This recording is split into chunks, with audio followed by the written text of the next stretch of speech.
Order. Dr. Pratt, would you give us the invitation? I will. Would everyone please rise for a moment of silence?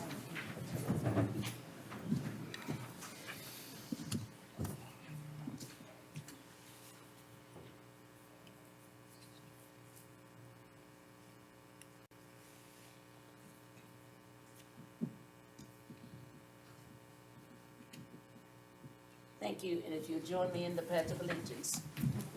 I pledge allegiance to the flag of the United States of America and to the republic for which it stands, one nation, under God, indivisible, with liberty and justice for all. Thank you. You may be seated.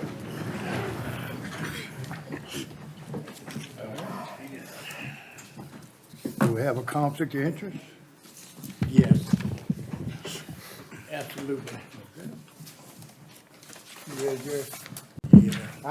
I do also, Mr. Chair. As a member of Prince Edward County Board of Supervisors, I, David Emmer, disclosing that I have a personal interest in the transaction under agenda item number 11 on a March 11, 2025 board agenda public hearing and consideration of amendments to Chapter 70, Taxation of County Code, and to add and amend the requirements of the land use applications. I'm the owner of 6 parcels in Prince Edward County that are eligible for or currently enrolled in the county's agricultural land use program. In accordance with Section 2.2-3711B1 of the Code of Virginia, I am able to participate in discussion and vote on this agenda item, both objectively and the public interest, as the ordinance affects a group of 50 or more landowners enrolled in the county's agricultural land use program. I have declared a declaration and disclosure for the clerk, Board of Supervisors, and copies available for public view.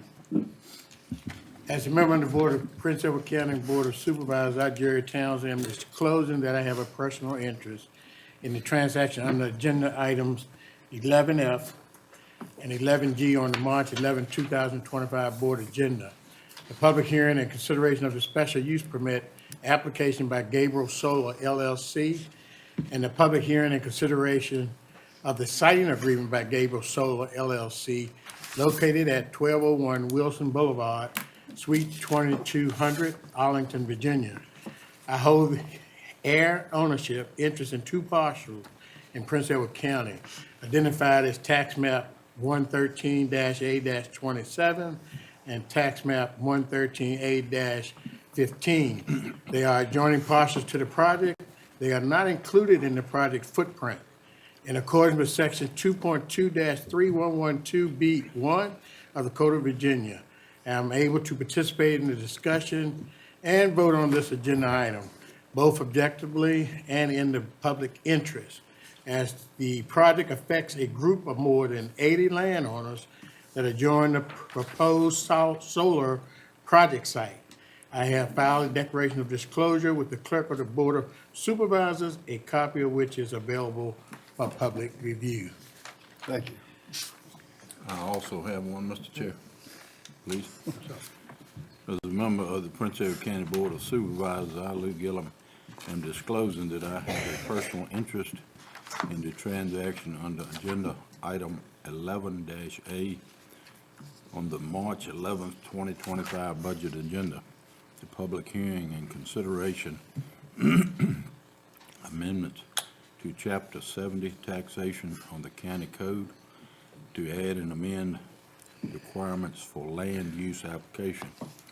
I am the owner of 1 parcel in Prince Edward County that is eligible for and currently enrolled in the county agricultural land use program. In accordance with Section 2.2-3112B1 of the County Code of Virginia, I am able to participate in the discussions and vote on this agenda item, both objectively and in the public interest, as the ordinance affects a group of 50 or more landowners enrolled in the county's agricultural land use. I have filed a declaration and disclosure with the clerk of the Board of Supervisors, and a copy which is available on public review. Thank you, sir. And now Ms. Sherrill will give us recognitions. Pass that on down. Thank you.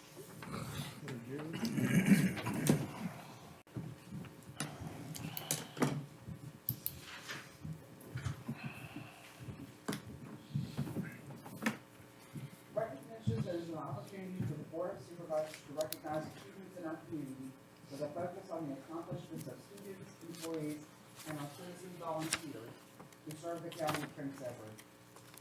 We'd like to recognize our employee of the month for February, Rodney Scott and Nathan Price, if they're here. No? Well, then we'll recognize them. Yeah. March. You ready for March? Carson Miller, Rick Jones.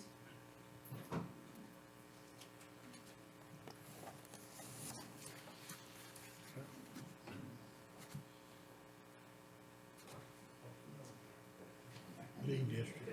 The employee of the month for March is Arthur Miller, who is nominated by our county administrator. Mr. Miller is an almost 2-year employee of the county and works at the Worsham Community Site. Mr. Stanley's nomination reads, Mr. Miller was friendly and courteous to me and the other customers at the site. He offered assistance to all and walked around cleaning up trash, breaking down cardboard, and running cardboard. He knew the remaining capacity of his compactor and which recycling bins were nearing capacity. He displayed the traits that we want each of our site attendants to possess in the few minutes of interaction that I had with him. God will and God will die.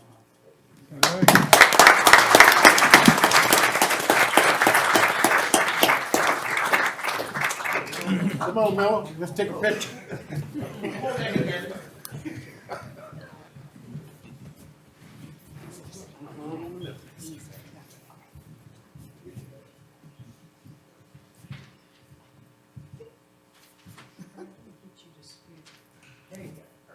Good.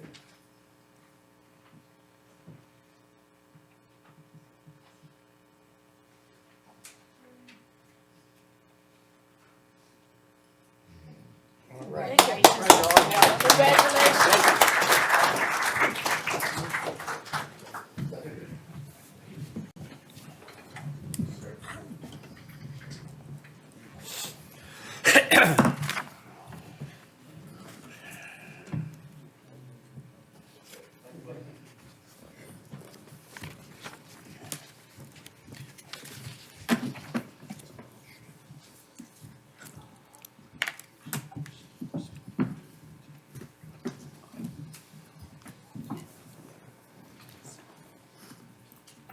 Okay.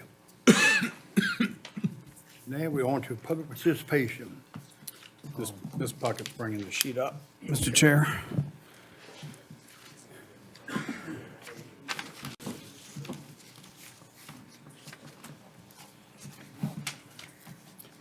It's under public participation, Mr. Chair. We have one individual that is signed up, Mr. Jeff Crawford. Just state your name and where you live. Good evening. My name is Jeff Crawford. I actually live in Concord, but I work here in the county. I'm, for those of you I have not met personally, I'm the director of the Farmville Detention Center. And in the spirit of transparency and proactive engagement, I wanted to attend tonight's meeting to address any questions or concerns you may have about the facility. As you're aware, on Sunday, March 2nd, 4 individuals left our custody without authorization.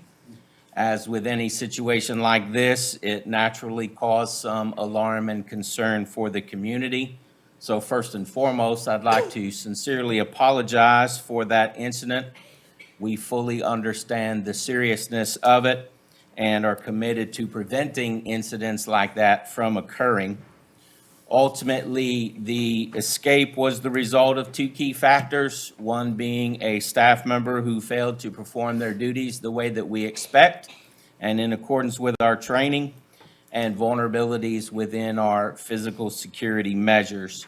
And together, those 2 things created an opportunity for these individuals that should otherwise not have existed. I'm pleased to report that 3 of the 4 individuals were apprehended within 36 hours and returned to custody.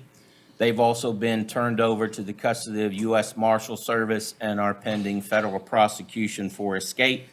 The 4th remains at large, but special agents from ICE and the U.S. Marshal Service continue to pursue the case actively. In light of the incident, we conducted a full internal review to assess exactly what transpired. As a result, we've implemented some comprehensive retraining for 100% of the facility personnel. The training is going to focus on our existing policies and procedures and the critical consequences of lapses in being vigilant and allowing ourselves to become complacent. Additionally, we're going to evaluate and address the physical security vulnerabilities. I recognize the need for some external perspective regarding that, so I plan to bring in some independent consultants who can look over things and assess the facility. We obviously believed that our physical barriers were adequate, and this incident exposed some weaknesses in that, and so it's imperative that we identify any other potential areas where that could be a factor, and so we want to have some outside fresh eyes come and look at what we've been looking at for a long time and obviously failed to see. With that, I'm happy to answer any questions that the board may have about the incident or the facility in general. Mr. Chair, on behalf of the staff, I just want to thank Jeff and the rest of the staff at the facility for staying in touch with us throughout the incident and keeping us abreast. The information I was able to, provide along to y'all was because they were feeding me that information and coordinating with local law enforcement. So on behalf of the staff, we appreciate y'all's cooperation in that. Thank you, sir. I'd also like to thank the local law enforcement sheriff's office if I can. They were very helpful and very responsive to our requests, and we just really appreciate their support in situations like this. I have one question. Oh, I'm sorry. My question was anything, I don't know if you can answer it, with the staff member who seemed to have had some issues, was anything done with that particular person? Yeah, that person's no longer in our employment. Okay, thank you.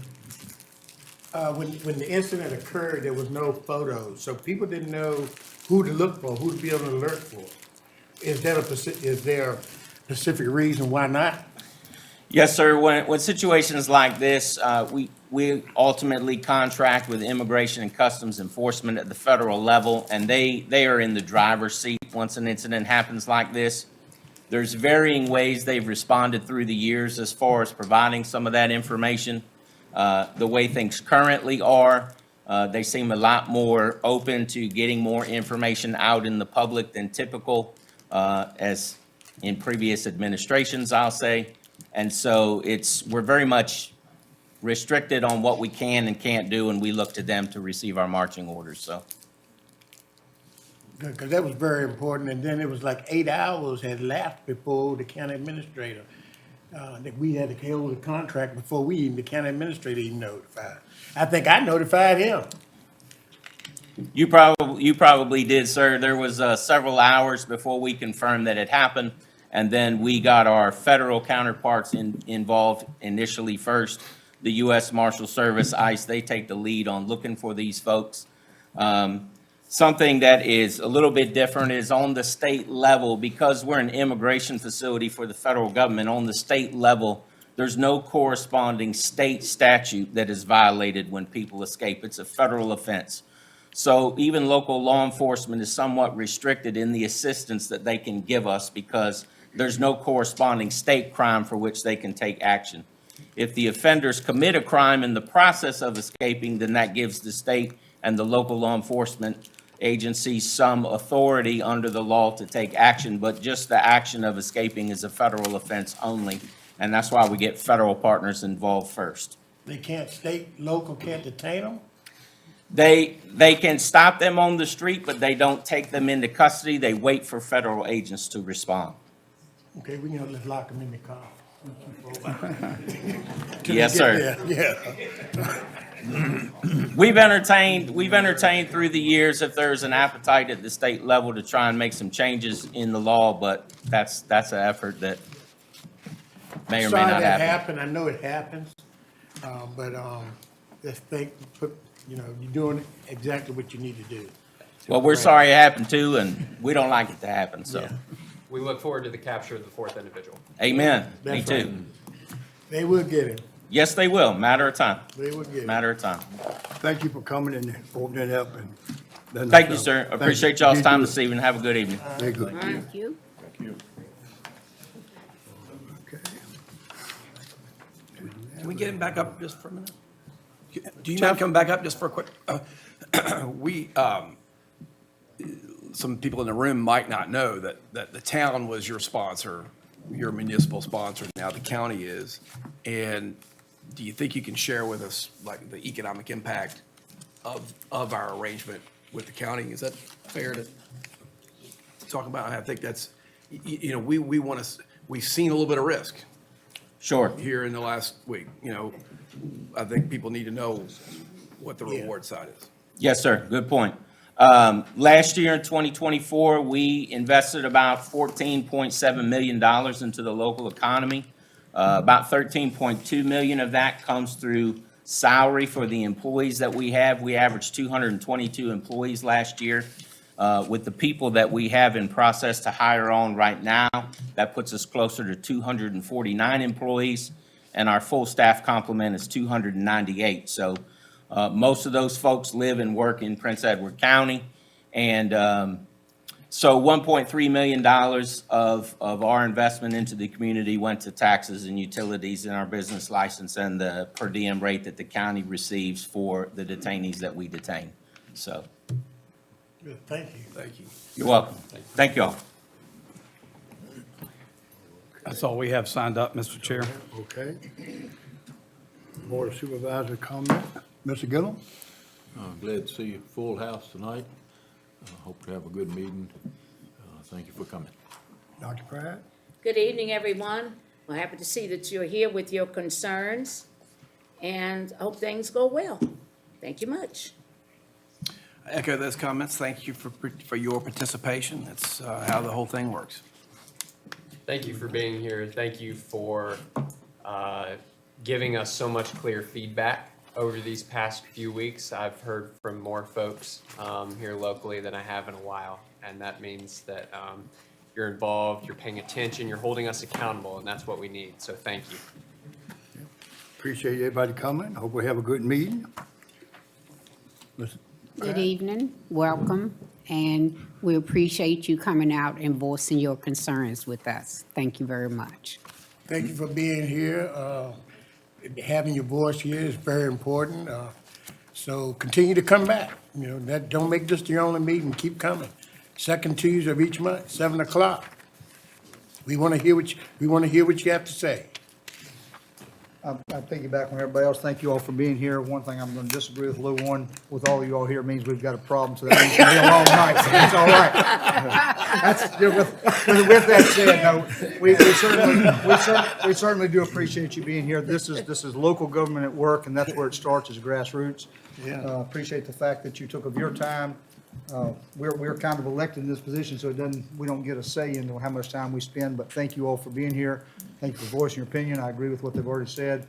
I would ask one thing, and I ask permission from the chair, that if there's several people that agree or disagree with the same thing, if we could limit maybe one or two people talking, simply because it's going to be a long night regardless. We have both February and March agendas to go through, so we would ask that if you're agreeing with someone or whatever else, you might say, stand up and say, I agree with that, unless you have something special to say. Thank you all. Okay. Right now, we'll go with the approval of minutes of January 14th, 15th, and the 27th. So move. Second. Take a second. Okay. We'd like to see Mr. Emmett, Yes. Betty Cooper, Jones, Yes, Jerry Townsend, Yes. Bill Jenkins says yes, Harrison Jones, Yes. Kennel Watson, Yes. Dr. Pratt, Yes. and Lou Gillum. Yes. All right. We're going to highway matters now.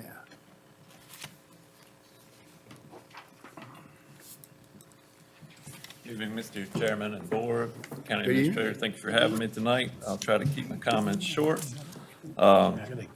We've been busy for the last few months with all the winter storms. There's a lot of debris to clean up. We've been working on that. It's actually been a very busy year. I looked up before I came tonight. We had 1,700 work orders at Hampton area headquarters this year, so we've been busy. I'm glad that the nicer weather is now here, and hopefully it's here to stay.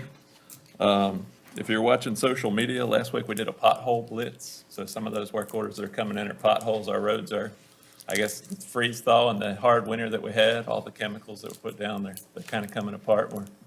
We're out there cleaning up debris heavily and also addressing potholes in our non-hard surface roads, or gravel roads, as a lot of people call them. So just bear with us as we get through the next month or so. It's a lot of work to do out there. So I guess that ice storm that brought all the debris down was, I guess, February 10th through the 12th, that time frame, right around the time we couldn't have last month's meeting. We were busy for a few days to a week right after that storm, just opening the roads back up and, making it where people could get to and from their homes. A lot of the trees that were left down an extended period of time had power lines involved with them. So we had to wait for the power companies to get stuff clear before we could fully open up some roadways. So once we got that done, we spent about a week assessing the amount of debris that we had down. And we were doing that to see whether it was worth going after like a VEDM emergency contractor type of response to it. But we only had about 7,500 cubic yards of debris to deal with. That ice storm that happened back in 2021, that was 24,000 cubic yards. And we cleaned that one up ourselves, so we decided to clean this one up ourselves. So we're heavily out there now. We did hire a contractor to do 460, Tyson. He's in the logging business, and he has good equipment to pull the trees down off the slopes and do it safely. So we hired him through a quick quote. So that's just kind of a brief snippet of where we're at with storm removal. We're going to have it stockpiled at various locations throughout the county, and once we get done the cleanup effort, we'll have a contractor come in and reduce it, probably with a tub grinder or a big chipper, and then they'll dispose of the chipping. So in the coming weeks, you'll be seeing us do more debris work, pothole work, and then I think by that time we get done patching in front of our surface treatment schedules, that'll be late April, and then we'll be starting to mow in May. So that's what you'll see in the coming weeks. And then we're gonna mix in work on our rural rustic roads, Rice Creek on the Red Shop end. We're gonna be working on Quail Crossing and then also Junction Canal. Those are three pretty good projects. And that's my reminder in my notes to ask you guys the next time you meet to do a planning session, if you could get me on your agenda so we can work on our 6-year plan again. I'd appreciate that. I think we've got you for April 9th, I believe, Scott. April 9th, okay, thank you.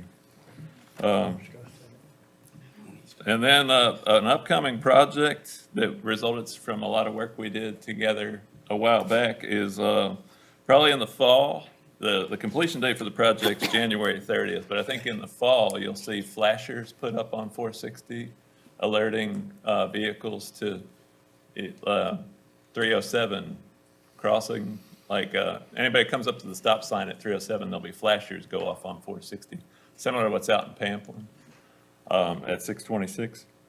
And then also they're going to light the intersection, mostly on 460 and one set of lights on 307. So you'll be able to see better at night. So that's kind of like the final thing we were working on of all the upgrades we did at that intersection. So that's coming in the fall. And we also, just a quick, one last thing to say, I think we started picking up litter late last week, and we're going to pick it up on all the primaries, at 460, 15, 307. Just try to make the county look as good as we can. We're using a contractor to do that. And then I wanted to also remind Mr. Townsend on the mile markers on Route 360. I think I got you guys an estimated project cost, so I just wanted to kind of remind the board about that. So. Thank you too, Scott. But other than that, I can open it up to questions, comments, or concerns.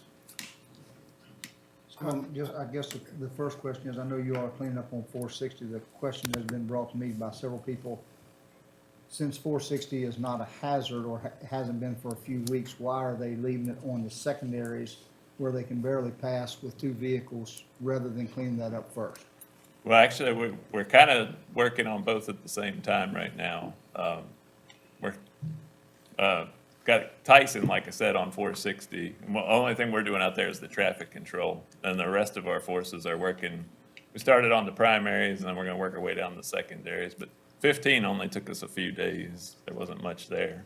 I think we're going into the secondary routes now. When do you anticipate the work to start on Rice Creek?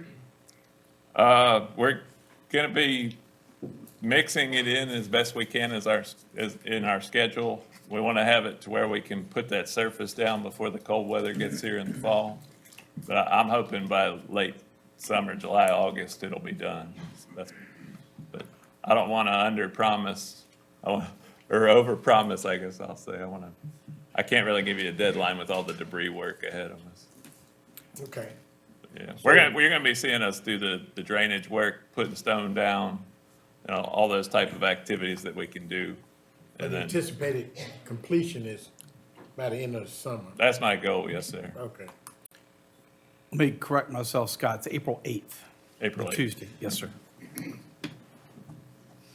Been a couple of weeks, Scott, I mentioned it to Sarah, I'm sure you got the word, somebody wiped it, all your little white reflectors down there on 460. Yes, sir, and me and Trey Pyle talked about that as well. We were trying to wait to the point where we knew there'd be no more snow to put them back up, so you'll see those put back up soon. We'll get it done before May. I see we have a landfill fee schedule. You want to discuss that now? Yeah, I'd like to ask Sarah to come up, since it involves VDOT. Scott, if you've got a minute before you leave. My goal is to sit down, but I did want to be here for it. All right, thank you. We don't blame you, Scott, have a seat. Come on up here with me, Scott. Y'all have to forgive us, we have a work relationship with Scott, so we give him a hard time sometimes.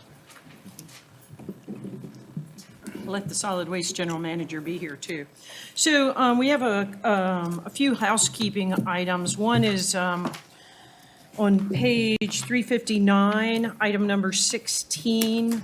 Staff is asking the board to consider one amendment to the county landfill fee schedule, which is to increase the per ton fee for tires from $150 to $175, as the county pays $175 a ton for disposal.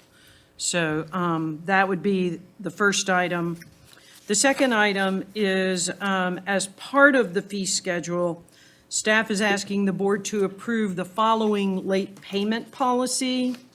And as you can see, just to summarize, landfill charges are due and payable upon receipt and would be considered delinquent if unpaid by the payment remit date that will be on the invoice. There would be a 10% penalty added to all delinquent accounts. Accounts that are 60 days past due would be assessed a service charge of 10% APR, and landfill privileges would be suspended until complete payment was made. And then the county would pursue collections to the fullest extent of the law. I think the board is aware that historically, you know, we have had some problems with collections, and so we feel like that this will help us with the management. The third item, which is on page 360, and I'll let Jeff chime in. So he identified that the county had not been assessing tipping fees for both in-county and out-of-county, which would be Buckingham and Cumberland waste generated and collected by VDOT. And I think that's been going on for some number of years. And we've had a conversation with Scott Frederick, our resident engineer. Staff's recommendation is that the board consider whether it wishes to continue to waive I'm going to say the tipping fee for the in-county VDOT trash, which for 2024 was approximately $11,700, and to charge VDOT the out-of-county tipping fee for all out-of-county waste brought to the landfill by VDOT, which is, we charge for out-of-county waste now. And then the landfill generated from the out-of-county trash an estimated, or would have generated an estimated $35,000 per year or for 2024. So we're happy to answer any questions, or Jeff may have some more information. I just want to add, we kind of surveyed some other jurisdictions. I think it's fairly common for in-county, especially things like litter pickup and brushy debris, to take that material from your local VDOT. It's the out-of-county, I think, that was the unusual piece. And a lot of, again, a lot of counties either don't accept it or they charge for it coming from outside their jurisdiction. Yes, I have reached out from 3 or 4 different landfills from Prince Edward County to North Carolina to Albemarle County, and they do charge local VDOTs for woody debris, tires, stuff like that. And one reason too, is that by DEQ, I'm only allowed to burn 5 days per quarter. So when we have storms and get numerous logs that have been sitting in rivers for 3 or 4 months, I have to continuously move them to dry them out. So my manpower and my equipment and my fuel is providing that service that that I feel that we should be getting some kind of payment off of. But I have a list I can run down real quick of things that we would charge for. Tires, of course, animals, mud, if they have mudslides and stuff, I have to deal with it. I have to keep moving it, rolling it around to dry it out. Out of county trash, concrete with metal in it, salt treated posts, but stuff I would take, it wouldn't charge them, would be clean concrete, dry dirt, wood chips, in county trash, stone, whatever, anything like that that's usable that I don't have to put my manpower and my time into moving 5 or 6 times before I can use it. Then of course there would be no charge on that like it is for any other commercial company or a citizen or anything like that. I just was going back looking through a lot of stuff and found it was like, hey, we're missing this much money a year I went back 8 years. So I just felt that it was something that should be brought to y'all's attention to see whether y'all want to go forward with it or leave it like it is, but I just didn't feel that Prince Edward should be paying for airspace for Buckingham and Cumberland County trash. I mean, that's something that we do for Prince Edward, not for Buckingham and Cumberland. Thank you. Thanks, Jeff. Happy to answer any questions. I move that we make that change. We got a second? Second. So, Point of clarification, does that include also the I was gonna say, adoption of the new revised fee there's a schedule? sample motion, Supervisor Watson, there, if you All right. want to take a look and see how you'd like to. What page you on? 360. 360. 360. I move the Board of Supervisors, number one, approve the proposed amendments to the landfill fee schedule, which include increasing the fee for tires for commercial users to $175 per ton, which is the cost paid by the county. And number two, approve the addition of the late payment policy as presented. Number three, consider if the county wishes to waive the tipping fee for VDOT. We would like to waive the VDOT, the out-of-county garbage, refuge brought in by VDOT. So let me clarify. Point of clarification. We would not waive rather than waive, so the point of clarification No, there thank would you. be Thank you. that we do not waive out of county, but we county. do waive Prince Edward County. We That- waive out, inside the county, yes. Correct. Thank you so much. I second that. With the change, make sure the clarity, With the clarification. with the clarification. So we got a first and a second? Yeah. Okay. All right. Mr. Gillum? Yes. Dr. Pride? Yes. Mr. Cannon? Yes. Okay, Mr. Jones? Yes.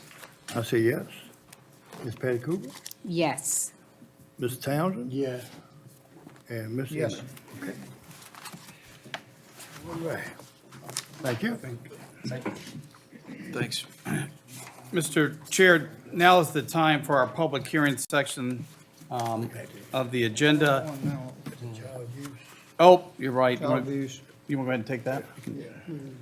Ms. Sarah? Sarah, sorry, we're Got your going to child bring you abuse back for the child abuse prevention month. proclamation. We'll bring you back for child abuse. Come on here, sir. What page are we on? I closed my book. 63. Okay. So annually, the Board of Supervisors adopts a proclamation designating April as Child Abuse Prevention Month in Prince Edward County. And attached for your consideration is a draft proclamation for 2025 that was updated by the Prince Edward County Department of Social Services with the 2024 data as it applies to Prince Edward County.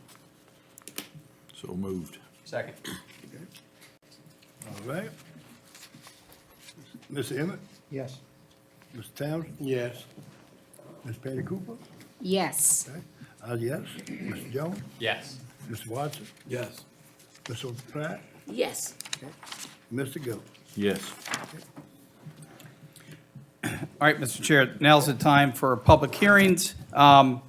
I would ask on behalf of staff, does the board wish to establish a two-minute time frame? And we talked about that.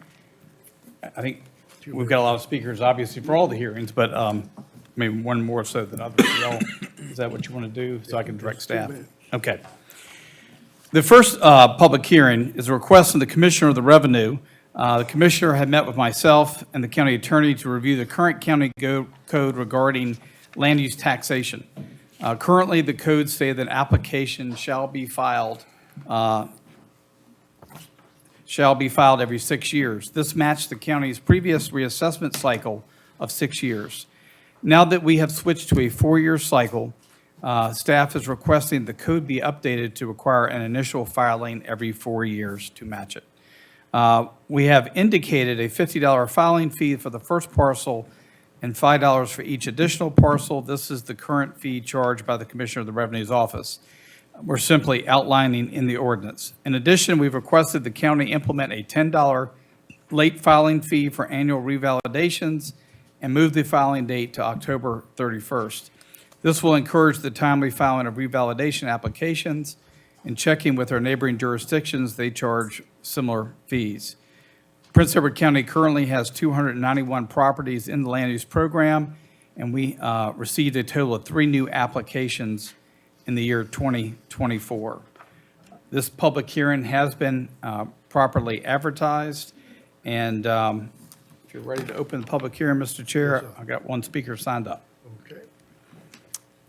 Is that what you? Bang the gavel, and we're good to go. Page 65.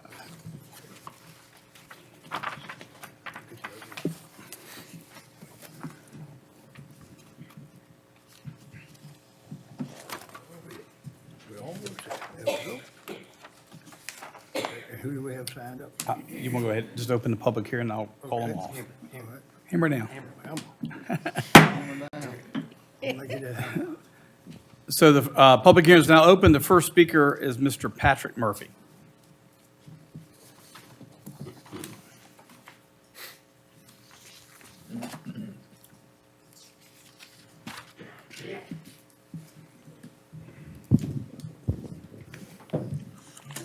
Thank you, Mr. Chairman.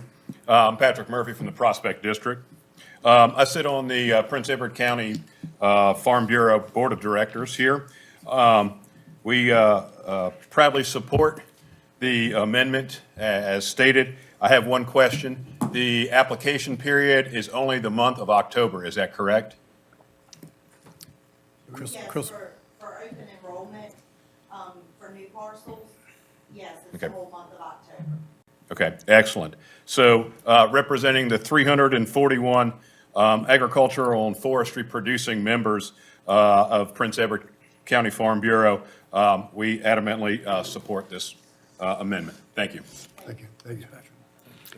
Mr. Chair, we have no other speakers. I don't know if there's anyone else in the audience who wishes to speak on this matter. Anybody else?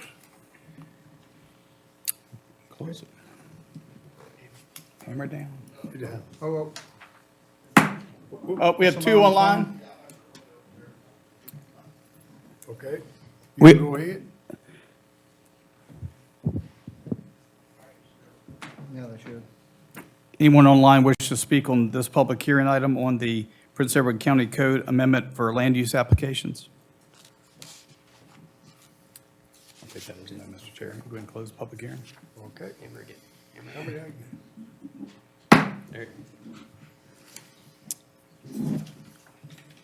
There's a suggested motion on page 66. I move that the board supervisor approve the request to amend Article 2, Section 70-32 of the Prince Edward County Code as outlined. Second. Okay. Mr. Gillum? Abstain from this vote. Okay. Ms. Pratt? Yes. Mr. Watson? Yes. Mr. Jones? Yes. Jenkins, yes? Yes. Mr. Townsend? Yes. Ms. Emmons? I have to abstain also. Okay. All right, Madam. Matter passes. Next public hearing is pursuant to Section 15.2-2507 of the Code of Virginia. The board will consider amendments to the FY25 county budget and the FY25 county school budget in the amount of $15,405,000 to draw down funds from the VPSA school financing bond for the elementary school renovation project that exceed current funding currently available in the FY25 budget. Ms. Stimpson? We already did it. All right, we go.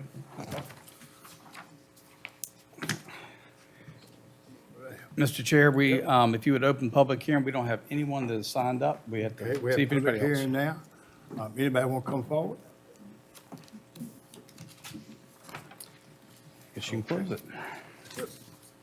Okay. We do a roll call now. Okay. We need a motion first, Mr. Chair. Mr. Emmett? I make a motion that we approve it as presented. Yes, second. Second. Second. Okay. Mr. Gillum? Yes. Dr. Pratt? Yes. Mr. Campbell? Yes. Mr. Jones? Yes. Bill Jenkins, yes. Ms. Betty Cooper? Yes. Mr. Townsend? Yes. And Mr. Emmett? Yes. Okay, thank you. Next public hearing, I'd ask Mr. Love to come up and introduce.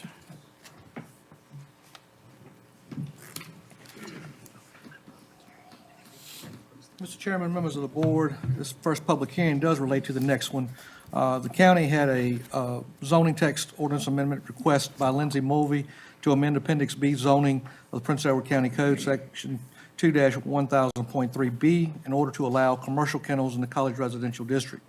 Staff had reviewed this request, suggested language, which simply is, if you look at the bold underline on page 74, under special use permit, kennel, commercial, would enable that.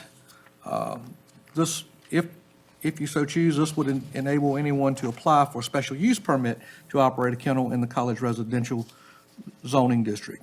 This public hearing was properly advertised, and the public notices were placed in the Farmville Herald. Planning Commission held their advisory hearing in January, where several people spoke in support. We had a couple people spoke in opposition. Planning Commission unanimously recommend approval of this ordinance amendment. I'd be glad to answer any questions you may have of me. I believe the applicant is here, if you have any questions of her. Anybody got any questions? Okay. We'll open the public hearing. Okay. Mr. Gillum? Oh, Well, I was to say, we don't have anyone that has signed up for this amendment. This is not for the individual permit, this is for the ordinance amendment. We have a Barbara Arietti signed up for the actual permit, but this is just the ordinance. You're certainly welcome to speak now if you want to as well. I guess clarification, the difference between a commercial kennel versus a regular kennel. Is there a state mandated code or? We define commercial kennels as a for-profit entity, much like we would for private versus for-profit campgrounds. So this would be a contract between an animal owner and the proprietor. That's what I wanted to, thank you. You want to go with that, lady? Yeah. I'm Lindsay. If you have any further questions regarding the business, I was going to speak for the actual special use permit, but if you have any questions regarding the actual.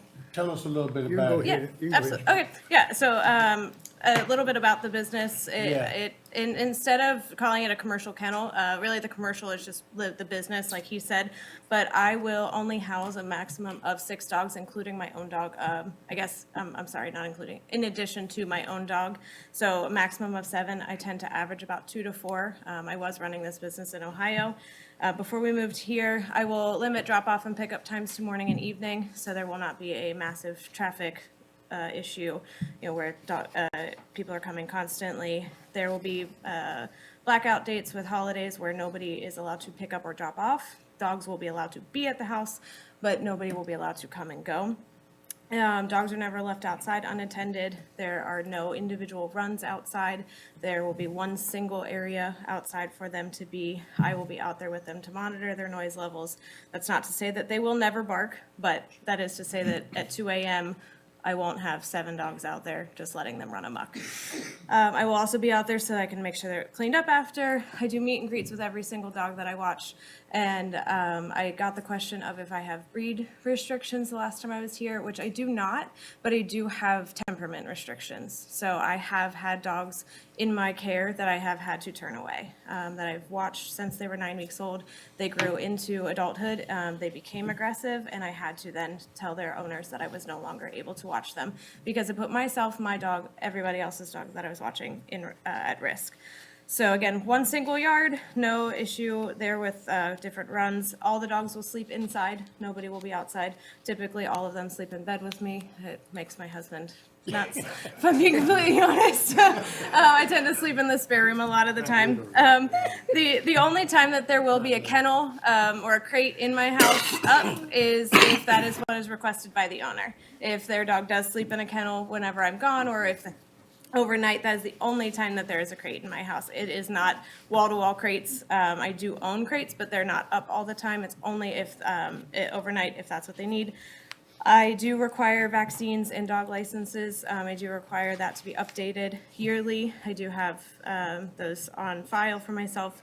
We're not altering our house plans in any way. It's going to be a normal, at this point, 3-bedroom, 2-bath house, hopefully to eventually be a 4th bedroom in the basement. So it's not, we haven't built the house. We don't own the land. We haven't built the house. We are planning on building the house. There won't be any outbuilding. It's going to be a normal home that we want to live in and just house extra dogs because I love them. Thank you, ma'am. Yep, I will have a 6-foot privacy fence. It will be fenced. It is not yet. I'm gonna move that the Board of Supervisors approve the ordinance amendment. You got a question? We got to close it. We got to Close it? There we go. Do we got a motion? Yeah, I'm gonna move that the Board of Supervisors approve the ordinance amendment to amend Appendix B of the Prince Edward County Code, Section 2-1000.3B, in order to allow for kennels, commercial, in a CR College Residential District by special use permit. Second. Second. Second. Okay, we have a second. Okay. Mr. Emmett? I'm going to say no.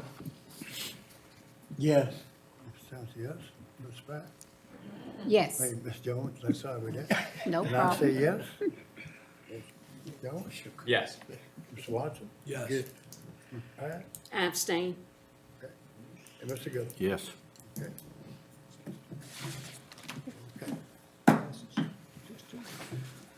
All right, next public hearing, Mr. Love.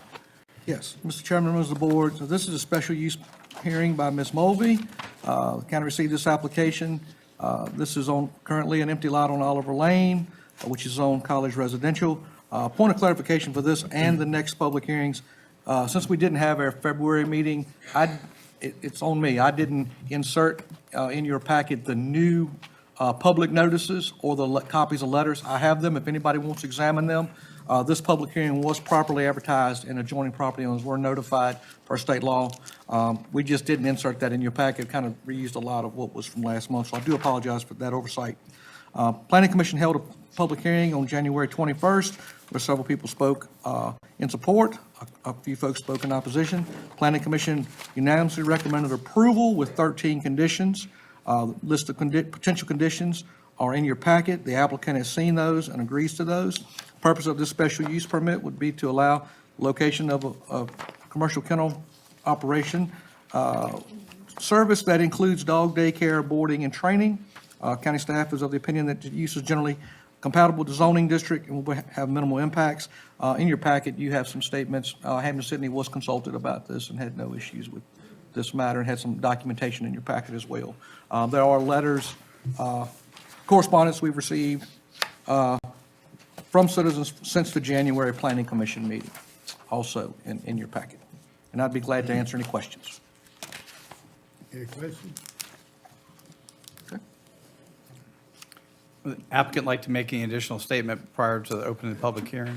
I do not. I just wanted to ask if anybody had any questions for me. I think you just explained everything, right? Move that the Board of Supervisors approve the special use permit. We haven't opened it yet. We haven't opened it. We Yeah. had to open and close. We got, Okay. public hearing's open First, Ms. Barbara Arietti. Good evening. Good evening. I'm a longtime resident of Hampden, Sydney. In 1981, my husband and I moved to campus. We lived on the other side of campus, and in 2000, for 20 years, and in 2003, we entered into the covenant process to build in Roxbury, and we have a house now on Oliver Lane. We moved into that house in 2005. These are the covenants which we abided by when we entered into this process. What prompted us to move to this side of campus from the other side? Because we live near the fraternities and we wanted peace and quiet, no traffic, and that's what Roxbury afforded us. There were, in this multi-page covenants, there are stipulations as to how many bathrooms, square footage, yada, yada, yada, and we abided by all those. In fact, we had to change our plans in order, to accommodate the covenants. We were diligent and did that.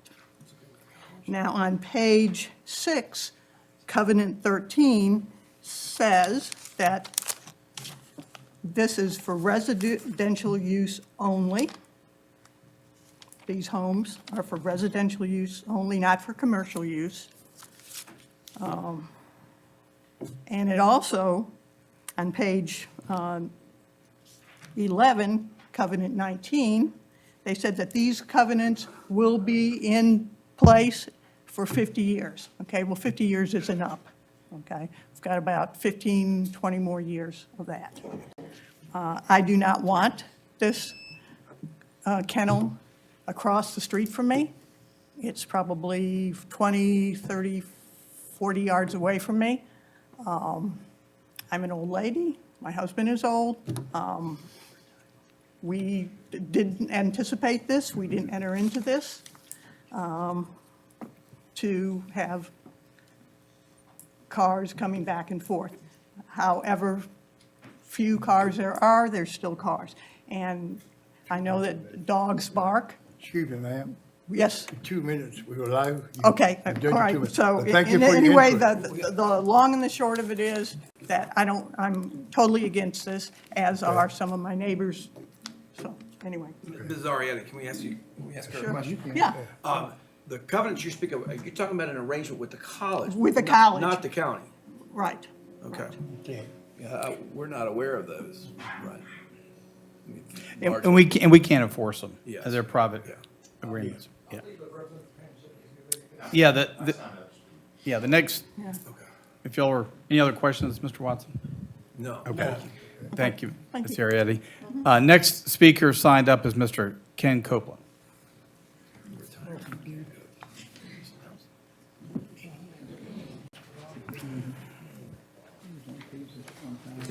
Evening, Mr. Chairman, members of the board, Ken Copeland, I live at 310 Briarwood Drive. I'm in Mr. Jones's district. I want to reiterate a couple of things that Lindsay shared. They haven't bought the land yet. She's done her due diligence to make sure that she does this above board. And I'm not going to put any words in your mouth, but haven't bought the land yet. Her husband's a head baseball coach at Hampton Sydney. One of the things that our housing committee has always been very interested in is having faculty members and coaches live on campus. Right now, I don't know how many of you have been on campus recently, but we don't have any houses for sale on campus. But we've got some land for sale. So I want to say from the perspective of the housing committee and from the perspective of the applicants that we're in favor of this. I acknowledge, Barb, the covenants, and those are indeed covenants between the college and the owners of Roxbury. There is a daycare already in Roxbury, not a doggy daycare, but a daycare.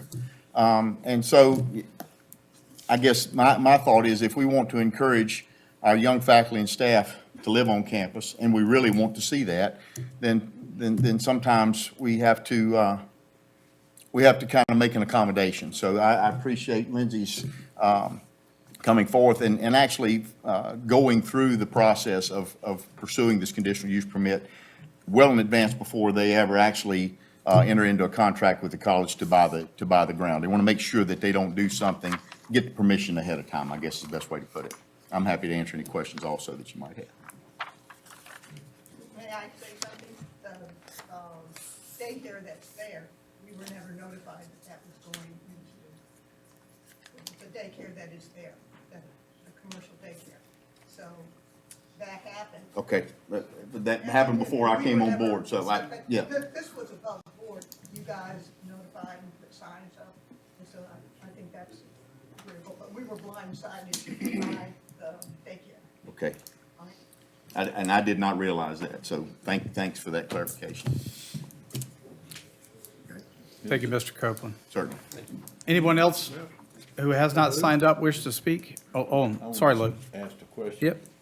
Is this something that they need to work out, being it's on college property before it even comes to us?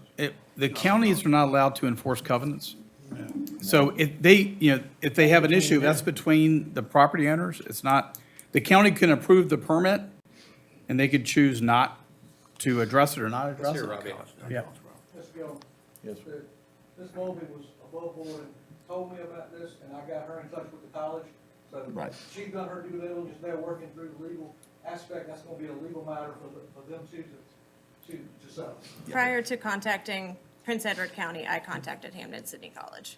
I contacted him, that's why. I contacted him first, but then he told me, take a step back, go to the college. And so I took a step back from Prince Edward County, talked to the college first. Once I got my ducks in a row there, then I came back to Prince Edward County. Is there anyone else that wish to speak on this matter? Is there anybody online that wishes to speak to this item? Hearing none, Mr. Chairman, I think you can close the public hearing. Close the public hearing. Let's go. I move the Board of Supervisors approve the special use permit request by Lindsay Mulvey for the purpose of establishment of a commercial kennel and with the following condition as outlined. You got a second? I'll second that. Can I make a comment? Yes, sir. Ms. Ariadne, I sympathize with your position. I think a covenant is the most reverent form of contract we, as human beings, are capable of making. Unfortunately, we're not in a position to speak to your covenant between you and Hampden-Sydney. So I leave that up to between you and the college. As far as the Board of Supervisors is concerned with zoning ordinances, I support us allowing this within our jurisdiction. Okay. So make the hammer again. Oh, you already closed, you're good. Okay. Call for a vote. All right. Ms. M? No. Nope. Okay. Yes. Townsend? Hattie Cooper? Yes. Yes. Yes on me? Ms. Yes. Jones? Ms. Watson? Yes.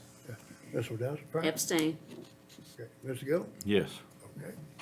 All right. Thank you.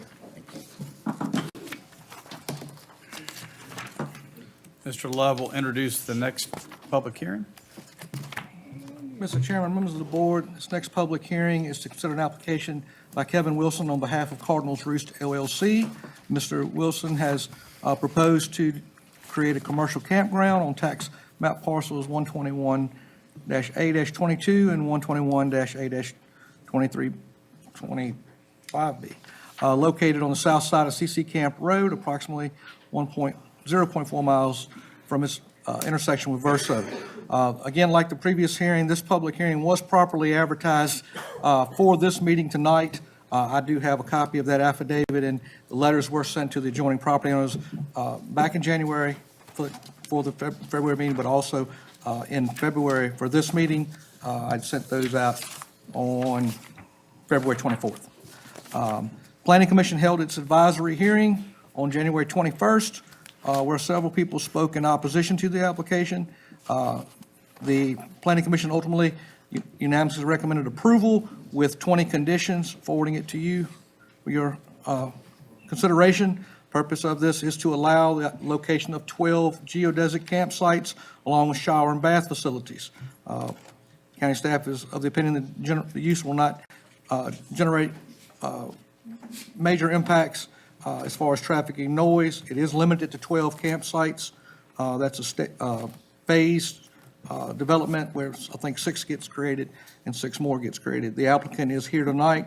We do have additional correspondence that's come in since the January Planning Commission meeting up until today. I'd be glad to answer any questions you might have of me. Anybody got a question? Mr. Wilson, as the applicant, would you like to make a presentation?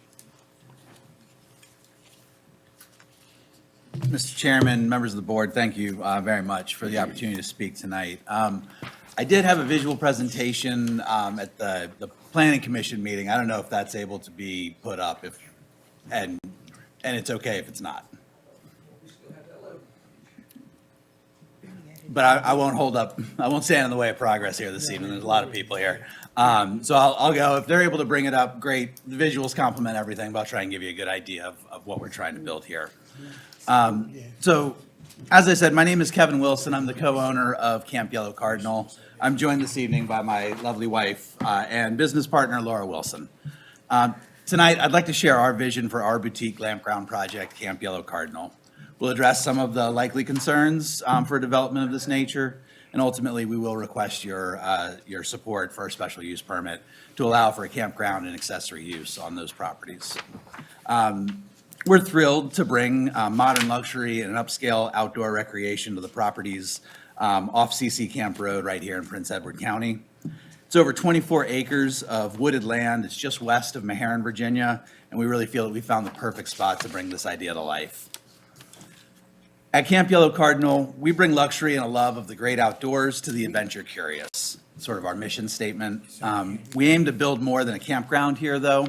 It's an escape that blends modern design, outdoor adventure, and a deep respect for our natural surroundings.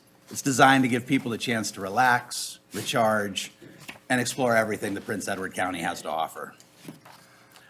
In your package, you should have a copy of our master site plan. I recognize that on a 8.5 by 11 sheet of paper, that's a little tough to, you may need to break out a magnifying glass, but I just want to point out a few key features on there. First, we're proposing a phased approach to construction. The first phase will include 6 campsites, a central bathhouse, a communal pavilion, a camp store, and a 16-car parking lot, and bringing on essential utilities, electricity from the street there. Please note that outside of a modest business sign and a post and rail fence along CC Camp Road, we're committed to leaving the front third of the property undeveloped. In fact, we plan on adding a few evergreen trees to this portion of the property to preserve our neighbors' forested sightlines year-round. In Phase 2, which we estimate, all things, being, it's a new business, we estimate that happening in about 2 years, if we're so approved.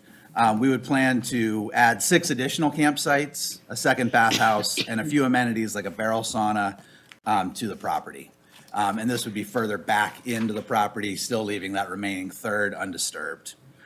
We do not plan on ever having more than 12 campsites on this property. This is where the visuals are very helpful, but we have in your package, you should see a few illustrations of the entrance to Camp Yellow Cardinal from CC Camp Road. Just to sort of walk you through that guest experience. Guests will enter the campground through a controlled access gate. They'll drive roughly 800 feet into the woods to our parking lot, where they will unload their gear into provided wagons and walk to their campsites. It's important to note here that we will not accommodate RVs or campers, no ATVs, dirt bikes, or mopeds, on the premises. Really, the only vehicles that would be permitted beyond the parking lot would be fire and police. I've met briefly with Mr. Trey Pyle to ensure that our path system throughout the campground will accommodate the county's emergency response vehicles should that need ever arise. Close to the parking lot, we'll have a common area pavilion, a camp information board, and a small camp store. And inside the store, that'll house my office and have a landline available in case of emergencies. The main attraction really for Camp Yellow Cardinal are these geodesic domes. It's these 19-foot in diameter geodesic domes that sit on top of a roughly 600 square foot deck. Our building plans focus on low-impact construction, avoiding existing trees while working with the existing landscape and terrain. Each accommodation is thoughtfully spaced to maintain privacy and peaceful atmosphere, creating a sense of seclusion for every guest. The units themselves are high quality, featuring modern amenities like king-size beds, propane grills, and private hot tubs at each site. The aim here is really to offer quiet comfort in the heart of nature.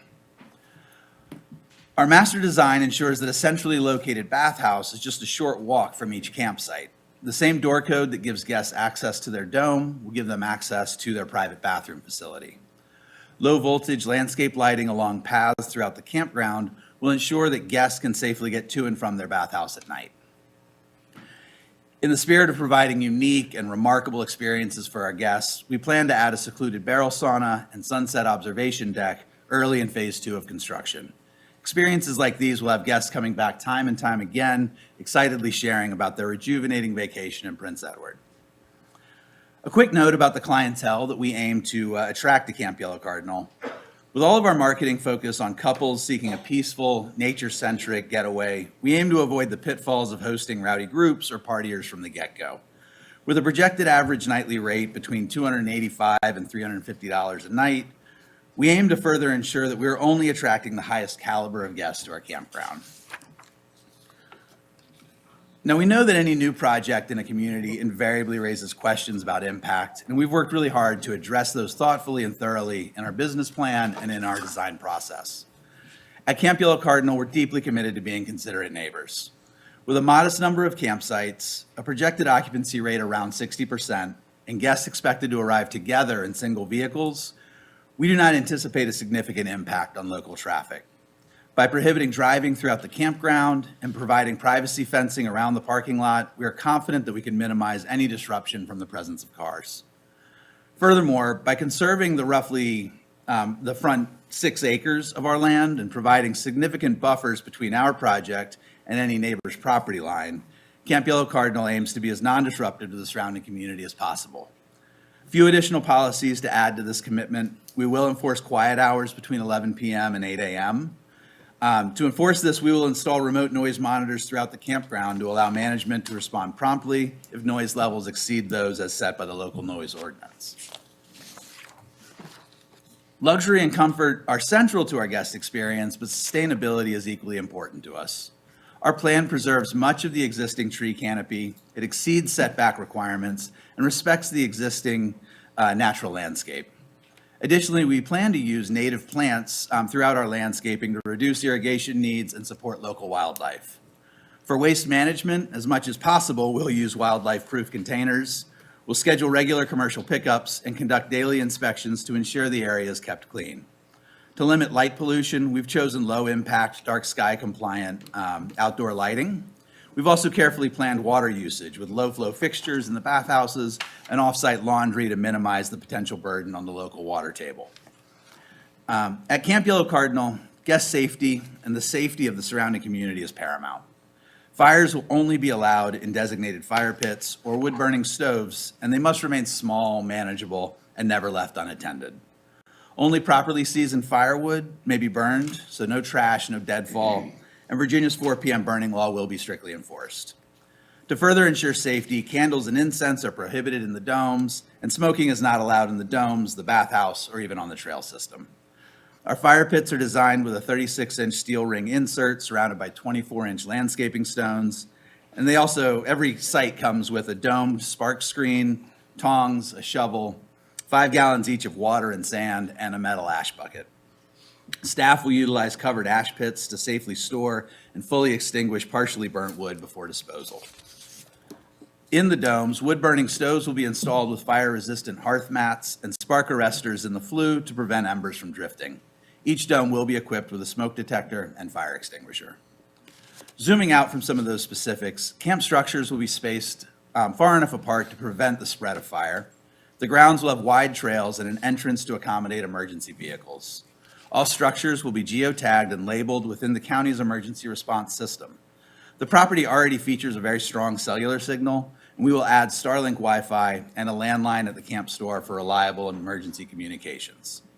Updated fire safety information will be prominently displayed on our camp information board, and communication, and that information will also be communicated in advance to guests via email so that they know when burning is prohibited because of dangerous conditions and that sort of thing. Finally, our marketing materials and guest communications will always emphasize fire safety, fostering a safe, enjoyable, and responsible experience for everyone involved. In recent years, all over the country, boutique glamping resorts have become valued additions to communities all over. Camp Ferncrest in New York and Glamp Blue Ridge in Cherry Log, Georgia are just two examples. I've connected with the owners of these establishments, and their ability to shed insights on how to run these successfully and profitably will be, incredibly helpful as we take this project to the next level. I definitely aspire to bring that similar success and lasting benefits to Prince Edward County. Camp Yellow Cardinal will have a positive impact on the local economy in several ways. From construction to hospitality, maintenance, and landscaping, our campground will create new jobs. We are committed to hiring locally and offering competitive wages, ensuring that these jobs benefit people right here in Prince Edward. Additionally, Camp Yellow Cardinal will attract tourists who will contribute to local businesses such as restaurants, shops, and recreational services. We will help bolster the already great work that is underway, letting the world know that Prince Edward County is the #1 spot in Central Virginia for outdoor recreation and high-quality, unique stays. We are dedicated to being active, long-term partners in this community, and we see this project as a way to support sustainable growth and economic stability for years to come. I thank each of you for your attention and consideration this evening. I respectfully ask for your approval of this project, and of course, I'm happy to answer any questions that you may have. Thank you very much. Thank you. Do we have any questions? Yeah, your 11 to 8, I think, the quiet time. Yes, sir. What about 10? I'm fine with that. Okay, because there's a lot of, I'm born and raised in that area, neighborhood, and 11 o'clock, them people snoring. Yeah. All right? I don't even know it. Yeah. 10 p.m. is about my bedtime too, so. Yeah, 10 o'clock. So each site has a hot tub, but the bathrooms are in the, there's no latrines. Correct. At a site, that's a centralized bathhouse. That's right. Yeah, it's sort of a hub and spoke model. It helps you visualize it a little bit. Thank you. Yeah. So you already spoken with local fire and EMS so they can have access. If there's an emergency, what about laws? The sheriff's department? I haven't met with the sheriff's department yet, but as we really dig into this, I will be sitting down with everybody. We're planning on having emergency response out there to geotag all the sites, and the last thing I want is for my guests to be 1,500 feet back in the woods having a heart attack and nobody can find them. I saw somewhere where in your agreement that you would be inspecting it. How frequently? Inspecting the site, on site. Personally? Yeah. Well, so this is my full-time job, so I will be there. I don't have a schedule as yet, but I will be there, 40 hours a week. We will be hiring staff as a GM to be that sort of rapid response should anything happen late at night, that sort of thing. I personally live a little under an hour away, door to door.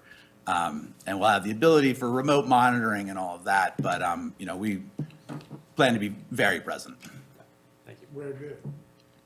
If you make the amendment change from 11 to 10. Okay. You'd like to change them 11 to 10? I would, yes, that's fine. 10 to 8, okay. All right. David, public hearing? We don't have anybody signed up to speak. Is there anyone here that would like to speak on this request? Mr. Handy. We have one.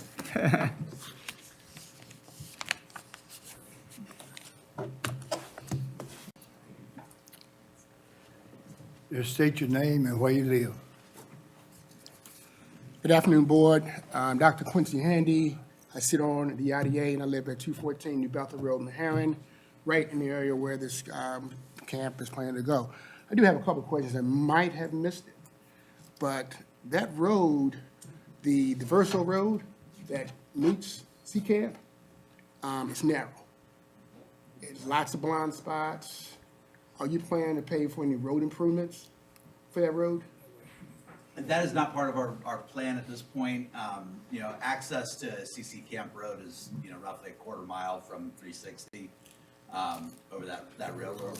Yeah, I'm well aware of the road. I Yeah. just want to know, as you're developing the area and moving your products, your things in, will the Mr. road- Handy, if you could address your comments. As it was. Will the road be widened so that it's a safety? There's a lot of safety issues on our secondary roads initially.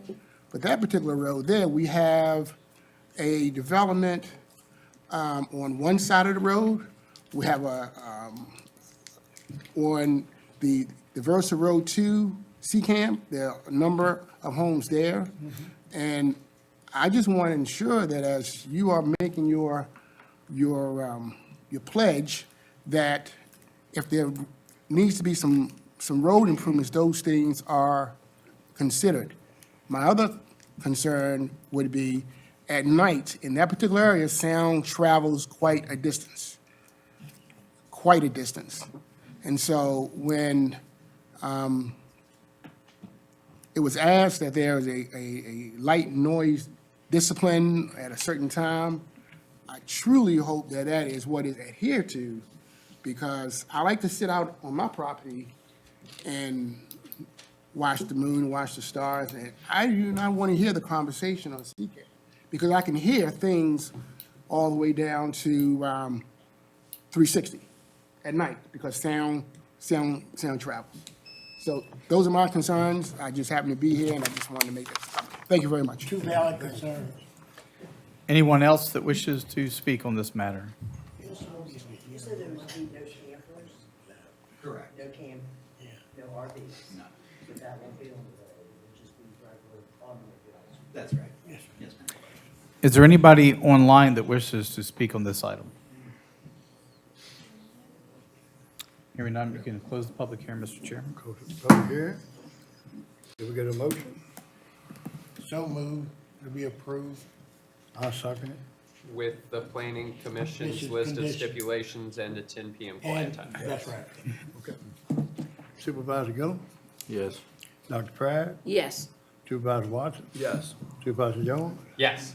Supervisor Jenkins? Yes. Mrs. Yes. Cooper? Okay. Yeah. Supervisor Towns? Supervisor Emmett? Yes. Okay. So we have a yes, okay? Mr. Love will introduce the next item for public hearing. Mr. Chairman, members of the board, our next public hearing is to consider an application by Gabriel Energy LLC for a special use permit. This is an 80-megawatt solar facility with a 120-megawatt battery storage, or BESS, BESS system. This is on land totaling 1,196 acres. It's about a 375-acre footprint of solar panels actually on the ground. There is a lot of buffer in this project. This project is located along Falkland Road, Mount Pleasant Road, Verso Road, and New Bethel Road. All the parcels are zoned agricultural. This public hearing was properly advertised in January and also in February for tonight. Adjoining property owners were notified for this meeting tonight. The applicant has stated the proposed facility will not be seen nor heard and will not impact adjacent properties. Water quality will be addressed through the Virginia Stormwater Management Permit requirements, and the site will not generate any significant amount of traffic. Planning Commission held their public hearing back in December, where there were a numerous amount of letters and people who spoke. They ultimately tabled a decision and made their decision at the January 21st meeting in order to study that documentation. Of the voting members, the commission unanimously recommended approval. We did have 2 abstentions, but of the voting members, it was unanimous approval. They did recommend 47 conditions, which you have at your place setting. One of the things about this application that's different than the others that have been put forth to us is the use of agrivoltaics. This is agriculture on the same property as the facility. I think they'll have representatives to speak on that, but they're looking to have grazing of sheep, and I think a farmer is here that's been working with them on that matter. The most common forms of agrivoltaics are raising livestock, creating pollinator habits, and growing crops. Beekeepers are also a very popular thing to have bee boxes under that. Again, at your place setting, you have some, I think, did you print those, Sarah? They printed or they in the iPad, the letters of today? Okay, your table pack has correspondence. We had correspondence coming in as late as this afternoon, so I do apologize for that, but we got it to you as soon as it came to us. I'd be glad to answer any questions you have of myself. We did have a third-party engineering level review report on this project, which identified that this is not on prime farmland, so over 80% of this project is poor soils as far as growing crops. Any questions at this matter? I know you've got a number of speakers tonight. Okay. Would the Interjects like to make a presentation before we open the public hearing?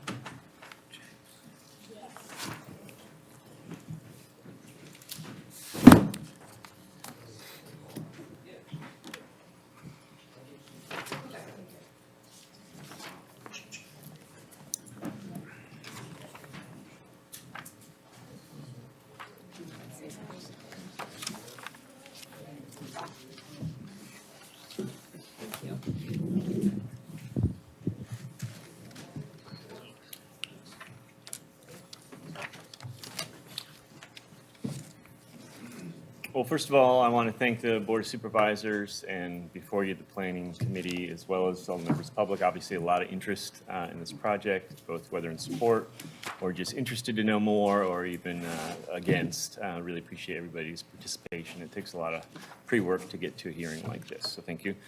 I'd just like to start by saying Gabriel Solar is a good project. So we've all seen bad solar projects that are an eyesore by the highway. This is a good solar project, and so I ask you to look at it on its own merits. We've really taken a lot of care to design it well. It's well sited in terms of the forestal lands that it's in. It will be buffered visually from neighbors, sound as well. It will be a quiet, revenue-generating neighbor for 40 years. There's very good financial benefits to the community, not just to the landowners, but in form of taxes over a 40-year history of the project that we envision. Again, screened visually and by sound from neighbors, and it provides those financial benefits without adding traffic to your roads, without adding children to your schools that need new teachers or impact on other infrastructure. We're doing it in a very sustainable way. You heard about agricultural solar or agrivoltaics, and really to have a lifetime of active farm use and pollinator plantings, beekeeping, et cetera, which you see has a lot of biodiversity benefits as well as providing employment to local farmers. So that's, again, those are conditions that we voluntarily accept for the lifetime of the project as well. So again, we are also owners and operators. We don't sell the project. We'll be here as a 40-year partner and neighbor to the community. So with that, I just want to introduce the team. My name is Michael Cook. I'm Director of Development for Energix. We are the ones who are the developers of Gabriel Energy. With me is Jenna Wood. She is our associate developer, and we'll go through the details of the project and the site with you. Donovan Barney, so he is our manager of civil engineering, also professional engineer, and Karen Drozdiak, so she is the global head of ESG for First Solar. This is the largest domestic U.S. Manufactured solar panel company in the country. And so we are a Buy American and Use American project as well. So with that, I'll turn it over to Jenna. So like Michael said, I'm Jenna Wood, developer on this project. So Gabriel Energy is an 80 megawatt solar project with a 120 megawatt hour BESS battery energy storage system that's located on about 1,200 acres. So this solar project provides long-term renewable domestic energy so that we can ensure long-term adequate electricity while also providing economic benefits to communities and landowners. Solar farms, as Michael mentioned, can still be used to farm crops and graze livestock. Many studies show land use benefits in co-locating agriculture and solar energy generation, and as we've said, that's known as agrivoltaics, and we plan to do this on the site. If at decommissioning, a landowner wants to revert their property back to solely agricultural use, this can very easily be accomplished. So proper plantings and livestock use can actually maintain soil quality throughout the life of this project. So a little bit more about the Gabriel project. We proudly support American manufacturing jobs by utilizing American-made equipment, and we'll hear more about that for solar later. There will be no pollution, noise, traffic, and no impact to surrounding infrastructure after the construction period is done on this project. Michael also mentioned the project lifespan is approximately 40 years. This project includes over 500 acres of setbacks, vegetative buffers, pollinator plants, and wetland protection. So while it's located, the parcels combined equal around 1,200 acres. We are using less than half of that for actual under panel coverage, and about half is going to be maintained for those vegetative buffers and other habitats that we're going to not disturb at all. During the construction period, this is going to create approximately 300 construction jobs, and it's an estimated $14 million for county revenue. That's been estimated over the 40-year lifespan of the project. It's also important to note that solar energy projects increase energy independence and grid resilience, especially important in Virginia as we have 2 to 3 times estimated more energy demand by 2030, especially with the influx of data centers and things like that into the state as well. By adding this new energy infrastructure project, there will be no drain on other county infrastructure, like Michael mentioned, schools, healthcare, roads, sewer, water. There will be no impact to that infrastructure by this project. So to get a little bit more into the economic benefits, we had a third-party economic analysis conducted for this, which is also included in our special use permit application packet for the full impact on the economy of Prince Edward County. The activity associated with the construction phase of Gabriel Energy is estimated to add about $75 million in output to the county. This is estimated to generate, like I said, around 300 full-time construction jobs from the payment of those jobs and people coming into the county needing places to stay, hospitality, buying meals, things like that, is around $42 million value added to the county, and $28.2 million goes directly to workers as employee compensation and proprietors' income. So based on this data, an estimated $53 million will be spent purchasing goods and services from Prince Edward County. Again, this is just during the construction portion of the project. The direct investments in this project will generate an estimated $14 million in additional economic activity across the county as other businesses increase production to support the construction and installation. Again, all of these numbers are in the third-party report that's also included in the special use application packet. And as you can see here in this graph, so the larger blue bar, that's calculating to over $14 million. This is over the 40-year lifespan of the project, direct taxes that the Gabriel Energy will pay to the county. So this includes the revenue share agreement that is stipulated for Prince Edward County solar projects, the increased real estate tax on this piece of land if we do develop it, the siting agreement, which we'll also talk about later tonight, and the battery energy storage taxes as well. If we compare that to keeping the land in its current use over the next 40 years with no change to that land use, it would generate about $100,000 in economic benefit to the county. So here we can see the project location. So this is both sides of Falkland Road, Route 632, and Verso Road, and then east of New Bethel Road. So some important features to point out is that we have ample setbacks and protected view sheds. So across the entire edge of the parcels and project, we're of course following the stipulations in the Prince Edward County Solar Ordinance to have a minimum of 50 feet of setback with vegetative buffers there. But we also are exceeding those buffers in a large portion of this project as well. We have entrances that are going to be built to satisfy Virginia Department of Transportation requirements as well. As Michael said, this is a really well-sited project, in part due to the mature trees around most of the project, and that is what is going to really help protect neighbors' view sheds. The project will also implement wildlife corridors, wetland conservation areas, pollinator plantings, and the addition of sheep grazing to maintain the biodiversity of the area. And I want to be clear that there's not a fence around this entire project. We fence very close to where the panels actually are. That's how we can create those wildlife corridors. So there's not a fence around the entirety of the project. It hugs very close to the fence line so that we can allow the movement of animals throughout the project without disrupting the biodiversity, and larger animals aren't getting into the project while smaller game can move throughout those wildlife-friendly fencing. We also have made a couple of adjustments based on feedback we've gotten from the community, as well as the Soil and Water Conservation District, who brought up some concerns ahead of the Planning Commission meeting with flood zones and dams. So we have incorporated those concerns to set back from those areas. So continuing on the setbacks and vegetation, we're committed to maintaining the rural character of Prince Edward. So as I said, less than half of these parcels will actually be developed under panel. We have that minimum 50-foot setback around the perimeter, which is in line with county requirements, but we continue to work with neighbors to exceed this setback where we may have more visual impact so that we can mitigate that.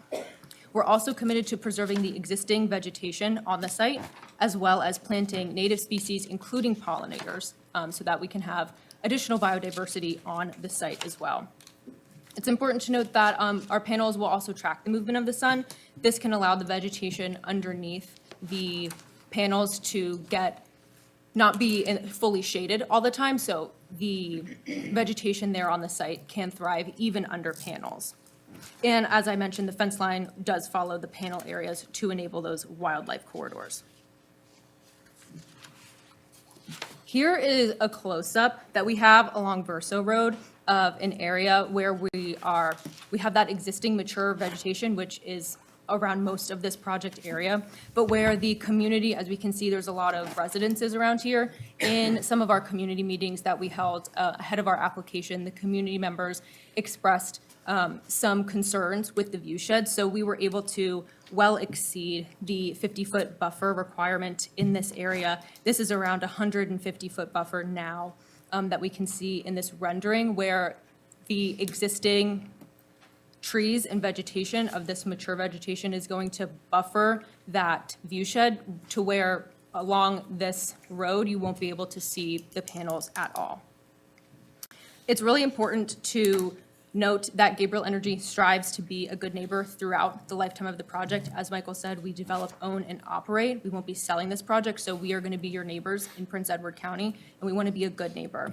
For example, another way we've been able to accommodate additional setbacks and concerns with view shed, a portion of one of our lease parcels was gifted to a family member who did not want to be part of this project. So we've now amended the design to completely remove panels and increase setbacks from that portion of land. To speak a little bit more on the dual use agriculture, we are going to partner with Matt English, a local sheep farmer in Prince Edward County. We also have an existing relationship with Matt and Easy Energy Solutions. These pictures are from one of our other active sites where we have sheep. You're going to hear from Matt a little bit later in the public hearing.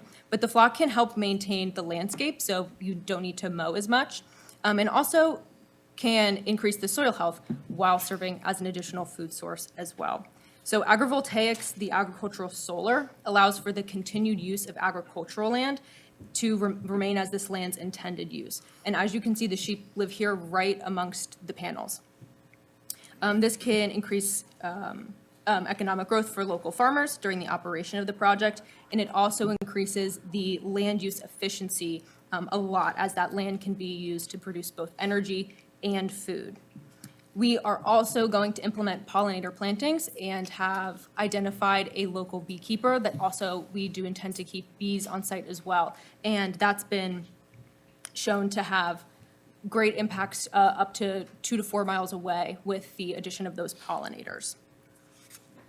Gabriel Energy's parent company currently has multiple sites with pollinator habitats planted or planned, and we have 2 active sites actively deploying animal husbandry among solar fields in Virginia with great success. And here's just a little bit more about the pollinators too. Again, we're going to do extensive plantings of native pollinating plants beneath and around panels. That's going to be excellent for bees and improving the local biodiversity. And as I said, the critical pollinating species provide benefits to not only the land the bees are located on, but also up to 2 to 4 mile radius for local farmers and crops from that pollination. I'm now going to let Donovan, our engineer, discuss our site design in greater detail. Thanks, Jenna. As Michael mentioned, my name is Donovan Varney, and I'm a civil engineer with Energix. And I first wanted to start off by just going over kind of the sequence of the project if this conditional use permit were to be approved. So immediately following that, there's additional studies that we need to do on site to get it ready for design and permitting. So we would get an ALTA and topographic survey. We would go out and do geotechnical engineering, which will include drilling, electroresistivity testing, and really kind of give us an idea of what the subgrade is. From there, we would enter into our design and permitting phase, where we would hire a third-party civil and electrical engineer to kind of refine the design. And this is where we'd be submitting these plans to the county and to DEQ, and there'd be some back and forth with comments and revisions to get to an approvable plan that meets all of the state and county requirements. From here, we would enter into construction. As a first step, we would do tree clearing on this site just because it's a wooded site. We would clear the minimal amount to install our erosion sediment control measures around the perimeter. This includes silt fence, sediment basins, sediment traps, and that sort of thing. Once these are implemented, we're then able to clear uphill of these traps. And so civil construction is expected to last anywhere from 4 to 8 months for this project. And this includes, getting the site temporarily stabilized with grass, and, the roads and laydown areas constructed. Once the laydown areas are in, we'll begin receiving deliveries. We'll work with VDOT back during the design and permitting phase to ensure that trucks are coming in the correct route. We'll work with the county as well to make sure that we're avoiding roads that should not have tractor trailer traffic on, as well as any time restrictions for churches, schools, and that sort of thing. Once civil is all complete, electrical and mechanical will come in. They will drive the posts into the ground, put up the racking, run the electrical cables to the substation and the battery storage.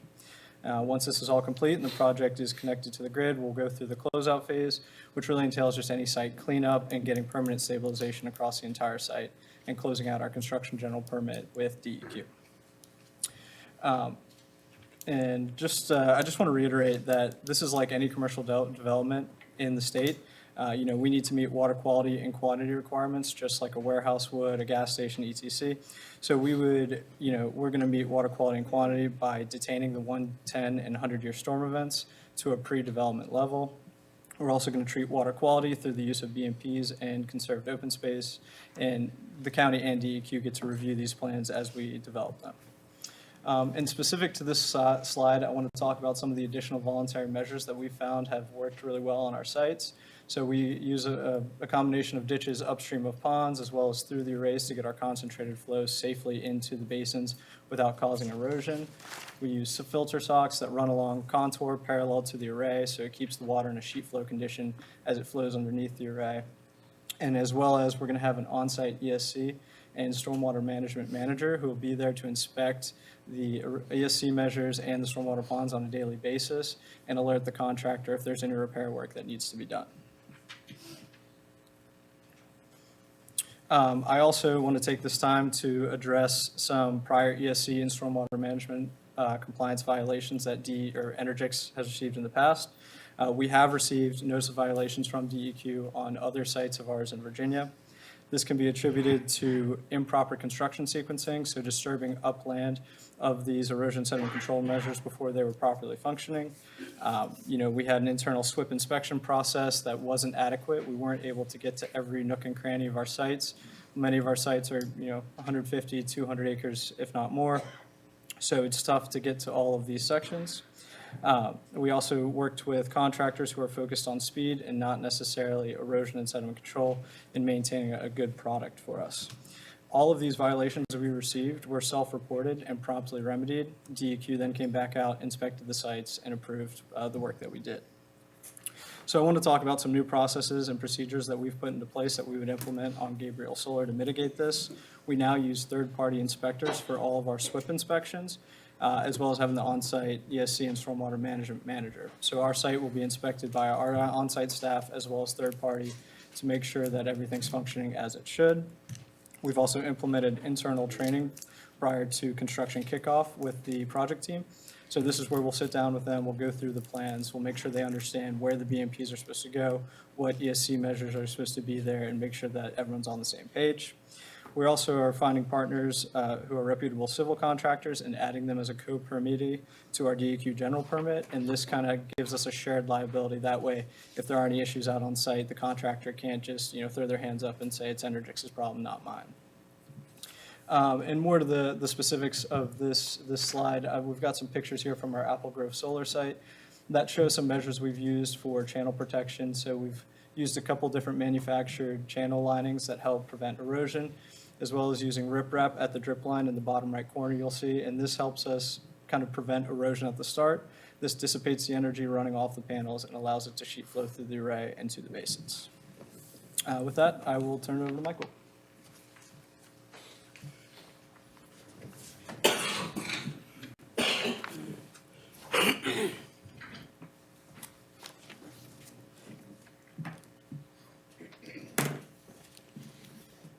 Okay, so there are a lot of interest in battery energy storage portion of the project, so we'll do a little bit deeper dive here, and that came up in the PC hearings as well. So I want to just make sure we give you ample information about that and all of the safety measures that we put in place here. So first of all, a battery energy storage system, what people call BESS for short, is really an important feature of this project, an important feature of the grid. In the entire grid in the region, there's very little storage of energy. And so that's very important for our utilities, actually, and that it can help stabilize power consumption and production and really flatten those curves more effectively.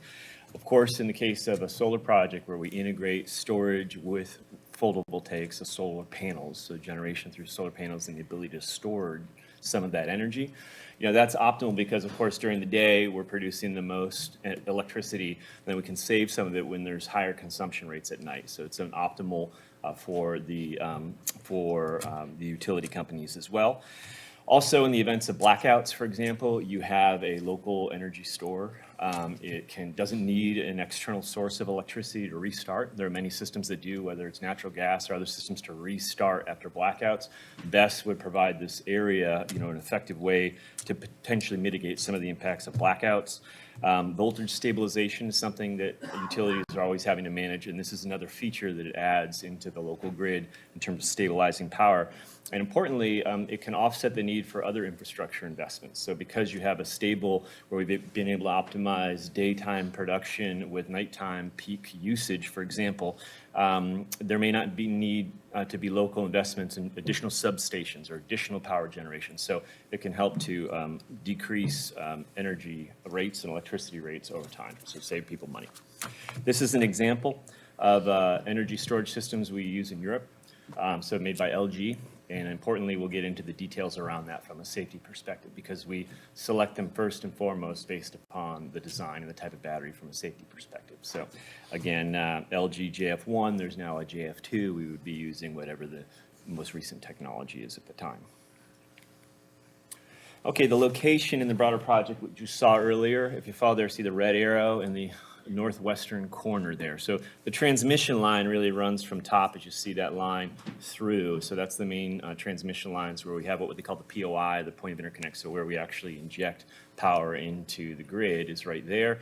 And so as is typical, we co-locate the BESS system there. So that's right there where we have that substation, and that's where the energy storage is. It's on approximately 5 acres. It will not use all of that 5 acres, but that's the area that we have dedicated to the energy storage. Again, this is also a temporary facility. So just like all of the rest of the project that is decommissioned at the end, the BESS facility will also be removed at the end of its life cycle. Okay, a little more detail here. So again, 30 megawatts, 120 megawatt hours. So what that means is the one is the power, so it's capable of generating 30 megawatts of electricity, and the other is the capacity, so for how many hours. So essentially at full power, it can do that for 4 hours. That'd be unusual, but that's what its rating is. And again, so it is, again, storing at peak production. Oh, sorry. There we are. Okay, I was going to say, to match my slide that I print out here. And they are in enclosures. Some folks was asking about the facility or the structure that we use. So these are containerized, as you see. These are IP55 rated enclosures. They're modular. So that's by design. Not only is the battery system and all the energy management and battery management systems, but also fire detection, fire mitigation, all of it is integrated. So it's made as an integrated product for that reason. And these containers are spaced across that area where the BESS system is located. So those have maintenance pathways. They're regularly inspected or maintained, but they also serve as buffers, and they're not inflammable materials are between them. Again, these are on concrete pads with stone and other inflammable materials. That's also part of the safety and features and layout, is that they're separated from one another. So I'll go into a little bit more of the fire safety elements that are inherent in the design. First and most importantly, you hear about, rightly so, and there's a lot of concerns about lithium-ion batteries and the potential for runaway fires, et cetera. That's not what we're proposing here. So a lithium-ion battery like you have in your phone or in your car or in your computer is really a very dense, high energy dense in a small location, and they're very light, and that's really what they're optimal for. Certainly there's a lot of production of them. You have the Tesla batteries, et cetera. That's that type of battery. That's what they call an MNC, so nickel manganese cobalt oxide. That's your traditional lithium-ion battery. And that is subject to these creating its own fire. It produces its own oxygen. It produces flammable gases if that happens, and it's a runaway fire. That's not what our systems are. And the ones that we've already implemented are lithium iron phosphate, totally different battery system. LFP batteries aren't as light. They're not as dense. They don't need to be, because this is an energy storage facility at a commercial scale. And primary reason we select them is for that reason. They do not generate their own oxygen. They do not generate any flammable gases. They do not off-gas toxic gases either. They operate at a lower temperature, and they're tolerant of much, much higher temperature range. Even in an anomalous or an unusual event of a total failure, they're much more highly tolerant than a traditional lithium-ion battery. So the reason we select them, again, is fundamentally different from a fire safety perspective. That's why we choose them, okay? In addition to that, you have other fire suppression, detection, gas detection, anomaly detection capabilities that are down at the cell level and within the module level. Even the monitoring of the fire safety systems is a redundant, overlapping safety measure, and all of that is monitored on-site as well as remotely.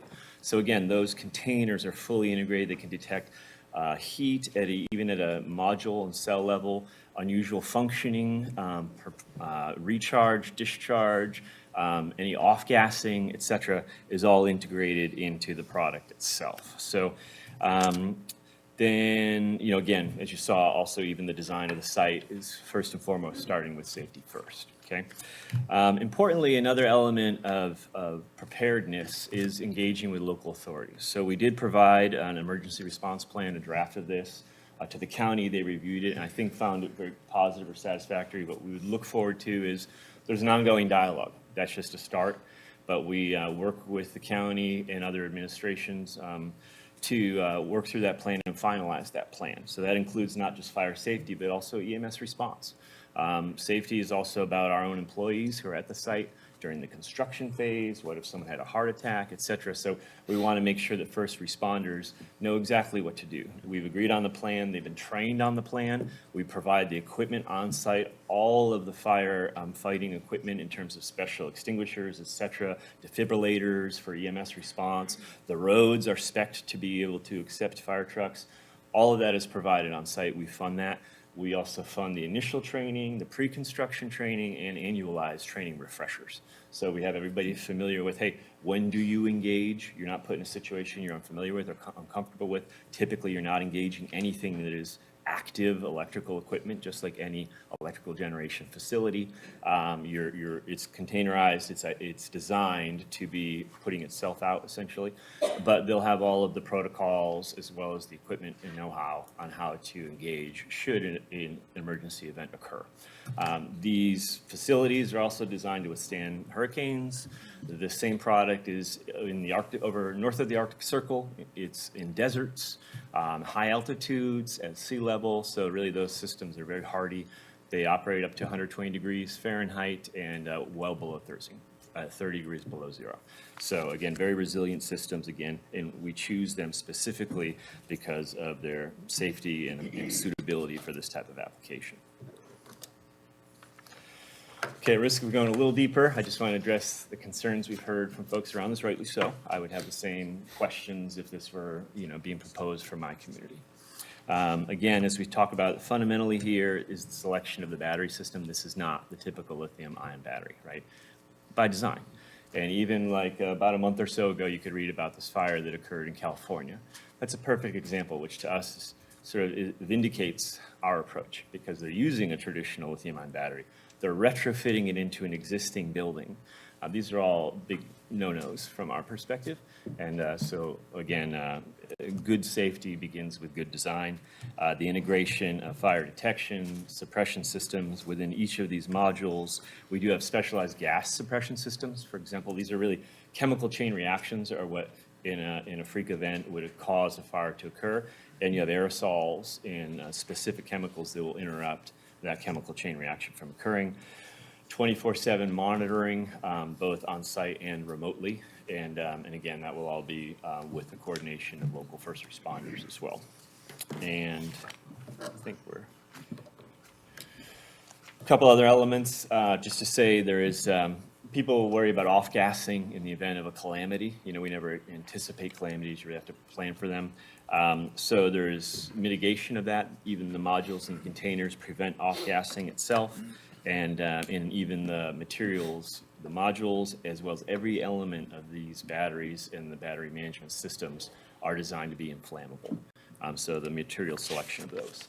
Again, this is an example of all the codes and standards that these products meet. These examples taken from those LG systems that we talked about earlier that we have currently in operation. We most likely will propose something like that. As we said, in part of the public process, we're going to get through all of the construction designs and plans, et cetera. Those all become part of the public process in the future. This is really just the start of the journey. And again, very resilient in terms of their ability to operate across all environments. So quickly, decommissioning. So Gabriel will be decommissioned at the end of its useful life. So what does that mean? It means that all above ground and below ground structures are removed. This is temporary construction. The most permanent thing you'll have there are these concrete pads that, a substation and a collection station or these best storage facilities are sitting on. Those will be removed as well. We are bound to return it back to its original state as close as we can. As we've talked about the soil, don't take my word for it, there's a lot of research on the type of practices we're doing in terms of soil quality and health, most likely to improve based upon the sheep herding, planting of pollinator species, and basically the lack of disturbance for 40 years of that project. Importantly, there's a bond that's put in place. So a very detailed estimate is done on what it would take to decommission that site. People worry, hey, what if this company were to go bankrupt or something else were to happen? Well, that kicks in the decommissioning. The money is already set aside. That estimate has to be updated every 5 years. So of course, inflation being what it is, that estimate always goes up, right? And that bond is put out there. It is already held, so it's prepaid. Whenever that decommissioning would occur, we believe it'll be in 40 years, but if there was ever some event or the company went out of business for some reason, that decommissioning bond has already been funded to be able to decommission the site. Importantly, First Solar, who will speak in a moment, they have the only established recycling facility in the United States. We are a Buy American company. We only buy American solar panels, and they're made and manufactured in the United States, and they're recycled in the United States. That's what would be done at the end of this. 90% of the materials are recycled and reused.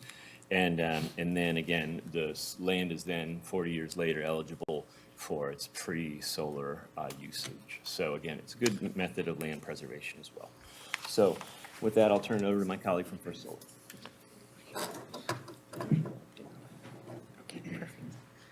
Members of the board, Mr. Chairman, thank you very much for having me here. It's a pleasure to be here. My name is Karen Drozdiak, and I lead sustainability at First Solar. We are let me go in the right direction.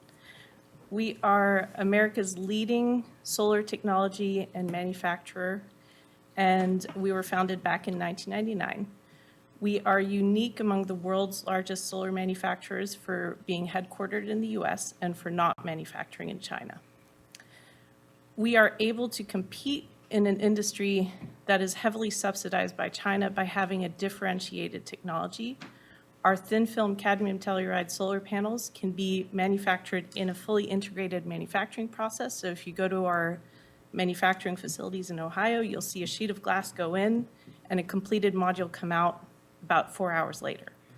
And so that all of that results in using less energy, fewer resources. And last but not least, we've also established the industry's first global recycling program and have been operating it for 20 years. So our US manufacturing facilities are located in Ohio. We have 3 facilities there. We have a facility in Alabama, and we also have a facility in Louisiana, which will become operational in the second half of this year. And crucially, we're not just manufacturing here. Many manufacturers you'll hear claim to be manufacturing here, but they're actually just assembling components from China. So we manufacture here, but we also source our materials from here. And you can see this spans across the US. And the value of manufacturing in the US and sourcing from the US and deploying in the US is that this creates real American jobs. And so each of our manufacturing facilities employ upwards of 700 employees with an average salary of $80,000 a year. Our manufacturing jobs are creating indirect and induced jobs, so about 16,000 jobs in our supply chain. By 2026, with the addition of our latest facility in Alabama and our facility in Louisiana, that will increase to about 30,000 jobs with $2.7 billion in US labor income and more than $10 billion in economic impact. So that is the value of American solar. Our technology is a proven technology that has been operating in the field for more than 2 decades. And the safety of our technology is based on the stability of the materials, the design of our product, the rigorous testing that it goes through, as well as its long and proven track record in the field. And so it's important to understand that cadmium telluride is not cadmium. It is a stable and solid compound that's insoluble in water, has an extremely high melting point, about 2,000 degrees Fahrenheit, and that material is 3% the thickness of a human hair, if you can imagine that. So very thin layer of semiconductor material, hence why our products are called thin film, which is sealed with an industrial laminate between 2 sheets of heat-strengthened glass. Our products undergo UL and IEC testing, incredibly rigorous testing. You can find it, a video of it on YouTube, seeing hail balls hit our products being submersed in water to ensure they're completely sealed. And last but not least, our products have been proven and operating in the field for more than 2 decades. We've sold more than 60 gigawatts worldwide. And more than 50 researchers around the world have confirmed the benefits and safety of our technology. So our technology offers a superior performance in hot and humid climates. And it also does not rely on crystalline silicon supply chains in China. Last but not least, before I move on from this, I think it's important to understand that there's a lot of misinformation about our technology out there. There are comprehensive studies that have been done that confirm the safety of it. However, we've also found studies that are not representative of our product, so they take non-encapsulated modules. There are no commercially unencapsulated modules sold anywhere in the world. Or they do tests that are not representative of real-world environments. So they'll take a broken piece of module, stick it in acid for a year, and say, look, it leaches. When you do comprehensive testing that is representative of what actually happens in the real world, there is no risk. And this has been confirmed by these leading institutions and third parties worldwide, as well as the fact that our products have been operating in the field and have sustained direct hits from tornadoes and Category 5 hurricanes without any reported issues of contamination. We understand how difficult it is to extract the materials and the metals from our products because we purposely try to do this during our recycling process. We established a global recycling program back in 2005, and we have recycled more than 400,000 metric tons to date. That's more than any other solar recycler or solar recycling scheme. And we've achieved closed-loop semiconductor recovery, so the semiconductor materials that we recover are reused in new solar panels. Most solar recycling you'll see are just focused on recovering the glass and frame, and we go further. So in closing, our technology is safe and proven, and it is helping to employ American workers. It is designed here in the U.S., manufactured here in the U.S., and recycled here in the U.S. Thank you. Happy to answer any questions.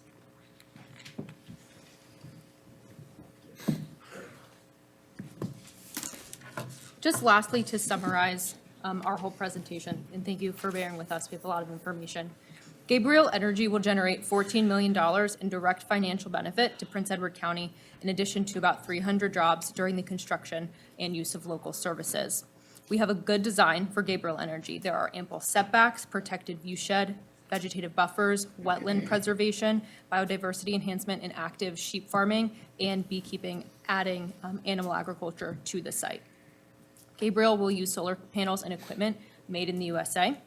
And after construction, Gabriel will be quiet. It will not add traffic or other demands on county infrastructure while adding local clean energy to the grid without pollution. Gabriel will provide opportunities for landowners to retain their land and develop it in a sustainable way. And this land will be returned to its natural state at decommissioning. And again, those decommissioning funds are retained as bonds, so that money is always there no matter what happens to the project or company.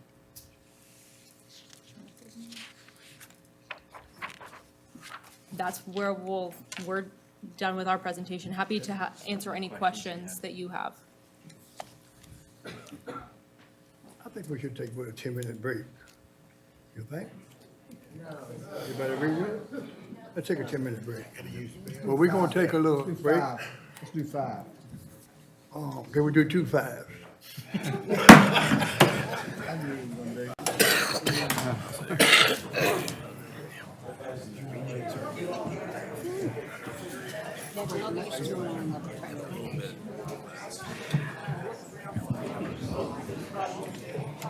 What's that?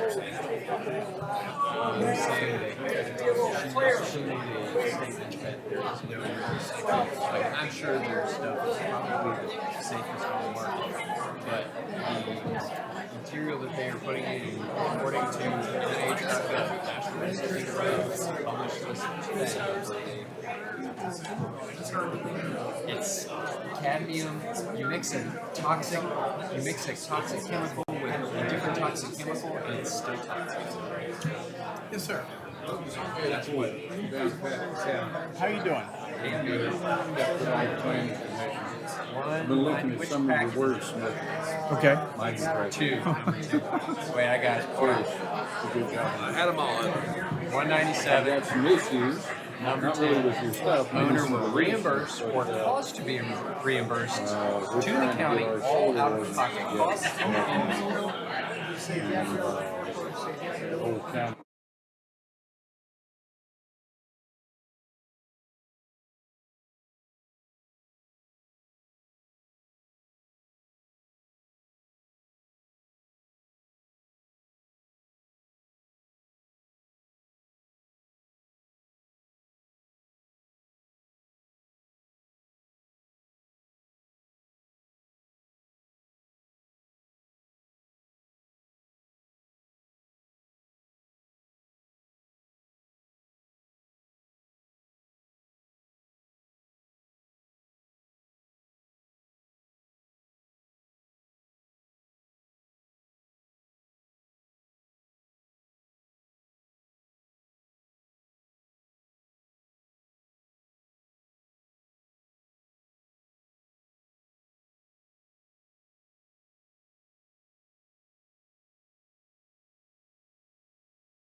Like that, use the emergency.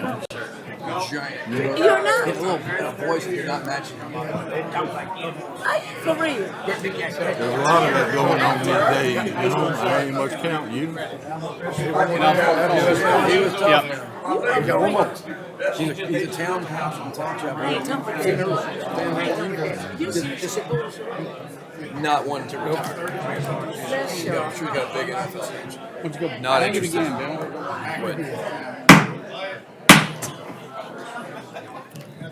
You got the hang of that. He ain't got the hang of it. You want to wait for Dave? Hey, wait for Jerry. Here comes, Jerry's coming. Here he is. So, Mr. Chairman, we've got a number of speakers here. The board set the number of minutes at 2 minutes per speaker. That'll be displayed on the display right here. So whenever you're ready to open the public hearing, we can get started. We'd like to open the public hearing. Our first speaker is Mr. John Hogan. Yeah.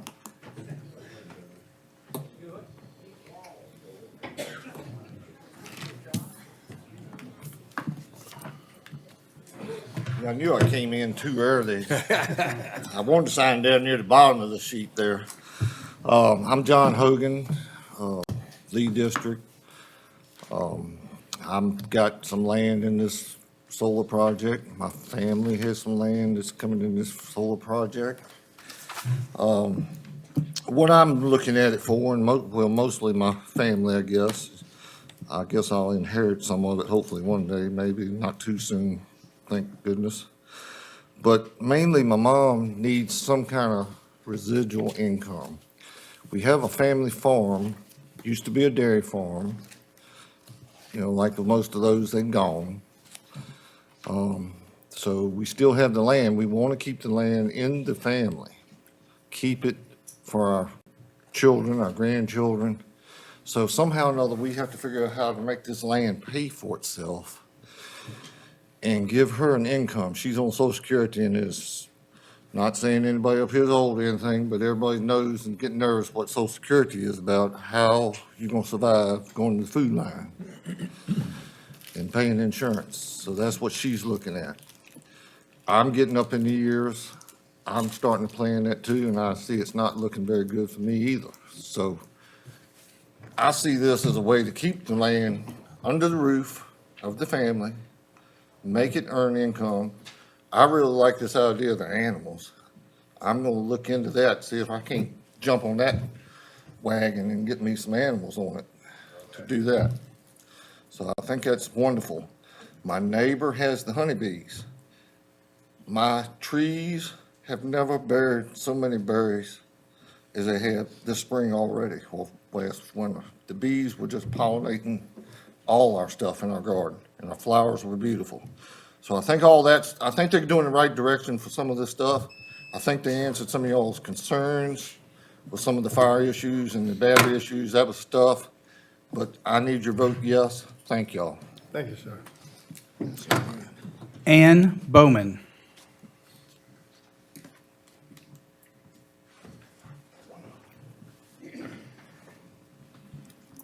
Hi, I'm Ann Bowman from Lee District. I have property that will possibly be in this solar project. I'm hoping it will go through. I think it's going to be a good money-making project for this county, and with the improvements we need with our school system and other things facing our county, that it will be a plus thing for the county. It will be a plus thing for me, as it will be bringing me some income from part of the farm. And mainly, it's going to be some wooded acres that are not in production of agricultural crops. And I'm hoping we can get along with the growing possibly some sheep and putting them under it. We've got to work that out. But I do like the idea of it being something that can also still stay agricultural in a way. If we have the sheep grazing instead of lawnmowers and weed eaters cutting the grass under these panels, I think there's a growing demand for electricity. And I know Prince Edward County is looking for some development and some industry that will be really a hog on the electrical circuit.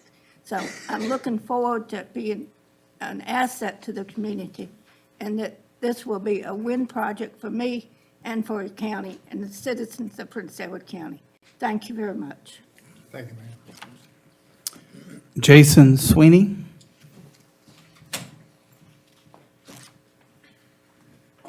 I'm Jason Sweeney. I'm a citizen of Fluvanna County down here. Been advocating for some solar issues in my county, but I understand under your rules, I need to ask your leave to either speak now or after other people that are citizens of this county have spoken. So I ask your leave. Do you want me to speak now, or shall I try to come up at the end? You can speak now. if you want. Okay, thank you very much.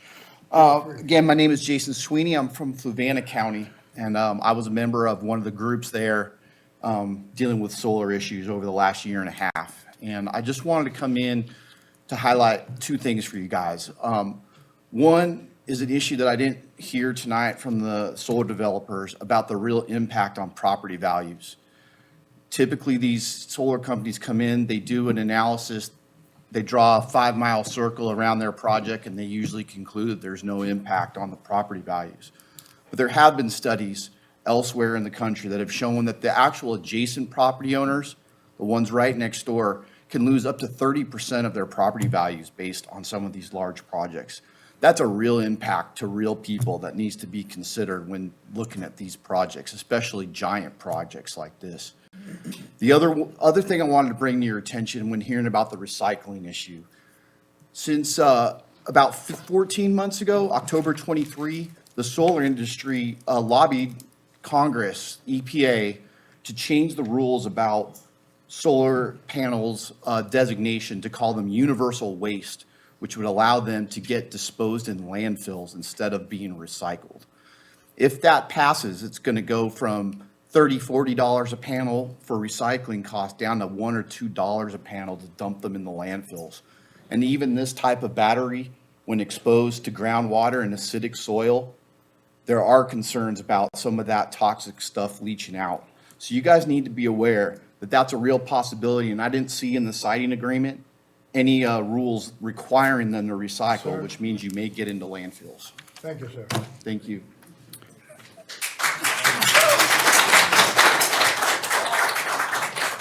Tabitha Zahn?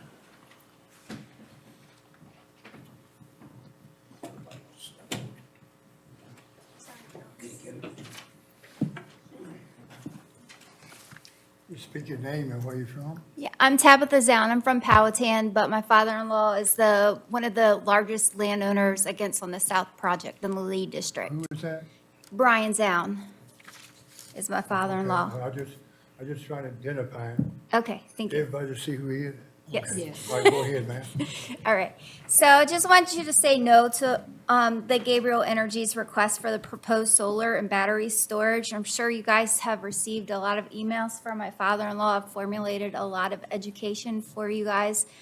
We've spoken to most of the members here. This does not fit into your comprehensive plan that you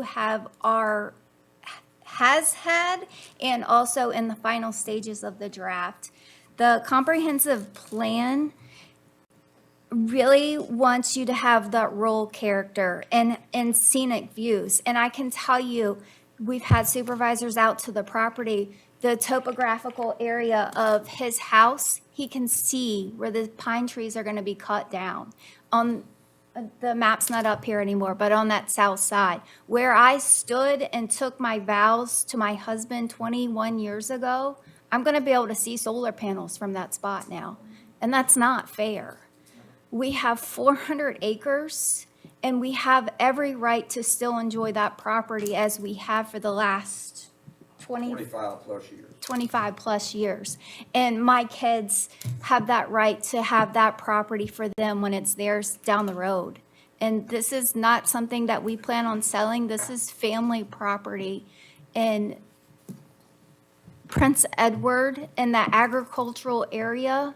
That's exactly what that is. It's conservation land. This is not a conservation project. Thank you. Please say no. Excuse me, ma'am. Did you say a supervisor been out to look at it? We have invited all the I supervisors thought you to said out, somebody had been out there. and several, Okay, all right. I'm just a making couple of the sure. supervisors did. Okay, all right. Yes. Okay, thank you, ma'am. Next is Nevin Rank.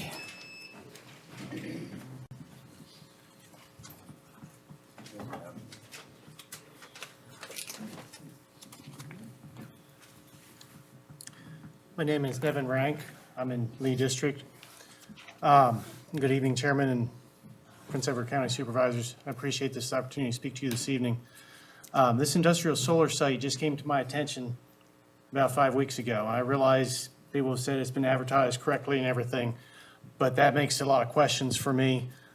Supervisor Townsend told my sister that he doesn't think most of our neighborhood knows about it. I am on New Bethel Road. The property comes out to our road. There isn't a sign on our road advertising it at all. I don't travel Verso Road, so I'm just finding out about this. One of the things I'd like to say is this is a commercial site. This is not agriculture at all. That is an agricultural area. And there's been talk, they say, well, it's going to help our power. But Energix has a contract with Google to supply their data centers with power. So that's where this power is going. It's not coming to us. It's not coming to our county. It's going somewhere else.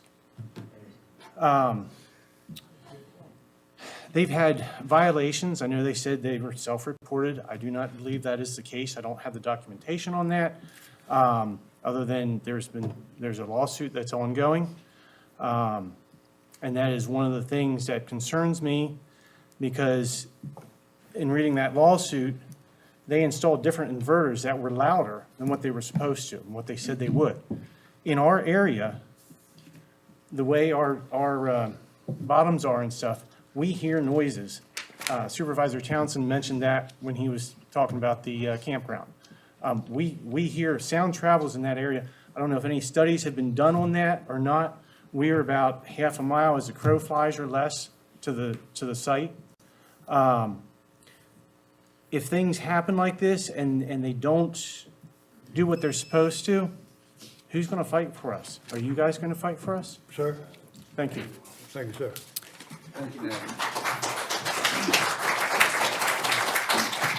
Next speaker is Chantry Rank.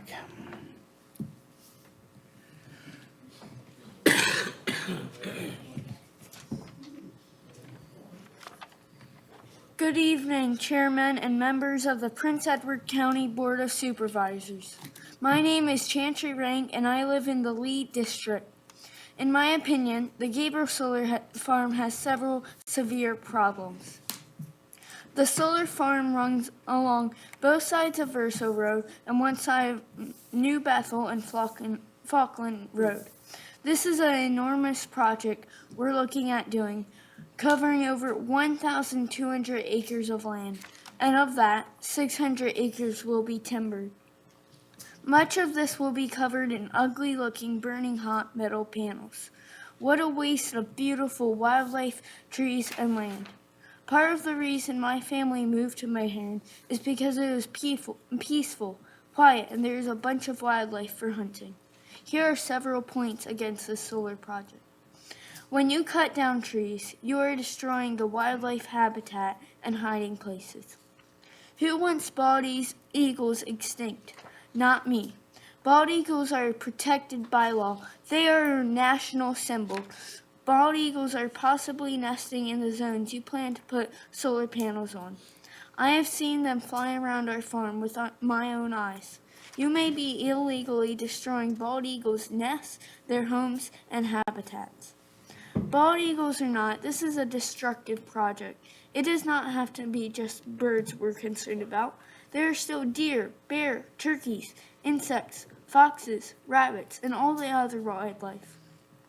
Supervisors, have you done the research on this project to check if there are bald eagles in the solar area? Has anyone talked to the local Department of Game and Inland Fish and Wildlife biologists about this project?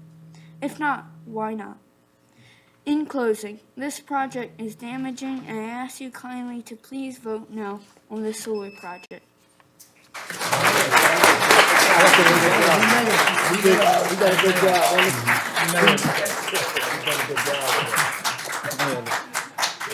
That one's gonna be tough to top. Brian's on.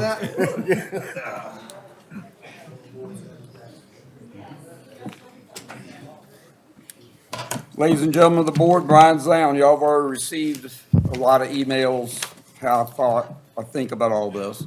I've had the luxury of having a couple of the supervisors on my property to try to show them exactly the issues. So I'm gonna kind of stick to maybe one or two little points. Definitely say no to the energy request by proposed solar battery storage.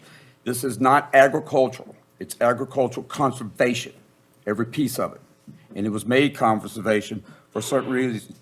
The present facility on the conservation land is less than a mile downstream on Evans Creek, where the core samples are very high for endangered species in the greatest water quality protection, not producing, but protecting the water quality. Only 2.5% of the cores in Virginia are ranked that high. Proposed site will run off the creek, and that will affect the core 2 areas. This is why in our area deemed agricultural conservation. This project does not need to be on this property. All this is directed from the Virginia DCR site. They're the ones that did the core sampling. And if y'all all got that map, and hopefully y'all all pulled it up and looked at it, it tells you exactly what I'm talking about. Evan Creek runs through my whole property. And I've seen it out of its banks over 5 feet from certain storms. Heavily damaged to the solar panels that will be along the creek. Supposedly 50-foot buffer. 50 feet is not from here to that wall. That's not very far away. Which wraps around most of the new site. I have sent pictures to all the board members here and pictures that shows the erosion along the bank in different types. There's also pictures that certain member here got to see of just what type of soil it is, how fast it'll erode, and what it can do really bad. Personally, I have seen trees come out of the creek and rage in my fields, and I've had game cameras in the back along this creek disappear that are 5 feet high off the ground due to some of the storms. The wildlife-rich area, that was not 2 minutes. Yes, that's 2. All right, then thank y'all very much.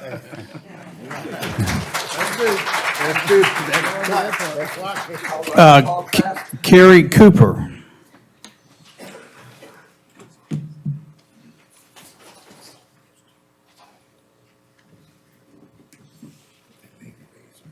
Good evening. My name is Karen Cooper, Lee District. I am a disabled veteran. I live in Meharon next to Mr. Zahn's property. I hear everything about money, money, money. I'm here to speak emotionally and for the animals. Livestock, everybody talk about sheep. Over 1.5% of those sheep will die. I have horses. The humming noise from the horses will disrupt their brain somehow, and they become dangerous, and they can die. I raised dogs for other veterans. They will not concentrate on me when this disruption from the solar panels humming. I live next to a beautiful church. I believe the graves in there are like from the 1800s. I like to go there sometimes. I like to sit in my backyard at 2, 3 o'clock in the morning because I don't sleep. I've seen way too much that some of you don't ever want to see. I'm sure if there's a funeral, they don't want to see a solar panel. I know when I go out at night, I like to hear the peepers. This is my peace. Don't take away my peace, please. I'm asking you to vote no.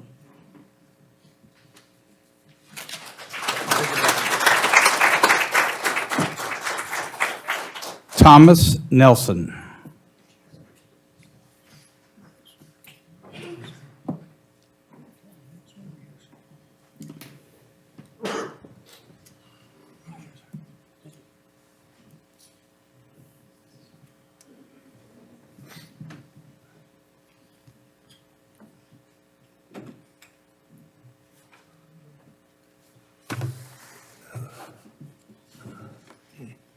get that. My name is Thomas Nelson. I live in the Lee District. And I applaud this company for their presentation. It looked beautiful on paper. But we don't live on paper. We live on the land. This land is not a sacred land, but it's great land for us. I'm a 25-year Navy veteran. I spent most of my time at sea. I have come to this area to enjoy the quiet and the peace and the comfort of country living. And I ask that you vote no on this. There's just too many things that can go wrong. This is a fairly new programs as far as electricity goes. Give it time, because something better will come down the road in the future. But please vote no on this and leave our land alone. It means too much to us. Thank you.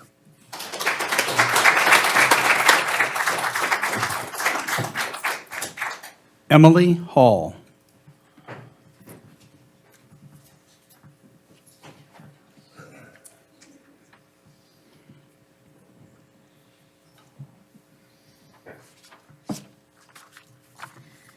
My name is Emily Hall. I grew up on Verso Road. My husband and our two sons built our dream house on Falkland Road on the backside of my great-grandparents' farm. In Appomattox County, they have changed their stipulations on solar panels in the county after the first solar farm was approved. My husband and I talked with the Appomattox County official that was given some good information. Appomattox County has now made it so solar farms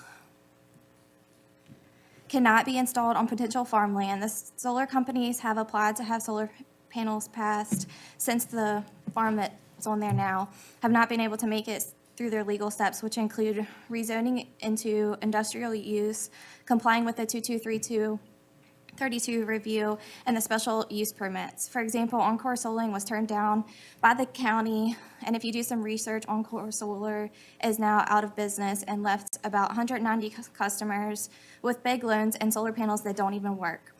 The first solar farm in Appomattox County took about 15 months to complete, only a 100-acre solar farm, and over 5 years to overcome erosional control, in which we were told that was just accomplished last year.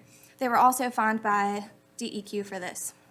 Mecklenburg County Board of Supervisors proposed a solar ordinance that would establish new standards for the construction and operation of solar facilities in the county.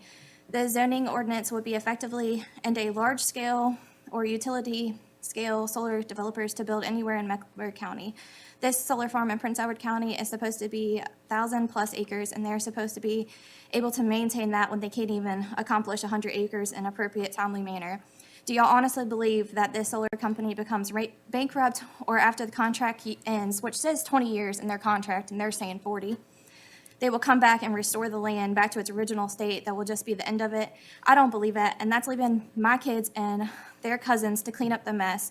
It's not easy for me to stand up here in front of half of my family causing bad blood and fight against this, but I don't want to see this for the rest of my life, and I will stand up for what I think is right, not only for my great-grandparents. Thank you, ma'am. I also have a will from my great-grandma, that in her will, it states that I direct that no timber shall be clear cut on any property devised here under for a period of 50 years of my date of death. You had your 2 minutes, ma'am. And I Thank you, have a ma'am. you want a copy of it? Okay. Mr. Shane Hall. Thank you.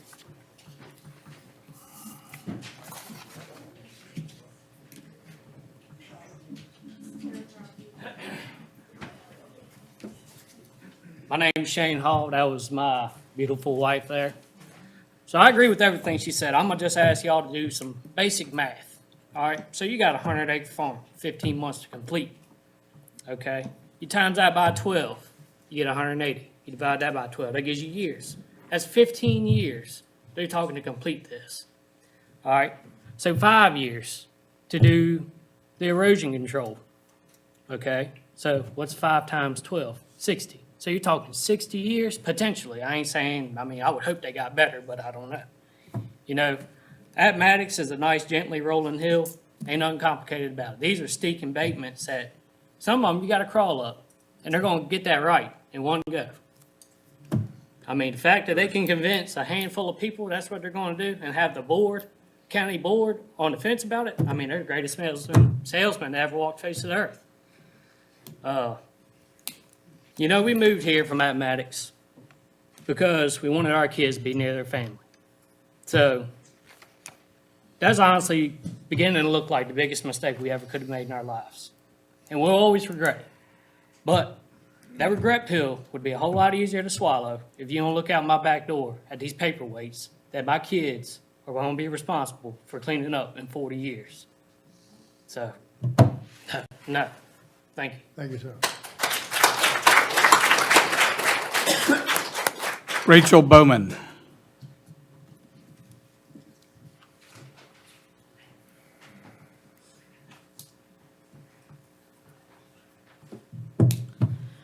Good afternoon, ladies and gentlemen. My name is Rachel Bowman. I own property on Mount Pleasant Road on the Hobgood Farm. I come here tonight along with my family, friends, and some of my community. This is more than just solar panels going on a piece of property. They are going on backyards or front yards of our homes. They are going on some of the land that we have lived on and called home all of our lives. For decades, we have had the burden of how taxes, equipment, feed, vaccines for the cows, and fertilizers were going to get paid. But each year, God gives away and it gets paid. For some of my family and myself, no amount of money could ever be enough to put solar panels on this land. We adore this land and are proud of this land. This is where we were raised and where we are trying to raise our children. I want to raise my daughter to be able to hunt deer, turkey, rabbit, and dove like I did and still do. This is how we provide for our family. I want her to be able to go outside, explore, play in the creeks, and go fishing on the farm like I did. I don't want to have to worry about her or any of us getting exposed to harmful chemicals from these solar panels. I don't want to instill in her mind an evacuation route if one of these battery packs are ever to catch fire and our community has to evacuate. I strongly believe there is so much more we do not know about these solar panels and the company. Obviously, their story and the people have changed out of this out of each meeting. I'm not sure if any of you have driven through Mount Pleasant, Verso, Falkland roads, but they are not equipped for heavy equipment traffic. For most of these landowners, they're only wanting solar panels for the money. They aren't the ones who will be looking at them for the entire 40 years. Ladies and gentlemen, I will be in my mid-60s, and who Lord knows what I would have to do or pay to get these things removed. Why do something so rational to our community just because you are money hungry? To my family members who are for this matter and say the grandchildren don't want anything to do with the farm, I beg you to sit down with your children and ask them the important questions about their future and how to keep the property within the family. I'm sorry, maybe you haven't instilled in your children the passion, heritage, and history with this farm. 2 minutes. Thank you.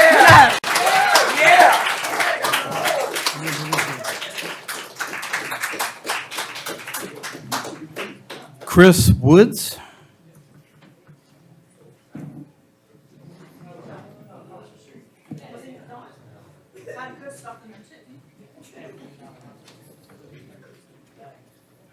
Members of the Prince Edward County Board of Supervisors, I want to express my strong support for the Gabriel Energy Solar Project. As a landowner of Prince Edward County, I implore the board to protect our personal property rights. I want to repeat that, our personal property rights. This is land that I own, okay? Multiple different properties. I've also driven around the whole area. The ability, like, when people are talking about they don't want to have like a sightline issue of this, I'm sure y'all are familiar with the area and that sort of thing. I can't see through a hill. So I don't know how some of these individuals are going to be able to look at them. For instance, my property on New Bethel Road, the majority of the property on the back side of that is across a creek. You can't see it from any vantage point, period. End of story. It's not even possible to see it.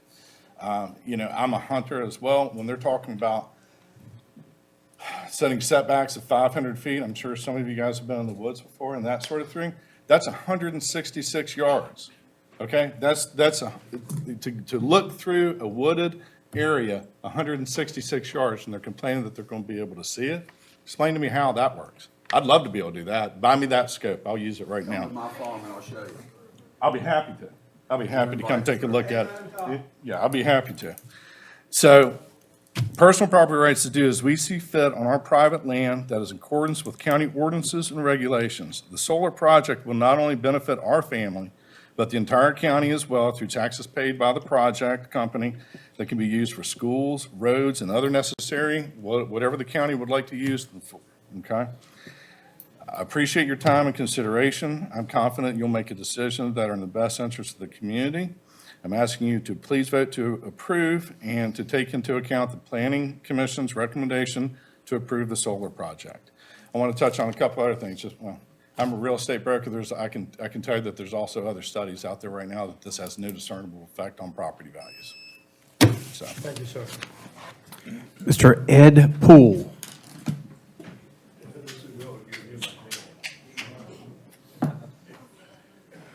Not for me.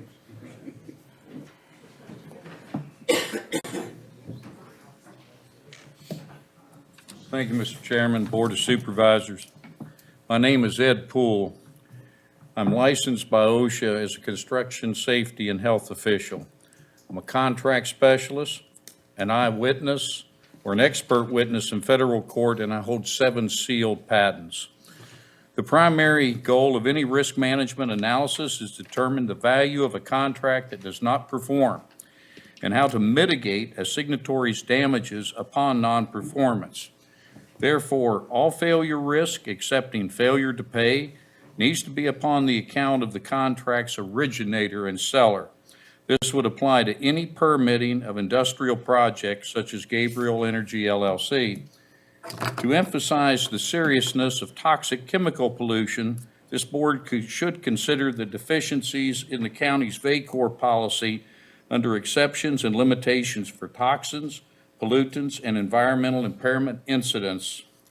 Secondly, the most valuable tool for a risk analyst is the acknowledgement of those whose business performance is directly tied to risk mitigation, insurance underwriters. When underwriters establish exceptions and limitations within a coverage policy, they are signaling potential or proven damages that cannot be insurable due to exorbitant costs of mitigation or remediation. Policyholders are therefore clearly warned of the inherent danger should they self-risk their people and properties to such exposure. Your own county underwriter, VACOR, is legally establishing that the risk associated with the EPA's Toxic Substance Control Act, which includes cadmium telluride and PFAS forever chemicals, is so severe they will not provide coverage to Prince Edward County's own properties. Should the Board of Supervisors decide to disregard this red flag warning, then Oh, sir, there you go. Where are you from, sir? I missed where you said you was from. Patrick County, Patrick Stewart. County. Okay, thank you, sir. All right. Don't want to do that. I need about 20 seconds. Okay. Go on 20 more seconds, sir. All right, I thank you. Patrick County, way down here. Should the Board of Supervisors decide to disregard this red flag warning, then all short and long-term risks must include financial assurances utilizing confirmed and irrevocable letters of credit and not bonds of a renewable nature. And I can stop it there. Thank you. Thank you. Thanks.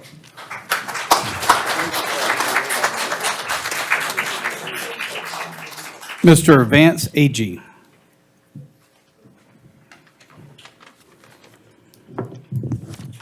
Mr. Chairman, Board of Supervisors, thank you. I'm from Patrick County, Virginia as well.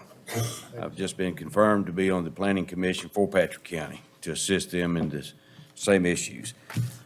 I'm a nephew of the Reverend Cohen Agee, some of you may know from Keysville, Ashcamp Baptist Church.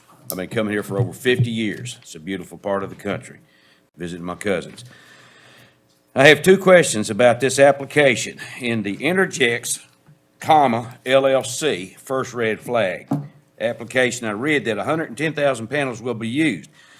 But the Interjects decommissioning plan, I see 243,960 panels will be decommissioned at a rate of $11.59 each. So how many panels is it? We got to calculate the tons, and I'll refer you to the NEPA 1969, the National Environmental Protection Act, 1969. We are to assess the environmental and human health risk of any new project, whether residential, commercial, or industrial. That's the first assessment to any project. Other counties in Virginia are already doing such. Number 2, during a recent meeting, Interject stated that it self-reports all sites violations and fixes them right away. I dispute that. If that is true, how come Energex is still violating state environmental law at the River Trail Solar in Carroll County, Virginia? According to January 23rd, 2025 DEQ inspection, 4 violations still have yet to be fixed for several months. So in light of all of these conflicts in the comprehensive plan being explicit, I recommend no. Thank you, sir. I need a little help with this one. I think the first letter is a W. I don't know if it's. There, no, you're good.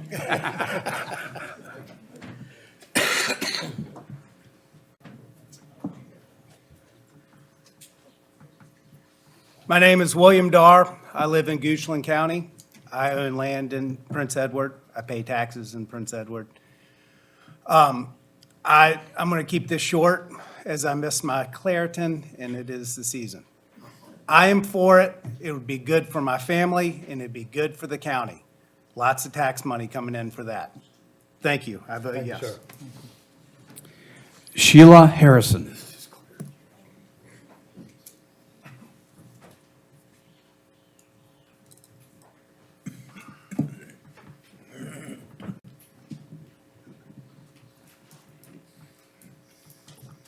Hello. I'm Sheila Harrison. I bought property here about 2 years ago after years of looking for the perfect place. With the intention of moving my adult kids, my aging parents. I own property on Falkland Road, luckily right across from this beautiful solar farm you're trying to put in. I have many concerns, property value being one of them. Yes, you can find studies saying it doesn't affect it. You can find just as many saying it does. You can find studies saying that it's not dangerous. But you can buy a study. Who did the study? Who paid for the study? The people who did the study, are they the ones going to eat the fish out of that lake?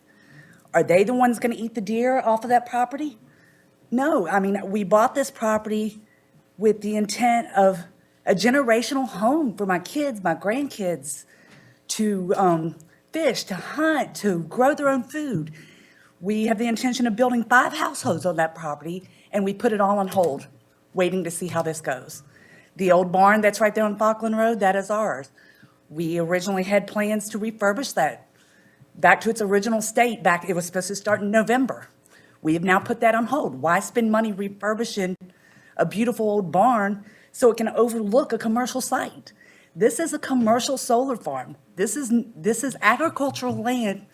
Prince Edward is a beautiful place, and they wave money at you, but unfortunately, by the time you know that their projected money is not accurate, it's too late. The damage is done.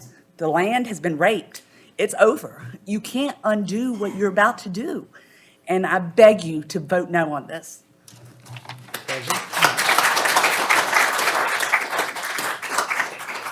Savannah Harrison.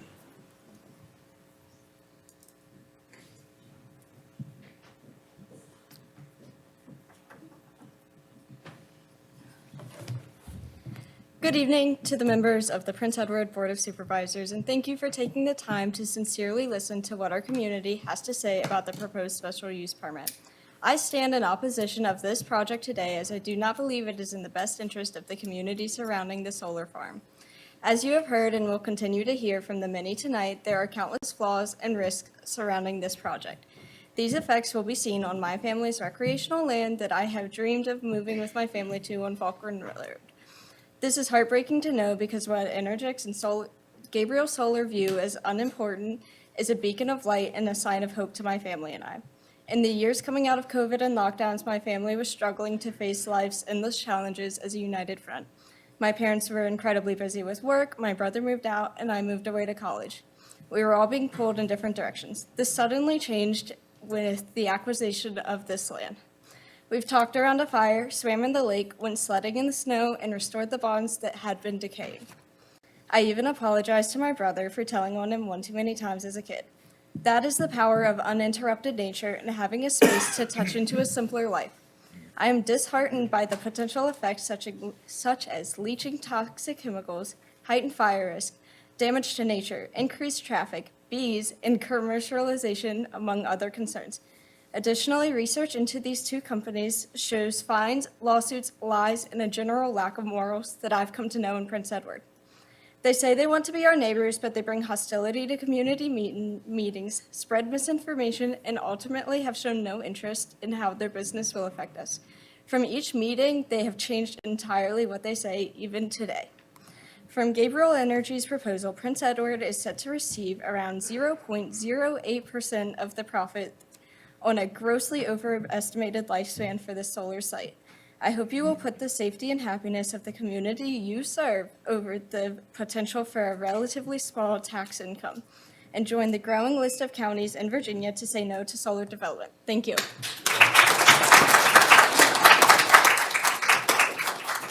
Doris Rank.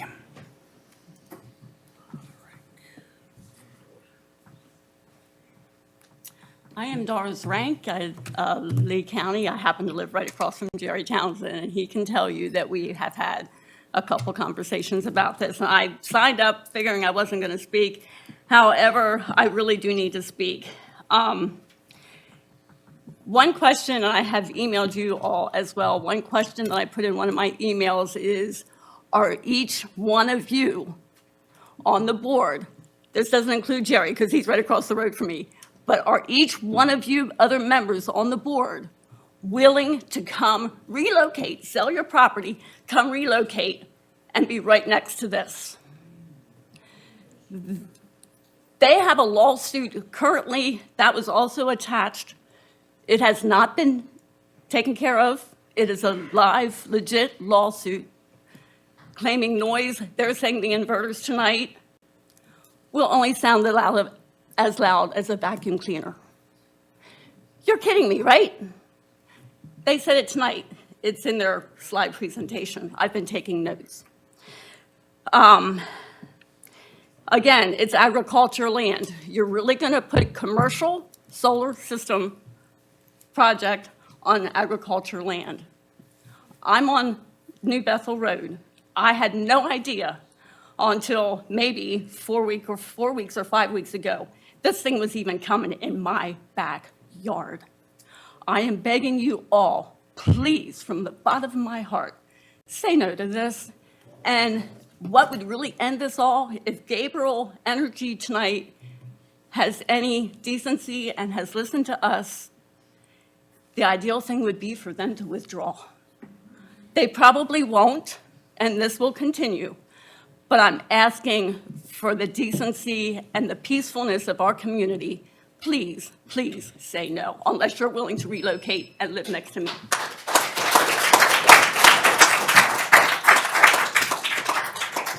John Watson.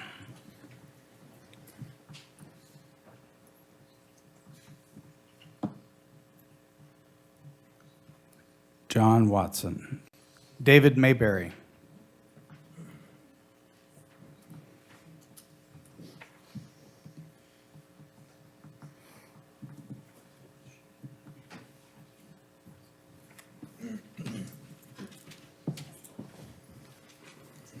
Good evening. My name is David Mayberry. I live on Falkland Road in the Lee District. I'll try to keep this short. My wife and I have sent several emails to you, and I hope before you make the decision that you look at those emails, because those emails can say what I have only a minute and 47 seconds to say in a much more in-depth way. I have no animus against this company or the solar industry, and I certainly don't against my neighbors. But we need to talk about Interject's reputation and the implications it has on this project. Interjects and its subsidiaries have been cited multiple and repeated times for violation of DEQ. In my experience of being a contract monitor and evaluator, multiple violations over multiple years is a company management problem. It's not a subcontractor problem. So in other words, the company presents a great application and they've done a really good job, but then they don't follow up and follow through to make sure that it's done properly.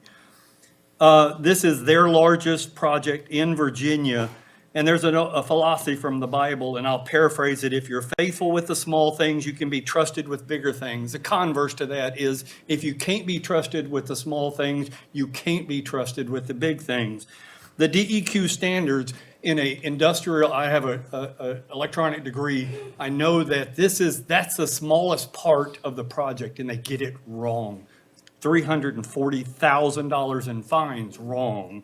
So if they can't be trusted with that, what's going to happen to our area, which has the potential of flooding? We have 2 dams that it's going to be affected. And additionally, the BESS system that they're talking about is different from what was in the package. And how are we going to hold them to that? And if they can't maintain the DEQ standards, how are we going to be sure that they install, maintain, and operate those BESS systems so that they don't catch fire and I don't have to be evacuated because I'm downwind? Thank you.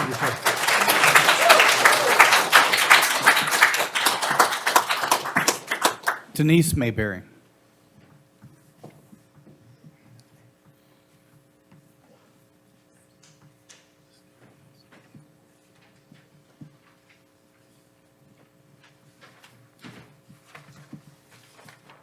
Denise Mayberry, Falkland Road, Lee District. I'm going to fly. So I'm here to speak to you about protecting the soil and the waterways of our county. Gabriel Solar plans to use panels that are manufactured with a poisonous chemical called cadmium telluride, a known carcinogen, which can leach into the soil and drain into streams and rivers abutting the project. First Solar is the manufacturer of these panels. The data sheets state that the panels are, quote, inherently immune to and warranted against power loss from cell cracking. They admit that their cells or panels crack. Okay, I sent you an email with a link to these things. I've also emailed you links to several scientific studies from Europe, India, the United States, though there are a dozen more from around the world that show that solar panels can leach their chemical composition. One of them from January 2021 from University of Stuttgart studied different types of panels over a 1.5 year period and stated that, quote, it is no longer a question if these substances are released into the environment. Several studies proved they do. By the way, Gabriel Solar folks and First Solar, they didn't crush or mill the panel modules and put them in acid, except to get a baseline of what was actually in them. So, in the study, quote, if the edge sealing of the modules are not carefully done, or if it is damaged, or even worse, if the front module glass is broken, leaching is unavoidable. Rainwater will suffice to leach out the toxic elements. Quote, we find that finally the modules delaminate because of the leaching from the edges of the module pieces. In all kinds of modules, at least one of the layers of different cell types represents a weak path for the leaching. In the case of cadmium telluride module pieces, the CDTE layer itself and molybdenum contact are soluble. Quote, in neutral solutions, i.e. rainwater, only 17% of the module pieces showed delamination. Well, 17% of 100,000 panels is 17,000 of them that can delaminate and can leach their poisons. That's just after 1.5 years. Imagine after 5 years or so. I see, but please say no. Please say no. And if you're not going to say no, make sure that they're going to be testing the water and the soils, because I am. Thank you.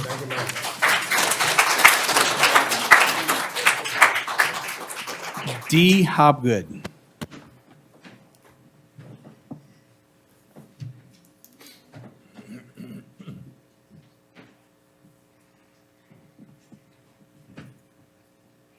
I'll get that. Take your time, sir. Take your time, sir.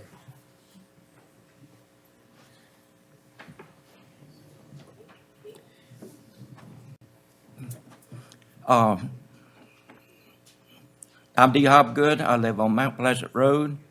I own land on Mount Pleasant, Falkland, and Verso. We were a dairy farmer, now a beef farmer, and I'm struggling to keep the farm going. It's hard, and I've got bad health and expensive medications. I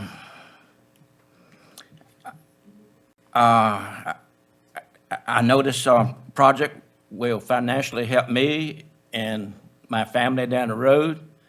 It will help the county. It will help the new school renovation.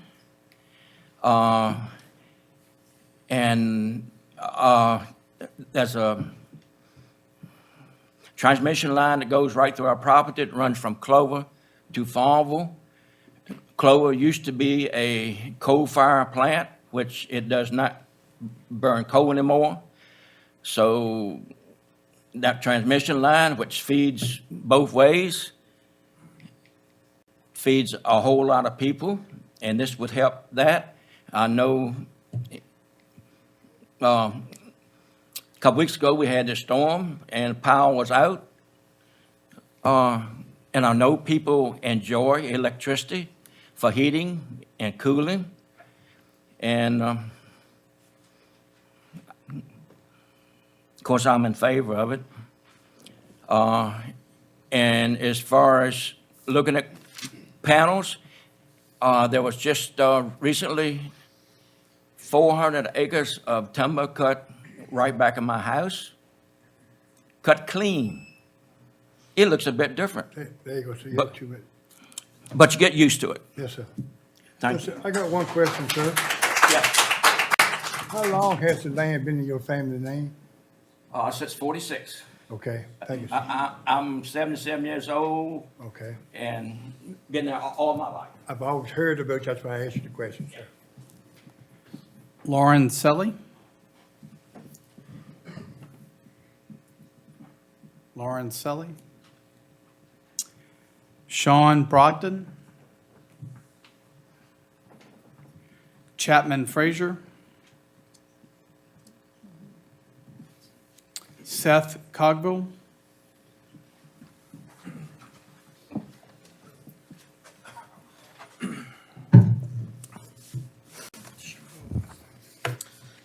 Good evening, Chair and Board. My name is Seth Cogbill. I represent Energy Right. It's a nonprofit organization dedicated to helping localities and their citizens navigate clean energy conversations across Virginia.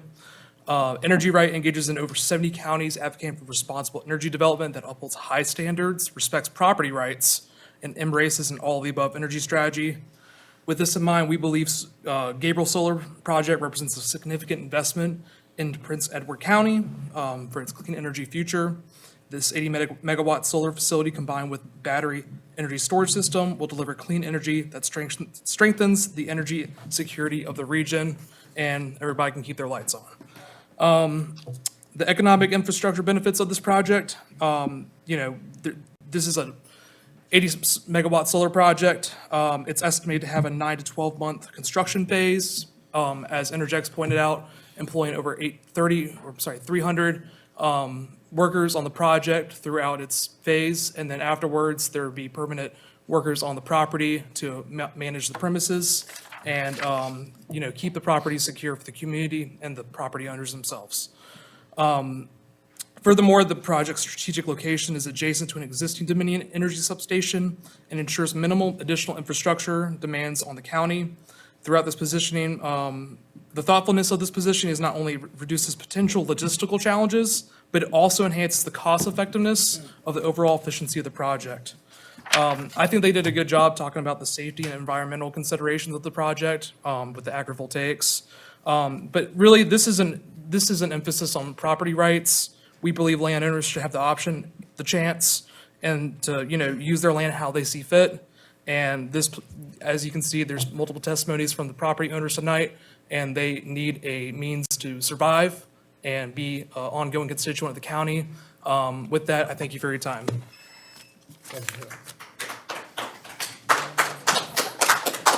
Brandon Rockwell. Brandon Rockwell. Rodney English.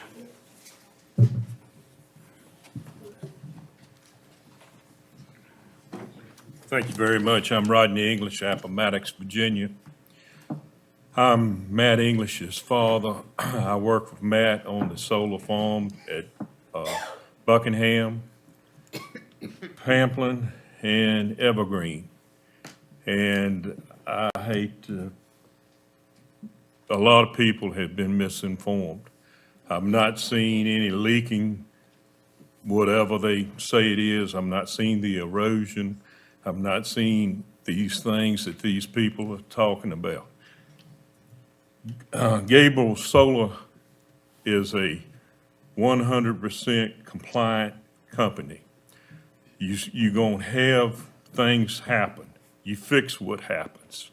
But anyway, I think it's a real good project. We graze sheep on this project. We've had no problem. The lady with the dog there, I talked to her. She was so misinformed. The transformers that is on this place make no more noise. Now, I guarantee you, they make no more noise than your outside heating and cooling unit beside your house. If they were right here in this room, you wouldn't have to raise your voice to talk over them. I'm there every day, and I'm not seeing all of this. The young man with the eagle, little field mice all over. We see hawks and eagles all the time. We got a covey of quail. How many of you can see, tell me, and walk, how long would you have to walk to find a covey of quail? You might, and these people that's going to benefit from this, they're going to spend their money. The one farmer we own, he's already gone and got him a boat from Taylor Forbes. The other man, he buys a tractor. The ones in Pennsylvania County, they built a barn, a garage where you can house 3 tractor and trailers long ways in it. It's a good project. Thank you, sir. Gable Energy is a good company. Thank you, sir. Thank you. Mr. Matt English.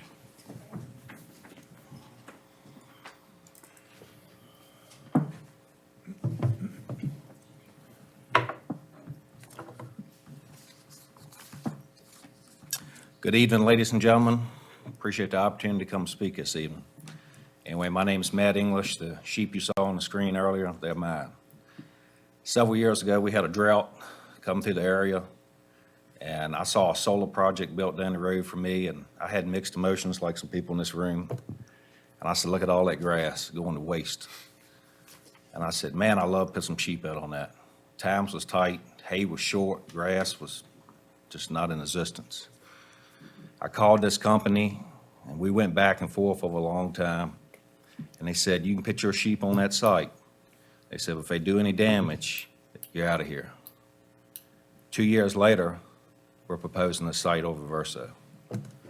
I'm on 3 sites, Appomattox, Buckingham, and in Prince Edward. I farm hundreds of head of livestock. Where I live at, I can't afford to buy a farm, fence it in, and have the grass that these people provide. If it's an issue that I see on site, I call it the money they spend on erosion control, the grass that's there. We don't have it on a family farm.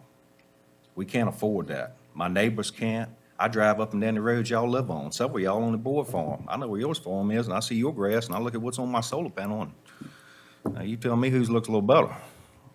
But I've had a great opportunity, and it's been blessed. I will end with this. 2 weeks ago, I got a national award. That award was a Climate Smart program. Anyway, as far as I know, I'm the only one in Virginia that got it, and they only gave 150 out of 50 states. My hit ratio was 222% the first year I was on solar. That means every mama sheep had a twin or a triplet. So thank you for the opportunity. I look forward to come farming on Verso side as I'm up in Pampa now. Thank y'all. Thank you, sir. James Jordan.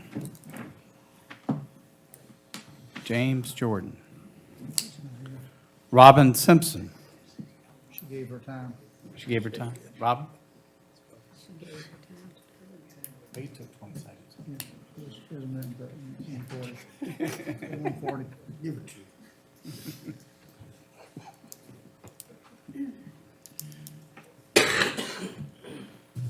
My name's Robin Simpson.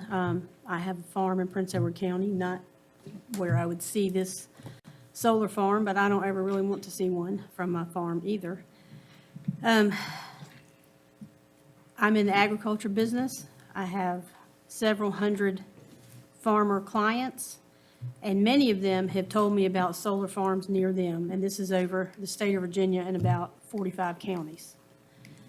And I'm not even going to repeat everything everybody said. I agree with these kids over here that they don't want to see that. They want the land that they've grown up on to be what they've grown up on, and I agree with that. I understand the struggles in farming, but there is one thing that I want y'all to think about, and I am asking you to vote no on this. But of the farmers that I have, some of their families have done this with their farms. What they have told us is that these things don't produce for the amount of time that they're promised. It's much shorter, and when it's over, they have the expense of getting rid of them and cleaning up that land into hundreds of thousands of dollars. And I think that's pretty sorry, and I know that these people that are talked into doing this don't think that's going to happen, but what I'm telling you is that these people are telling me that it does happen. So I'm asking you to protect our people, protect these guys over here, they're going to inherit this, and please vote no.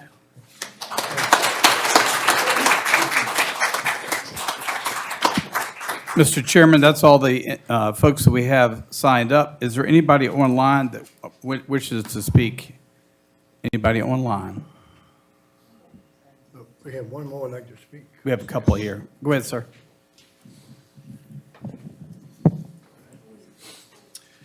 Yeah, my name is Dave Del Gurcio. I'm the Executive Director of the Virginia Energy Consumer Trust. Our organization is not here to tell you how to vote. We respect the rights of landowners, residents, and the counties to make the decision that's best for them. But we do implore you to follow best practices as they were published recently in the Farmville Herald. Best practices for solar field construction and management. While there were some positive aspects of what I saw in the presentation from Gabriel today, there were some aspects that are still lacking from a best practice standpoint. And it's your responsibility to look after the benefit, the welfare, and the health of not only your citizens, but also your land in the county. And I would ask you to go back and look at it before you give a conditional use permit and look at the best practices and require those best practices of the developer in the conditional use permit. I don't want to get into the reputation of Energex and some of the issues they've had with DEQ. There have been other developers that have had the same issues.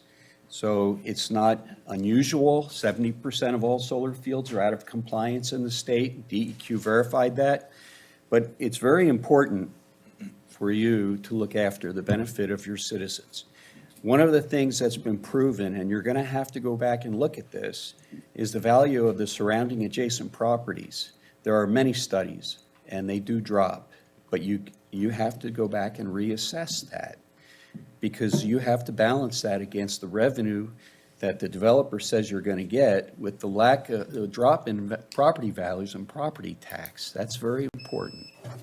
Thank you, sir. All right.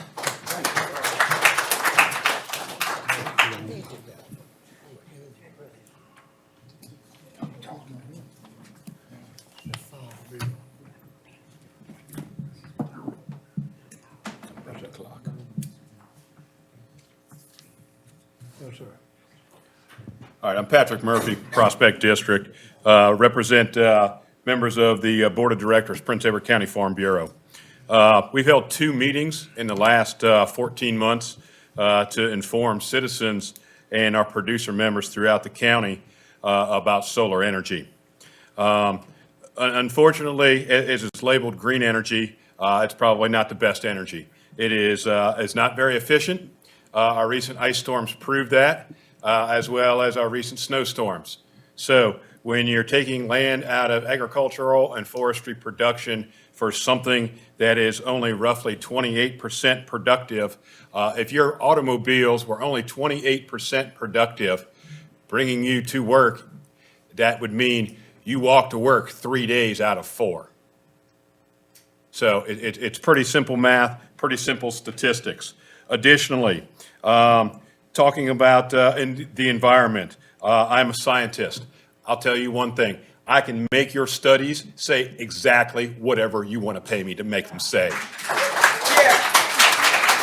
Furthermore, there is a current periodical, and I'm in search of it reported to me by Dominion Energy linemen about superheating of the atmosphere, creating supercells with super destructive winds and chaotic thunderstorms. It happened in Buckingham on 60. It will happen to the people that live east of this site as well. Folks, it's in proven fire science. I am a fire science believer and behavior modulist. I can tell you what fires are going to do. And let me tell you what, you superheat that atmosphere just like our fires do in forested conditions, you have something that is way beyond anything you can control. Furthermore, debunking their economic plan, the current land value and productive land value of time in that area would be much more significant than what they Thank you, have. sir. Please vote no on this particular project.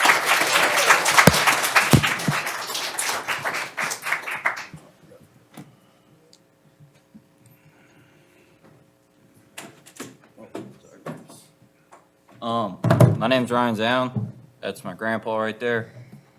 I'm just going over the re-individual property rights argument. It's just a red herring argument. This is a zoning law issue. We have rights to develop our A1 zone land without permits for any permitted use. But zoning laws recognize that certain uses, special uses, require a special use permit. In this public hearing, because certain special uses of property affect other people's property rights. That's why you can't build a casino or a strip club or whatever else you want and exercise your property rights. Industrial solar projects affect surrounding properties. Significantly, it hurts property values, it damages forests, streams, local wildlife. I mean, my grandpa's farm, I've come up there since I've been born. Love it up there. My grandma passed away on that farm. It's special to me. I don't want to see solar farms on it. I mean, I've played there with my brother. I've just grown up there. Hunt, fish. I love it up there. And just don't ruin my view by voting yes on this. Please vote no.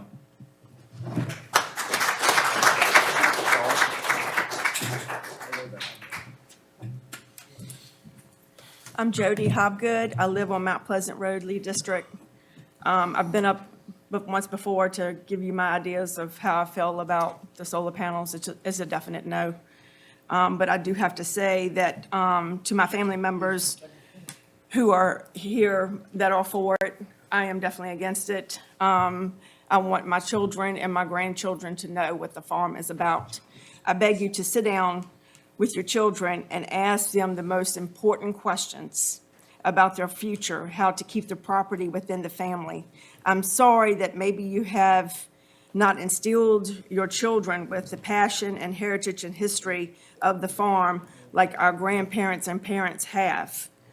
I just don't really think that a lot of these people are getting the full story of these solar panels at all. Family members are being left out of decision-making. If you're tired of paying the taxes, everybody, if you're tired of paying the taxes, there is multiple children, grandchildren that are able to step up to that plate. We're able to take care of our family members. I have taken care of my mom, my dad. They all had cancer. I took care of them to the end. I was their power of attorneys. I was medical power of attorneys. I was there for them through the bitter end. Hundreds of family farms die each year. Please don't give Gabriel Solar Panel the right to allow any family farm to die as well. I want to tell you this is a family farm, and as far as the dollar signs, it means nothing. You cannot take it with you, right? So lastly, there was a will recorded with the county under Olivia H. Hobgood that states, I direct that no timber can be clear cut on any property hereunder for a period of 50 years from the date of my death. My great-grandma passed away February of 2006, 19 years ago. She's my great-grandmother-in-law. Thank you, ma'am. I want to say, please look up Joshua 14:9 tonight. Please look it up and lay with it with your head. Say no.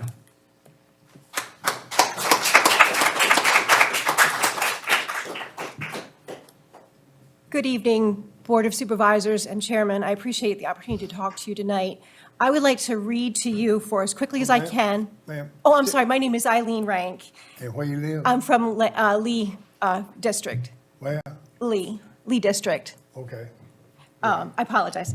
I'm going to try to read to you a lawsuit of $3.3 million against Energix from Axton, Virginia. 2 farms have filed a lawsuit against them for violations. And I'm going to try to read through this as quickly as I can. It's important.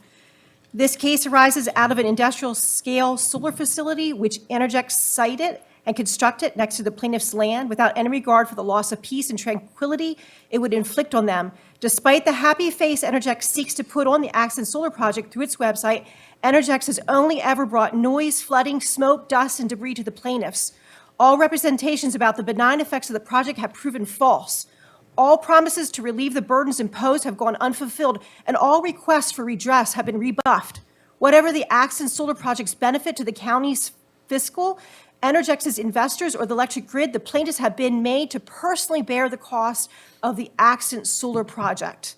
This project has generally disturbed this quiet corner at the intersection of Henry and Pittsylvania County with the shriek of solar panel inverters, and specifically robbed the Moxleys and Criscos, these are the plaintiffs, of the quiet use and enjoyment of their lands, undermining their well-being and diminishing the value of their lands. Real quickly, I just want to recap what this lawsuit is about. The plaintiffs here they put in inverters that were much louder than what they agreed to put in, and they put the inverters right next to their land, and their land is clear. You can clearly see, if you get on the lawsuit, you can see the pictures. You can clearly see the solar panels from their land. It's been so disturbing that they actually had to move out of their property. And the 2 farms are basically destroyed because of this solar project without any kind of redress from Energix. Thank you very much. Thank you, ma'am. Mr. Chair, I want to try one more time. Is there anybody online that can hear me that would like to speak towards this item? Still on the phone? Okay. Hi. Sorry, I apologize. Thank you so much for letting me speak tonight. My name is Dawn Gillings, and I own property on Mount Pleasant Road. When we learned about the project, my property is a bee farm. So we were concerned about the impact this project would have on my business as well as my bees. I emailed Gabriel Solar, and that very same day, the project manager reached out to me, scheduled a telephone call with the entire team to speak with me. Several conversations, and months later, I am now an agrivoltaics advocate. I actually did my homework by speaking directly with the individuals who are working on this project and who will be in this county. They took the time to address me, my family, and my livelihood. I believe Gabriel Solar will ensure that our land, our air, all of our water will be managed carefully and responsibly. So much so that my family and I have now become part of an agrivoltaics program. We are the local beekeeper. I am confident that my bees will be safe with this project. I would not put my bees at risk. I can guarantee you that. We bought property specifically for this, and I would not mess up my entire life for that. And I would like everybody just to please remember that our neighbors came together to attempt to build a better community, not just for tomorrow, but for decades to come. They are offering their land, their personal land, to be used to generate power for Prince Edward County. They want to give us more energy options. They should be applauded. Thank you.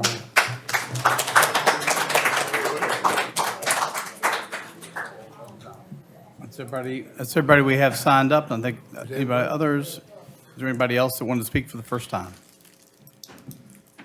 That said, Mr. Chairman, I think we can close the public hearing. Close public hearing. Maybe we got one more. Oh.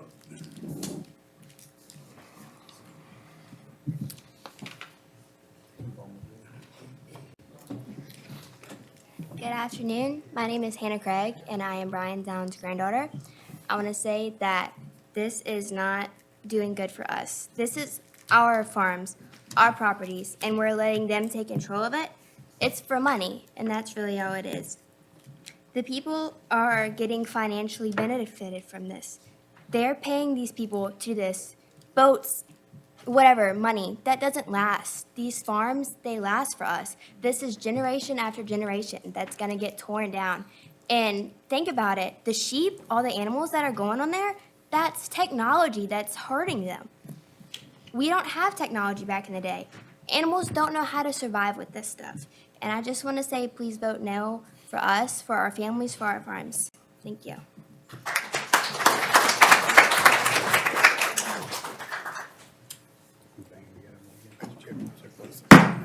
Okay, close the public hearing.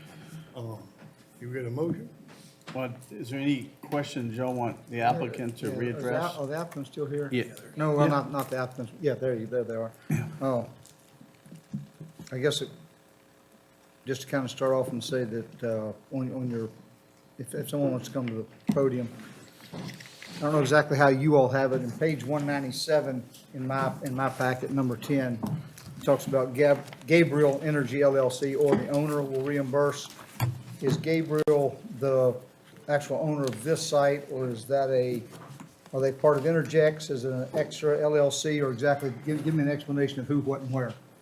Yeah, so Gabriel Solar, like any construction project typically of any size, you have an LLC, which is how you do the financing, et cetera, of that project.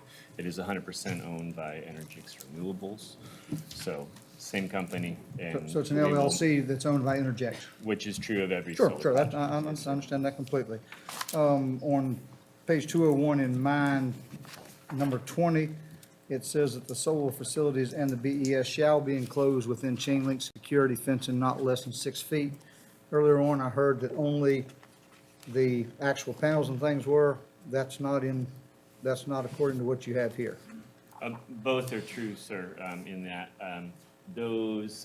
so the connections between sections of panels go underground, typically, between those two zones. So you'll have the fences essentially hugging the areas where there are panels. There's several different areas across the project. In between those is where we have the wildlife corridors, et cetera, that are, within the boundaries of the project, but actually are outside the fence line, which is a considerable amount of the project. And so then the connections between those, again, power generating areas typically are through underground conduits. On page 201, on number 24, it says the solar facilities shall commence construction within 3 years of approval. Where else have you all built facilities, sir? We're in 14 projects across Virginia. Across We're in Virginia? Pennsylvania, yes, sir.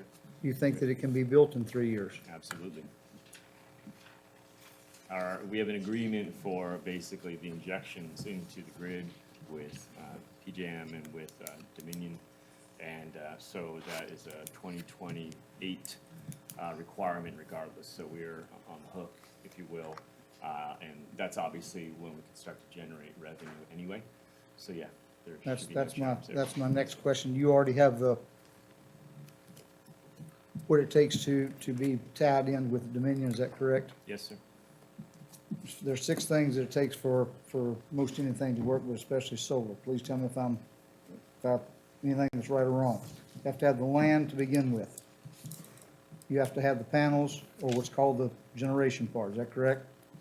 You have to have transmission, you have to have the transformers, you have to have distribution, and you have to have the end users. That's the 6 that it takes for any of them.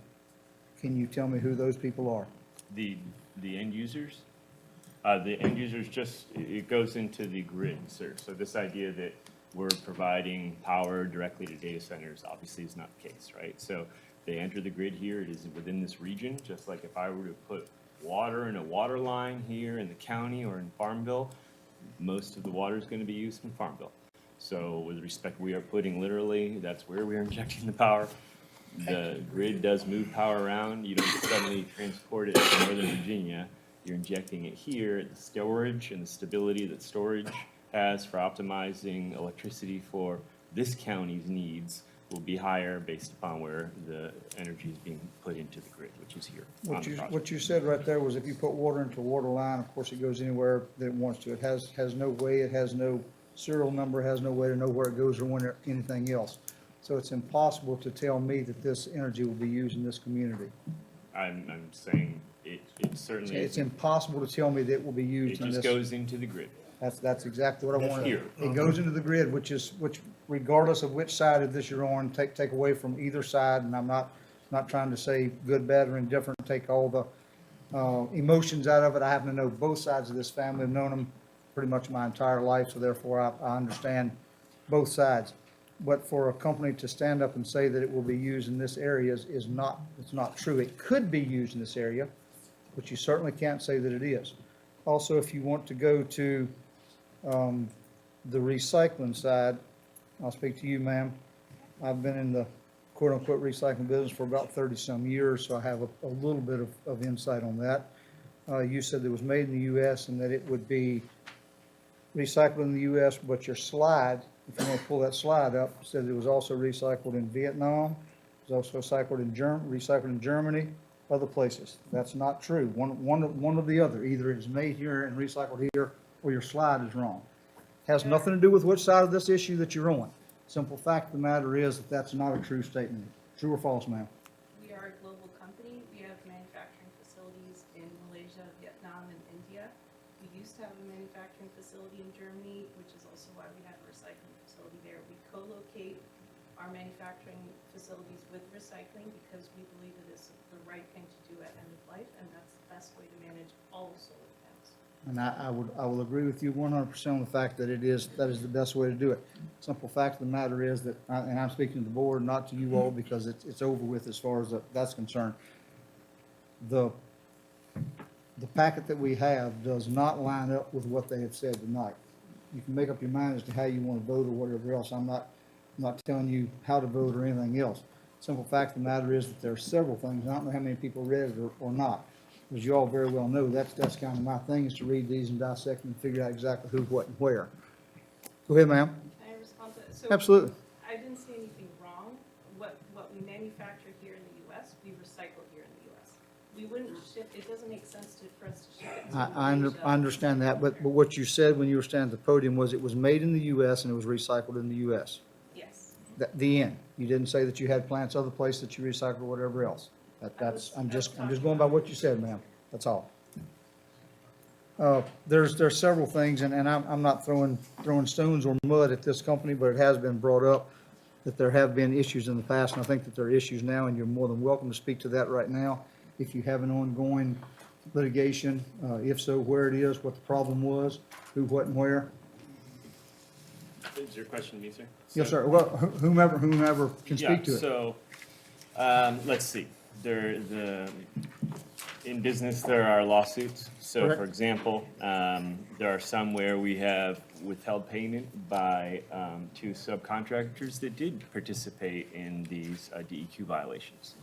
And so they then sue us to get those funds when we see it as a breach of what was their performance in the contract. We've even stiffened, therefore beefed up all our current contracting to make sure that, as we said earlier, that they have to be accountable and liable, even economically, for compliance, right? So that there are lawsuits ongoing where we've taken them to court and said, no, you caused their violations, not just our being accountable, those companies are accountable, and we don't work with them anymore. The one that was referenced in Axon Solar, first of all, this is an adjacent party who was not in favor of the project. They have abated entirely this noise issue with a great expense to the company. And so I think it's a money grab, in fact. And so that's why we fight that lawsuit, but it's completely abated, and there's the science and studies locally show that. Thank you. That gives you an opportunity to explain as who, what, and where to me, to the board, and to everyone else also. Yeah, thank you, sir. Just to clarify again, no misstatements on electricity is like water. You put That it is in correct. the system, and that's exactly what it will be doing. There's no ID to it. It can go anywhere it wants to. It can go to DC, it can go to North Carolina, it can go to South Carolina, it can go to anywhere that Dominion Power has. So what I would like to say to the board, not to the public right now, because this is going to be up to us now, is a simple fact of the matter that it could be used here, but it's certainly not a community energy. Never has been, never will be. There's no way to trace it. There's no ID on electricity, water, or anything else. So be it. Any other questions or comments? Up to the board. I want to thank everybody for coming and providing your input. There's a myth. You often hear it out of Washington that America is a democracy. It's not a democracy, it's a republic. Check Article 4, Section 4 of the U.S. Constitution. But if it were a democracy, we had 9 people speak in favor of this project and 24 speak against it. So I want to just remind the board of our 33 comments from very invested citizens. So thank you for your time and being willing to stick it out on this late night. Okay. Any other questions? Comments? Are we able to address any of the questions or concerns that people brought up during the public hearing? I was just making some notes about noise and stuff. There's that according to what we usually do, no, there's no rebuttal. No rebuttal. Anything else you want to make, comments you want to make? Yeah, I was just going to address the concerns from the crowd. Mainly noise and view shed came up a lot. Noise and what? In the view shed of the setbacks. Yeah, I think that was pretty, I mean, that's pretty clear, established, I think. Yes, ma'am, what you got? Could I address carcinogenicity, because that was brought up, and if I was a resident, I would like to know that. Cadmium is a carcinogen.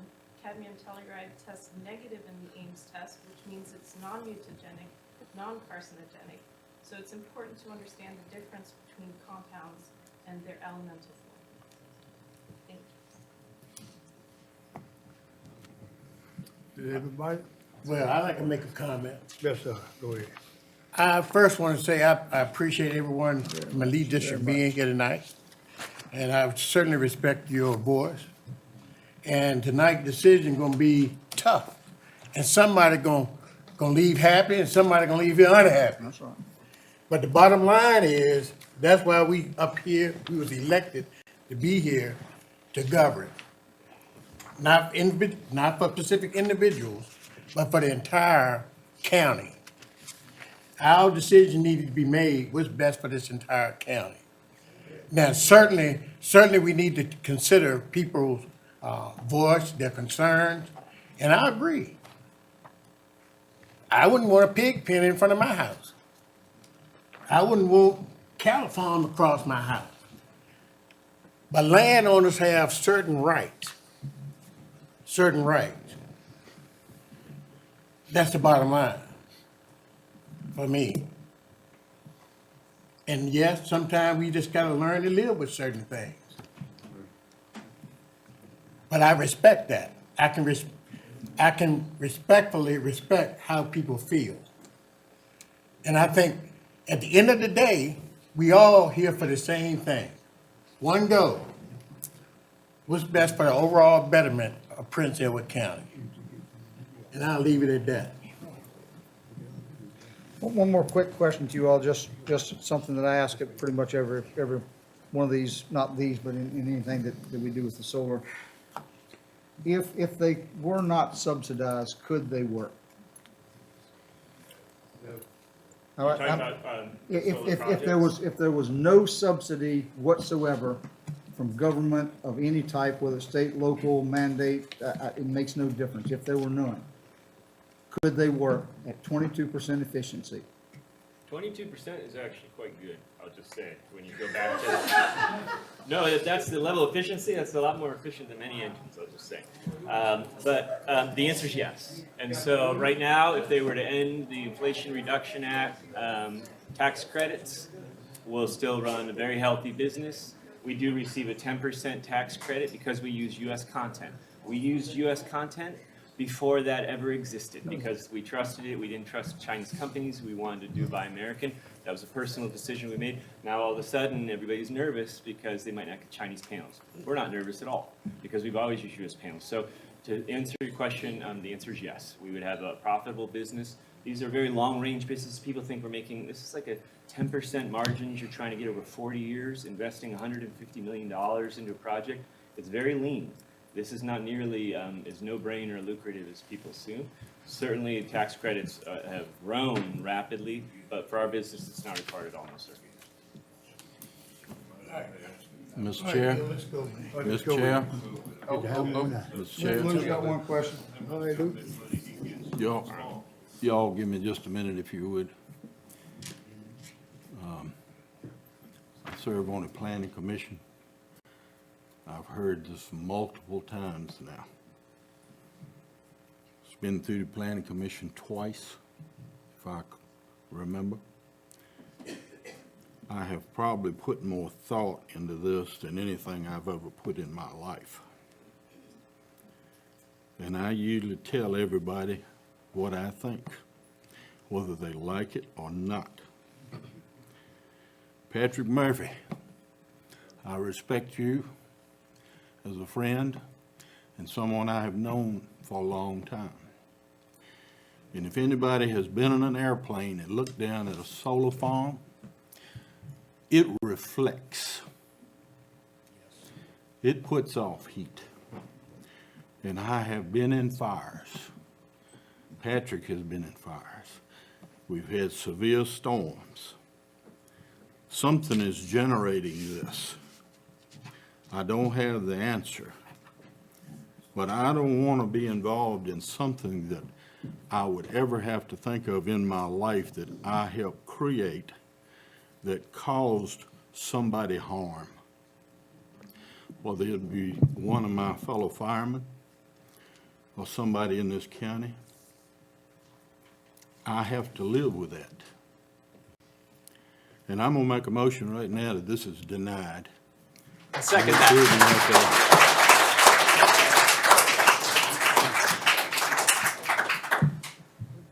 And anybody wants to talk to me about it, they're more than welcome to do it.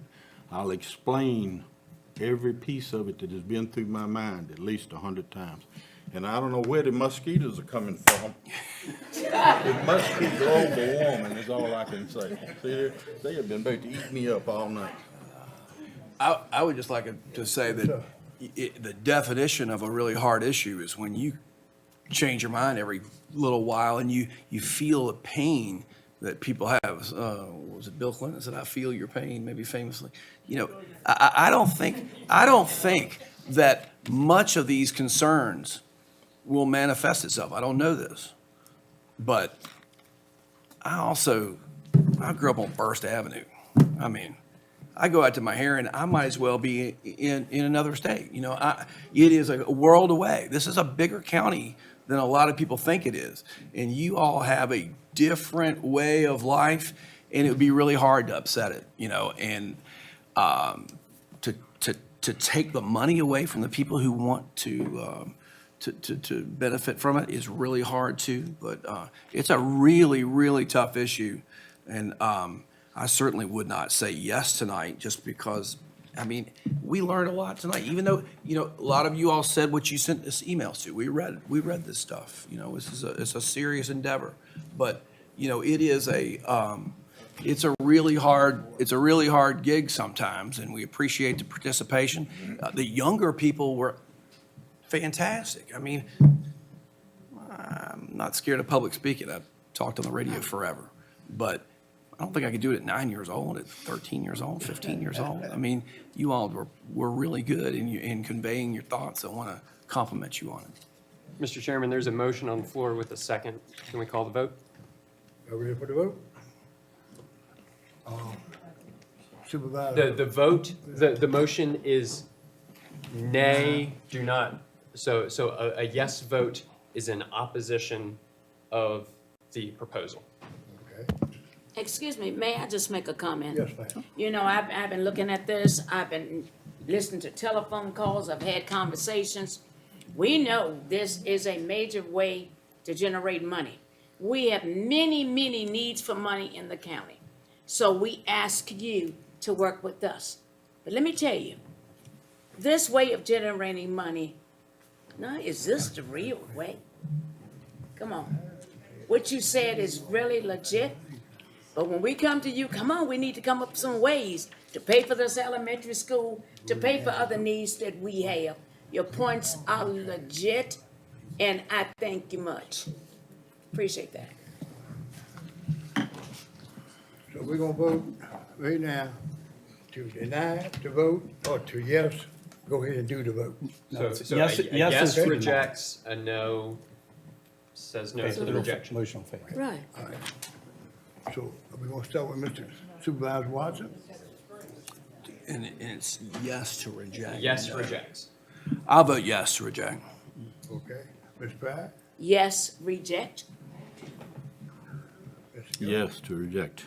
Okay. Ms. Young? Yes, reject. Yes. Yes to reject. Supervisor Townsend? Yes, rejected. Supervisor Pratt? We already lost. 5 of them already done voted. No, but you don't look at it like that. I want to speak to that. Just because everybody else votes a certain way does not mean that that's what you have to do. Exactly. I'm going to vote no to reject. Okay. Motion carries. So I guess I'm,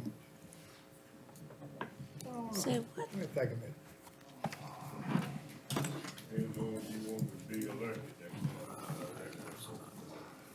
Sir, you're making a comment about being elected. Whether I'm elected or not, I will survive. And I won't be threatened by anybody about what I'm going to do and how I'm going to do it because I am my own person. And I'm not going to just agree with somebody because somebody says we'll vote against you. Anybody who wants to vote, vote. That's your right.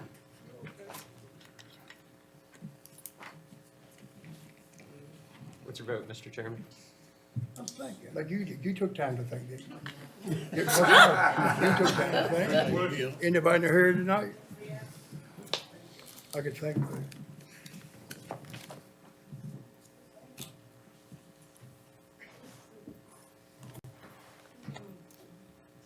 I'm gonna say yes. That's how I voted. That's how I voted. That's how I feel. Thank y'all. I just want to make a comment before you go move on. Now, listen. When I made the statement earlier about you here tonight, you need to come Every time. come more often. Cause see, this what's gonna happen. Now, this real. You talking about a major, we just disapproved a major revenue generator. Okay? And you want you to think about this.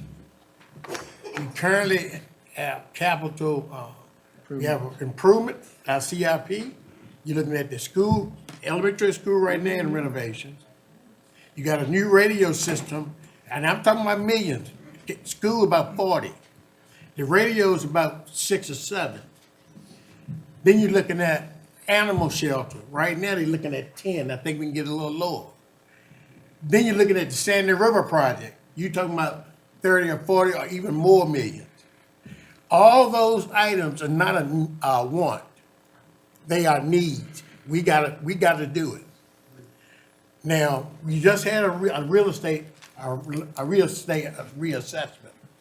Now, we're gonna equalize that, but I'm telling you, you gotta pay the bills. We have to pay the bills. And money gotta come from somewhere. So when you see signs like that talking about, don't vote for this one, don't vote for that one, because they raising the taxes, I'm open and we need to survey. Give us some suggestions how we pay for it. All right? Out of the taxes. That means, so your real estate, your personal property, and taxes go up, just remember. Okay, no, we're not. We in one of the lowest. Lunenburg property is the lowest. But that's okay. I'm just throwing it out there because these things have to be paid. Real simple. We hear you. Your voice counts. But again, these things don't come free. Have a blessed one. Appreciate you.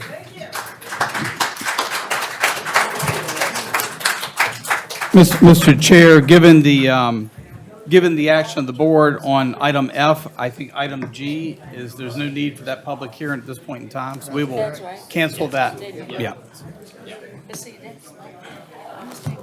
Give everybody about 4 or 5 minutes to clear out of here.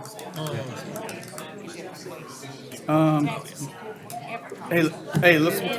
Give them 2 minutes to get out of here. Give them 2 minutes to get out of here.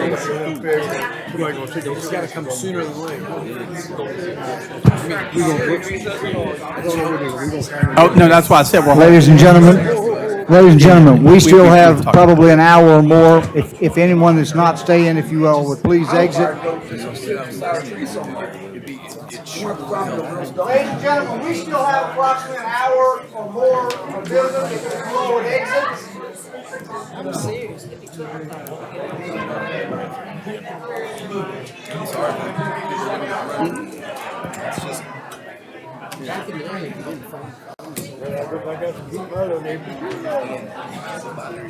Oh, it's all good. It's no good.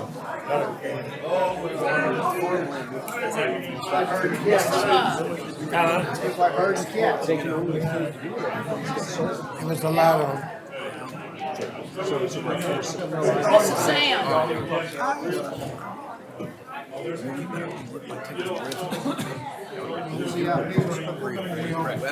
gotta get this, get back to the agenda. Cheap guys got interested. Cheap guys got interested.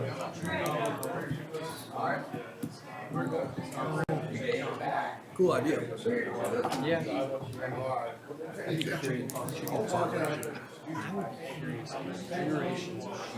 Part 2 or part 3?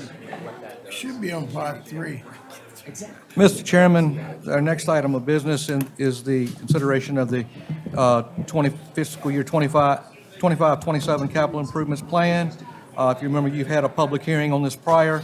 This is technically an old business item. The capital improvements plan is intended to be a guide to assist the Board of Supervisors in the county budget. CIP process began with capital expenditure requests from county departments and associated agencies.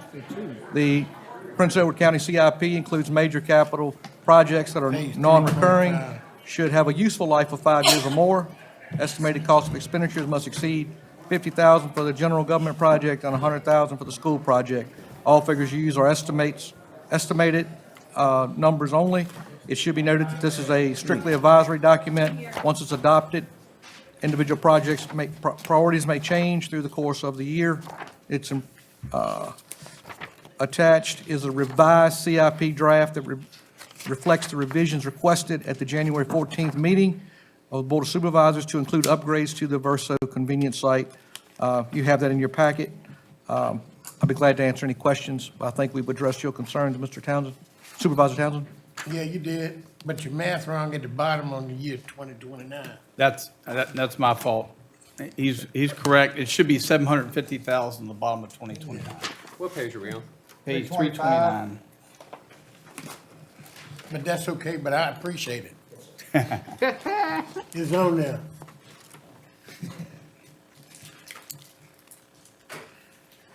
So we just want to approve it with that one edit Yeah. on the bottom of that column. I make a And motion to approve as written except with the revision.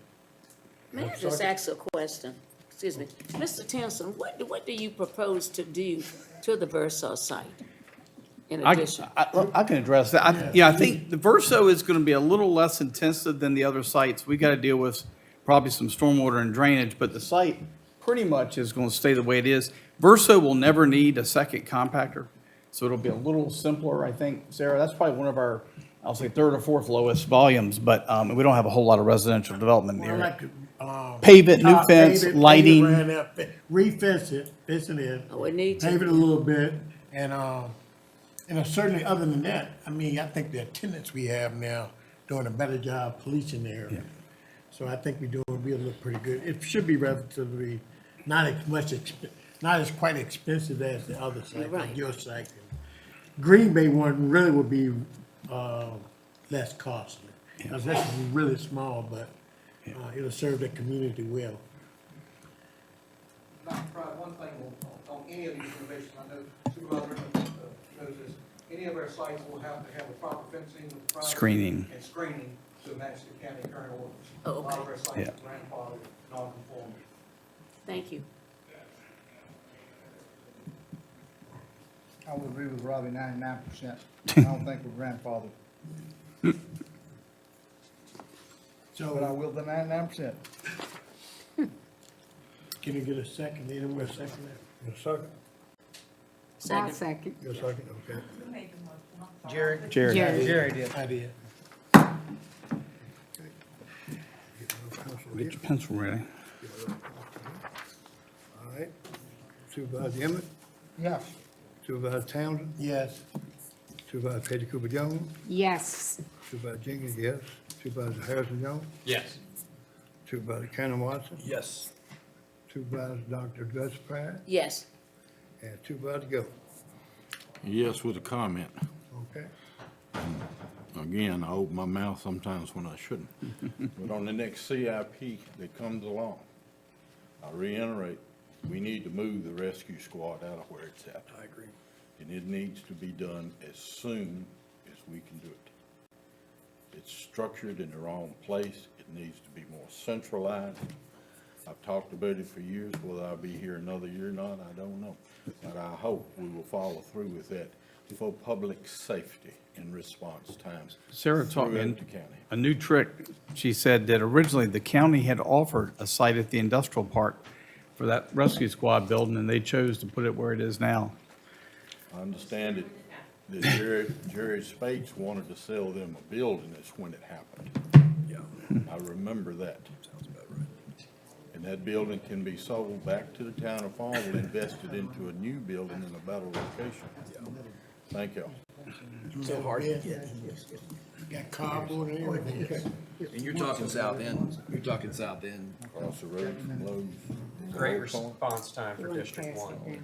There's been a layout already done on the site. Y'all need to see it. If you back up, it's every single week. I've been taking pictures every week, always for the past. That's in the trash bin? No, Or that's in the recycling? metal, that's in the metal bin.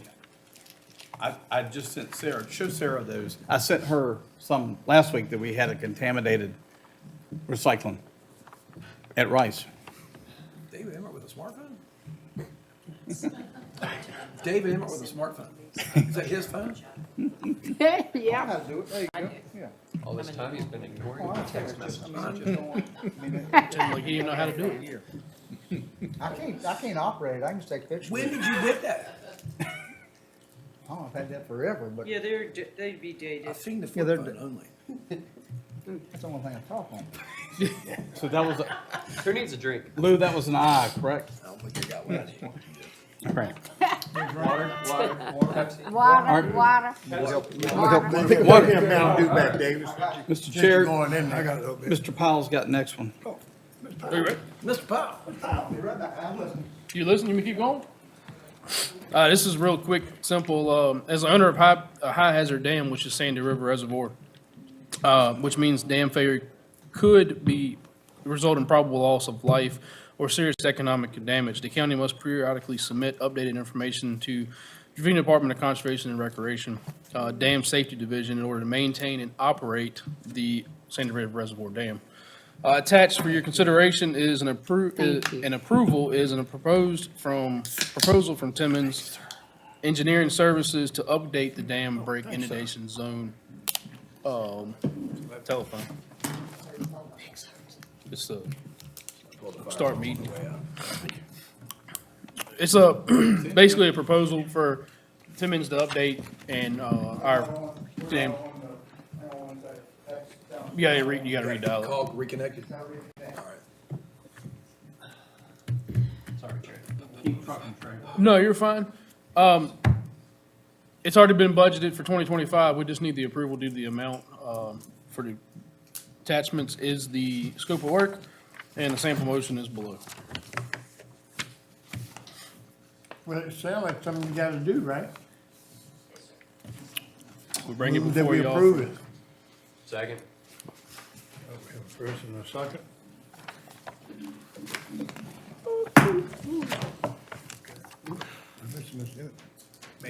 That man is full service. Yes. Yes, okay. Mr. Dr. Pratt, Dr. Pratt? Yes.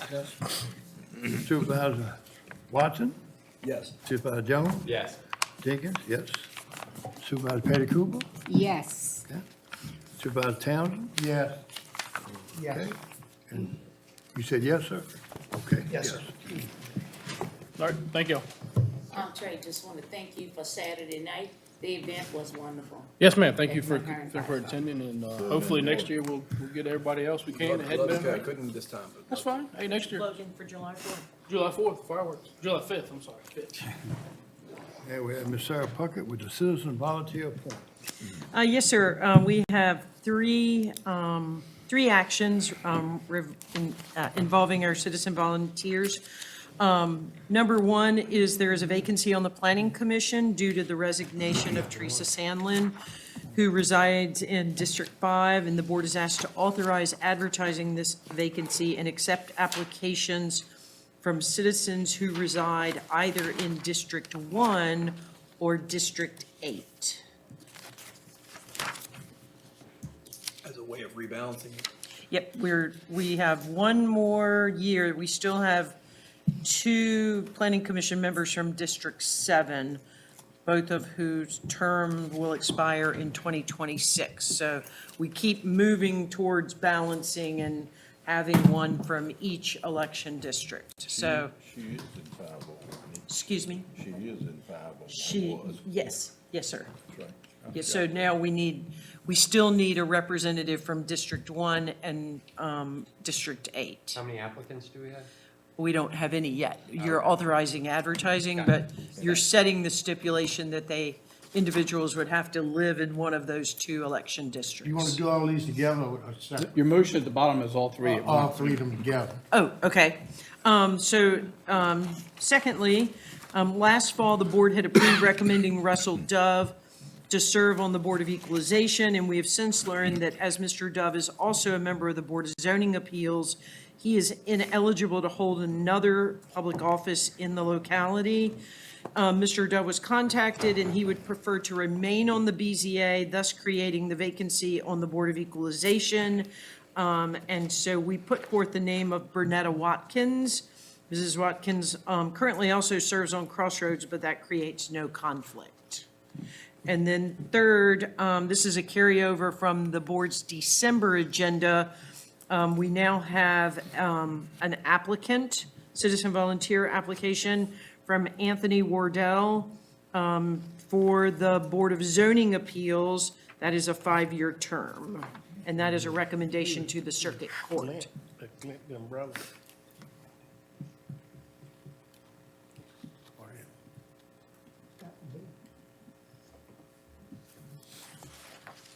Would you like a motion on that? Anthony's, His citizen volunteer application is on pages 354. he's in my district. Yes, sir. Okay, That's for the BZA. I got you. Yes, I got not the two Planning pieces Commission. mixed up. I got you. He works at Southern States. Yes, Berkeley. I got one. Do we have a motion on that? Hang on one second, I'm finished reading mine this time.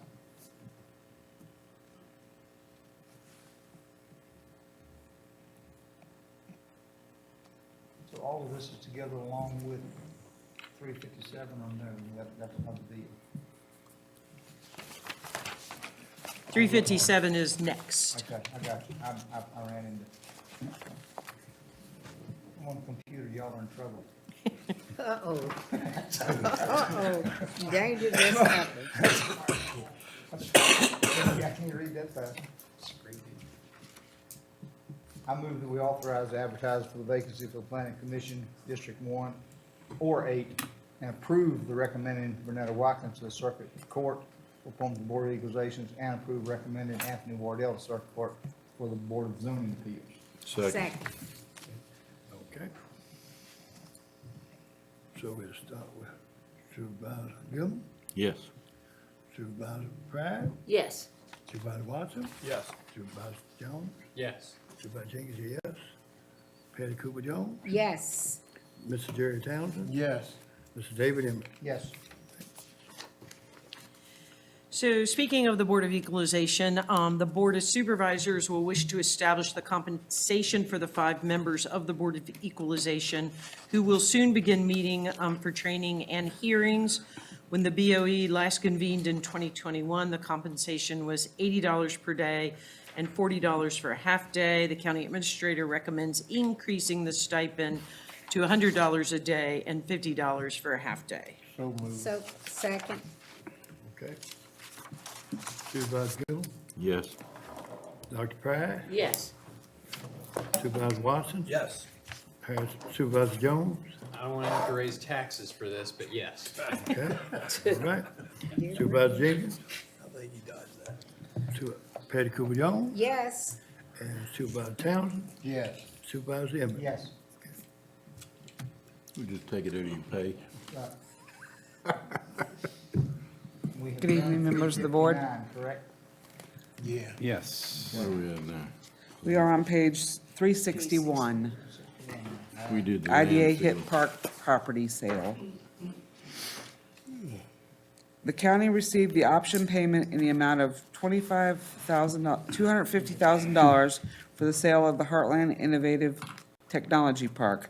The county needs to transfer these funds to the IDA as follows in the chart below. So moved. Second. Supervisor Gill, Yes. Dr. Pride, Yes. Supervisor Watson, Yes. Supervisor Jones, Yes. Supervisor Jenkins, yes. Supervisor Patty Cooper Jones, Yes. Supervisor Yes. Townsend, Yes. and Supervisor Emmett. Yes.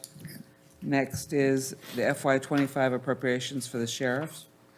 The Sheriff's Department received payments from VACOR totaling $409.60 and payment from Centra for Centra overtime hours. The board is asked to appropriate the $50,814.60 to the Sheriff's Department to cover repair costs and reimburse for Centra overtime hours. So moved. Second. Supervisor Emmett, Yes. Supervisor Townsend, Yes. Supervisor Jones. Yes. Yes for Jenkins. Yes. Mr. Watson. Yes. Dr. Pride, Yes. and Mr. Gill. Yes. Next is FY '25 school appropriations. The Board of Supervisors has received a request from the Prince Edward County School Board to appropriate state funds totaling $29,985.12 from an early childhood provisionally licensed grant and a school security equipment grant to the instruction budget line described below. There's a local match of 25% for the school security equipment grant required for this appropriation.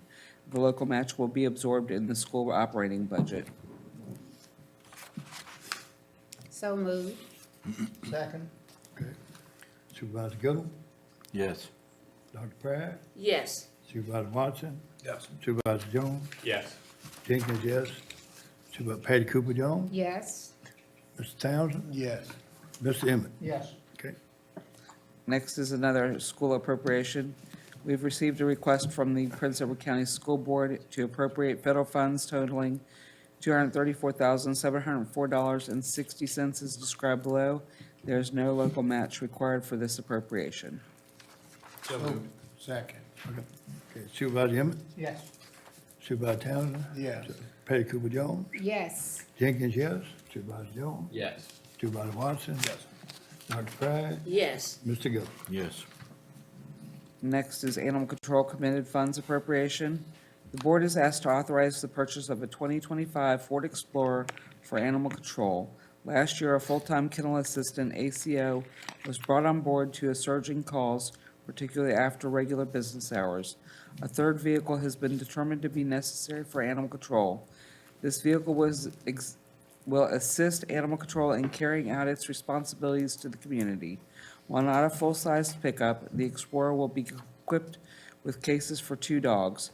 The vehicle procurement program of the Virginia Sheriff's Association has provided us with a quote. Without uplifting, the base price is $50,212.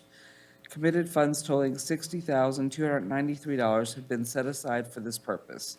We request the board authorize the appropriation and transfer $60,293 from committed funds to purchase the vehicle and enable the necessary upfitting to satisfy animal control's requirements. Well, what is she driving now? So right now, we have 2 pickups they use. Those are the kind This is of, a third vehicle for our third officer. Okay. All right, with that, you finished your, I got, No, you you know, good. I got a million questions. With that said, do they drive these vehicles home? Yes. Why? Because that's my wife says that's my favorite thing, so I may as well use it tonight. Why? Because they are on call and go out on call. Around the clock. Do they rotate I was or? gonna say, but if they're on call, they can't be on call 24 hours a day because they would never need but one person. So if we have 2 people, They rotate the call. One by then they weeks or ought to what? drive the same vehicle. But on many days, you've got 3 officers on duty, and if you don't have 3 vehicles, then you've hampered the effectiveness of having 3 officers, because only, you know. 2 only can respond. 2 vehicles, and it'd be like sheriff's deputies sharing vehicles, you know, you. I think that's a good idea. So I won't program for the sheriff's office, but you limit your response capabilities by the number of vehicles. Talking about a Ford Explorer instead of a pickup, which can hold more pit bulls? So, so the pickup can hold more, pit bulls, however, this is a more cost-effective, because the, option, because Trucks higher than cars anyway. the cover that goes on the box in the back. truck has to be heated and cooled, and it alone costs about $26,000. So this at least puts an officer on the road. They may not be picking up 10 animals, but they can pick up 2 animals. Okay. And gives them a response vehicle. And it's a more cost-effective option than one of the big pickup trucks. I have a question. When does the sheriff's department upgrade a canine vehicle? I'm gonna tell you that I have no idea. You said when? How often do How they often? upgrade? Once you put the security equipment, unless he change out of radio system, you don't. you run it till it's. You run dropped. until you get ready to replace the vehicle. Then the cage you can't pull out and put it in, no, you have to be retrofitted again. What I'm Then the saying, radio, you can pull that out and change what it. I'm saying is, here's a vehicle that they have finished with and do not want to use in police, that could be used to go pick up some dogs. Oh, sure it could. Yeah. Yeah, it probably could. I'm not, be the first to tell you, I mean, sometimes you hand-me-downs, you take advantage of. Yeah. David, No. you don't throw anything away. Yeah. Keep running them. I think that's something that you need to work out with the, probably some ways you can be more efficient. We do work with the sheriff's office on surplus vehicles, but oftentimes, by the time the sheriff's office is done with The them, mileage is terrible. well, the vehicle, It's true, yeah. overall is, They be done ran 'em in the Yeah, ground. it'll ram them in the ground. You're spending yeah. $4,000 to replace the transmission or whatever else the next thing is. Yeah. I know what David's saying. I understand what he's saying. He's talking about, I mean, I don't think this is the place to do it, but it's maybe you want to look at your animal control department, and maybe 3 vehicles shouldn't be going home every night instead of maybe 1 for the person that's on call. That's something to think about. I'd say like the sheriff's office, though, when Ariel lives towards Pamplin, if you're able to cover, you've got somebody out there that can cover, if there's a dog called Darlington Heights and she can run the Quickly, 10 minutes and that's get right. there versus, having somebody that's saying Rice, you're better off. That's the only thing now. See, if they live in different areas, didn't know where you call, that might be a reason why they drive all on home. I don't know. But that's something to look at, possibility. But at the end of the day, I guess I'll make a motion that we approve the request for the vehicle. And I'll second that. Okay. Mr. Gillum? All right, yes. Dr. Pratt? Yes. Reluctantly. Supervisor Watson? Yes. Supervisor Jones? Yes. Supervisor Jenkins, yes. Yes. Supervisor Cooper Jones? Supervisor Townsend? Yes. Supervisor Emmett? I'm a no. Okay. It's consistent, right? Join Cook? I believe this is the last one I have for you. No, I'm sorry, I have another one. So this one is for steps. It says during the FY '25 budget season, Madeline's House requested $20,000 in support from the BOS. The board authorized a total of $5,500 due to Madeline's House not yet being operational. On September 30, 2024, Madeline's House reopened. Prince Edward County residents comprise the highest number of those served, which is 34 to 38%, and Madeline's House is now the region's DVSA's provider. The numbers continue to grow, and support is vital to their grant funding and program operations. STEPS is requesting an additional $14,500 this fiscal year to reach the original request of $20,000. And you'll see a letter from Sean. And Sean's here. Yeah, bless your heart, Sean. Go ahead. Go ahead. Go ahead, What you got, Jump into the lion's den first, Sean. Then fire up your- Hazmat pay, hazardous duty pay or something. Yeah, this break is so long. Didn't anybody warn you? Hey, let's do a better job. Seriously, I've talked about this before. Let's do a better job of getting people here at an appropriate hour. Or we should have called on him first. Right. To make him sit out there and ride on the vine all night long is disrespectful. I told him he didn't have to show up, but he just took it on himself. Well, he's, you know, Go ahead, Sean. all right. Spit it out. No, next time. Mr. Chair, members of the board, I came to answer any questions that you had, because we're That looked like certainly having some. making a request of you that's, you know, an increase, and we're grateful for your support. We're grateful for the opportunity to be able to provide this service to the region, and I'm happy to answer any questions. The letter kind of speaks for itself. We had the conversation last year during budget, and they weren't open, and I knew the board kind of said, come back if y'all get back open. I'm embarrassed that Charlotte's not even a member, and they're paying as much as we are, and we've got a third plus of the residents in the facility. So, you know, I certainly felt like I could support recommending that to the board, given the fact that Coming out of contingency? it will be coming out of contingency. So moved. Second. Second, okay. Is there any way you Supervisor can Emmett? just a little bit? It would help. Emmert? Yes. Supervisor Townsend? Yes. Supervisor Patty Cooper Jones? Yes. Supervisor Jenkins, yes. Supervisor Jones? Yes. Supervisor Watson? Yes. The Dr. award Pryor? demand for Yes. this trip. And Supervisor? Endurance. Yes. Yep, okay. Thank you all so much. All right, Sean, you good to go. Have a good evening. Thanks for stopping by.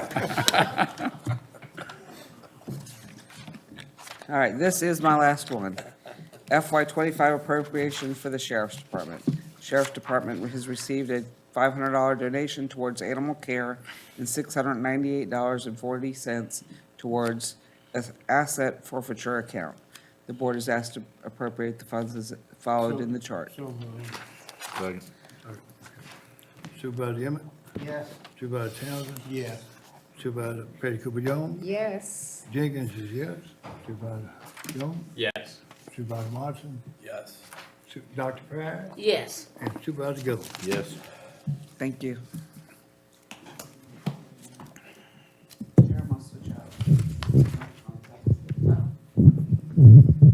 We as a board have got to figure out something with animal control, folks. We are getting indebted to dogs and cats. Thank you.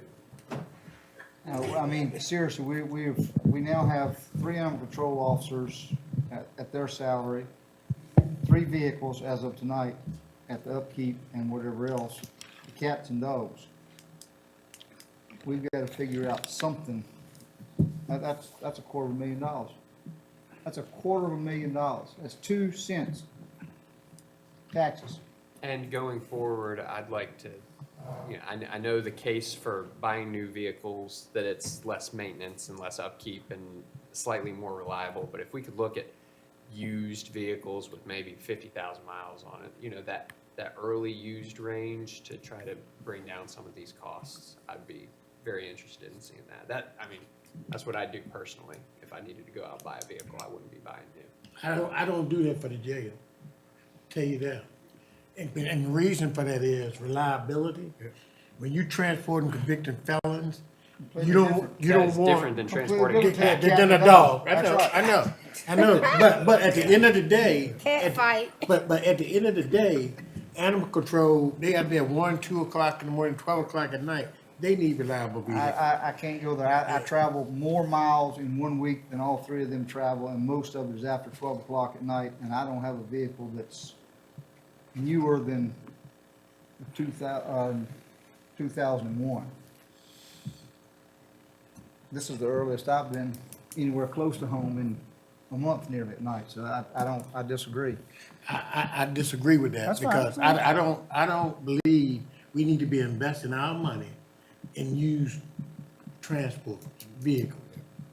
If you gonna buy them, we buy them. If we can't afford them, then maybe they don't get them right then. If that's the money issue, then we hold back until we can afford to. If you get into that, I'm telling you, what's gonna happen, people gonna ride around through, they gonna look at the courthouse and say, look at all that junk. I mean like a 2 or 3 year old vehicle. They can't. I know what you're Not saying. something that David drives. That's right. That's exactly. I agree. I will say Show off, more off respect state than contract, you're getting it Show quite a more bit of respect markdown, than less that. than you Anyway. would. You don't buy, you got the state price. You don't Yeah. get at a reduced price. That's me personally. Mr. Chair,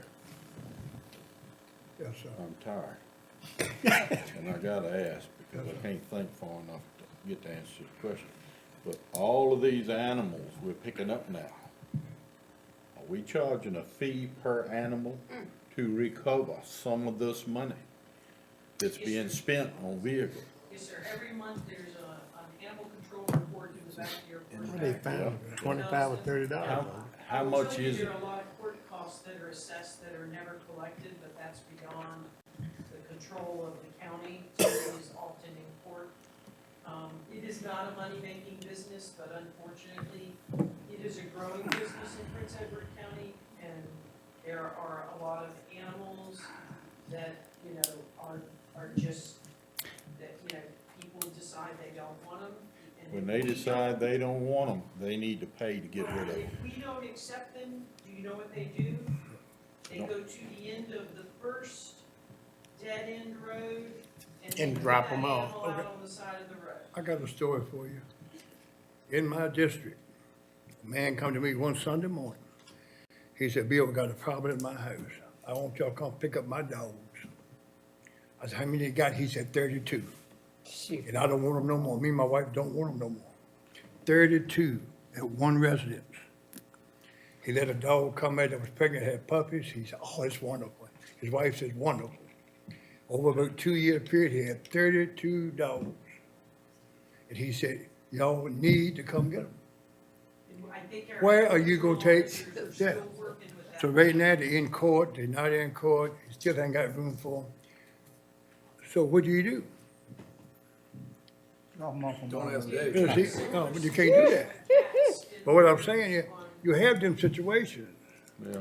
Spay and neuter is what you need to do, but people I- don't. People have to be responsible. Yeah, but see, That's right. he just said one day, his wife said, we don't want them no more. I see what you mean. Y'all come get them.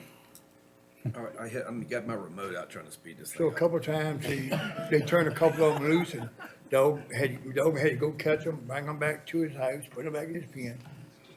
That's just one little thing that comes out. So it's a major concern.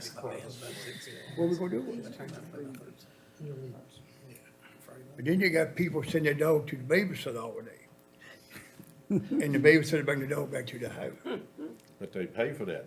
They pay for it. But we got to remember, people love the animals.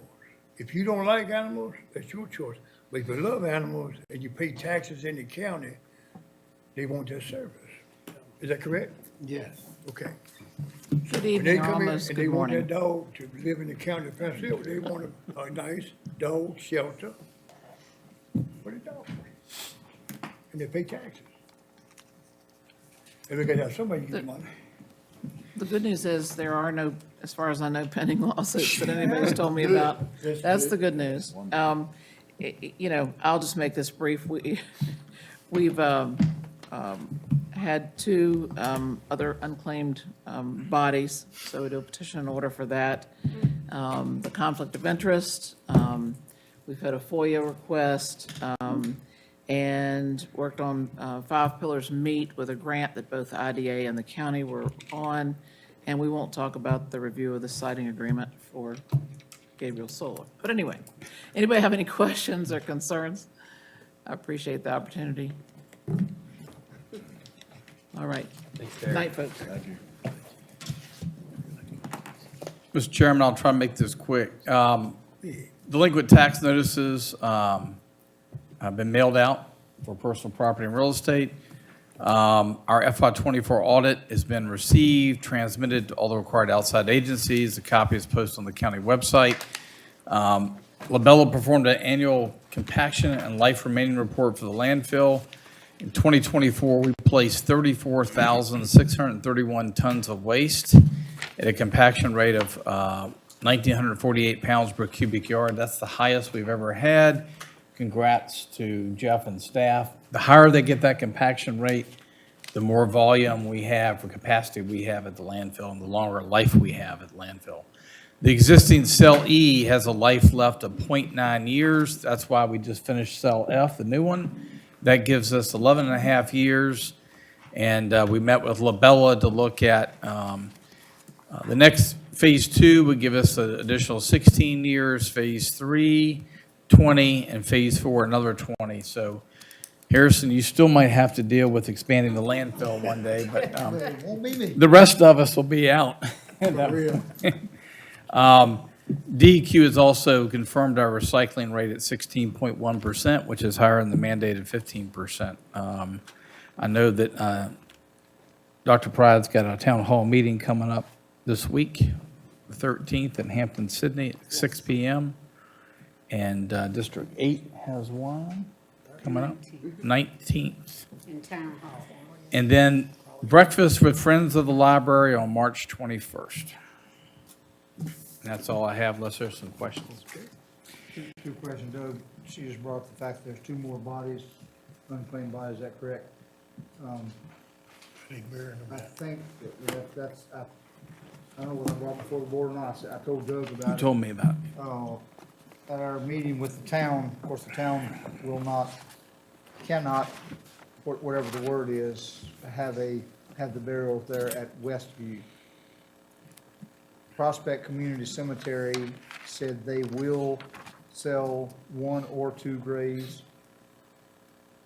If they're cremated, you can put up to, and I think I'm correct, please, if there's any otherwise, tell me otherwise. I think you can put 25 in a grave site, because you can start deep and whatever. We already have several in storage, is that correct? So now we'll have 4. Oh, we just have the 2 that, okay. Thanks for getting that done. So if the board, here's the way that works, they will allow it, they will not donate the sites, because it's no longer the church cemetery, it's just a whole gamut of things. But it's $800 for 1 site, $1,600 for 2. If we need to, it's gonna go up again at the end of this year. If we decide to do that, we need to go on, however the board decides, it needs to be done, so we have a place to bury it. The only thing that they ask is that the county puts up a headstone with that QR code on the back, so that if someone does want to find out where they're buried or whatever else, they can go to that. If you want to put the names on or whatever else, that's all up to the county, but it is available, I can tell you that. So be it. Yeah, the other option is to continue what we do now, which is to leave the disposition of the ashes to the funeral home and not get into the burial. Correct, business. that's, So, and/or. The funeral home keeps a record of these people, I'm sure. Virginia Department of Health. These are individuals that have already been unclaimed. The sheriff's department It's usually specifically the sheriff, contacts known next of kin, and nobody wants this individual. They're not John Doe's, they're known individuals, They but are nobody. known individuals. No one wants to pay, that's what it We boils don't down want to. them because we don't want to pay for them. And in some, it's just nobody wants them. There may have been criminal history, there may have been whatever. There's a story behind every single one. And it's just sad. You come to end of life and nobody wants you. But that's, there's usually circumstances. So it is sad.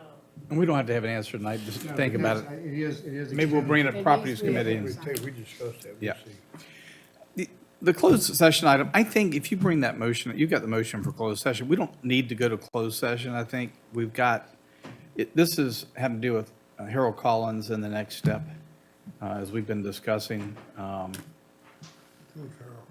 you need to go in closed session, or you want to just? How about take it and pass it down, let them read it real quick to themselves? Jerry, it's the one where they found materials that should have been properly disposed of underneath the ground in the industrial park. Oh, where they were yeah, I all got that you. excavating. On that site back there. Yeah.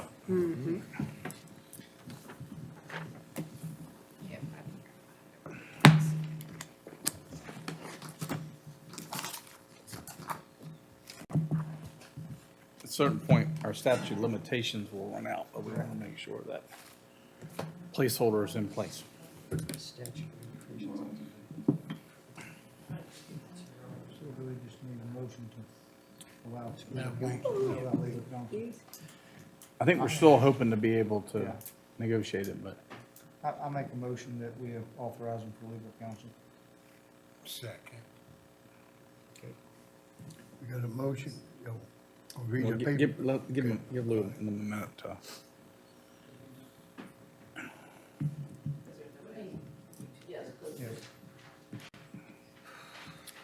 While we're thinking about that too, since we are no longer in COVID or anything else, can we not go back to an aye vote on most things rather than a? The trick is, the people that are listening out there, I understand that. I think they changed the code on the vote, the board vote, that you do a voice vote, a roll call Roll vote. call That's vote. required. Yeah. It's required roll call now? Roll call vote is required by the code. It is a, no doubt, it is a pain in the butt sometimes to do it 15 times during a meeting.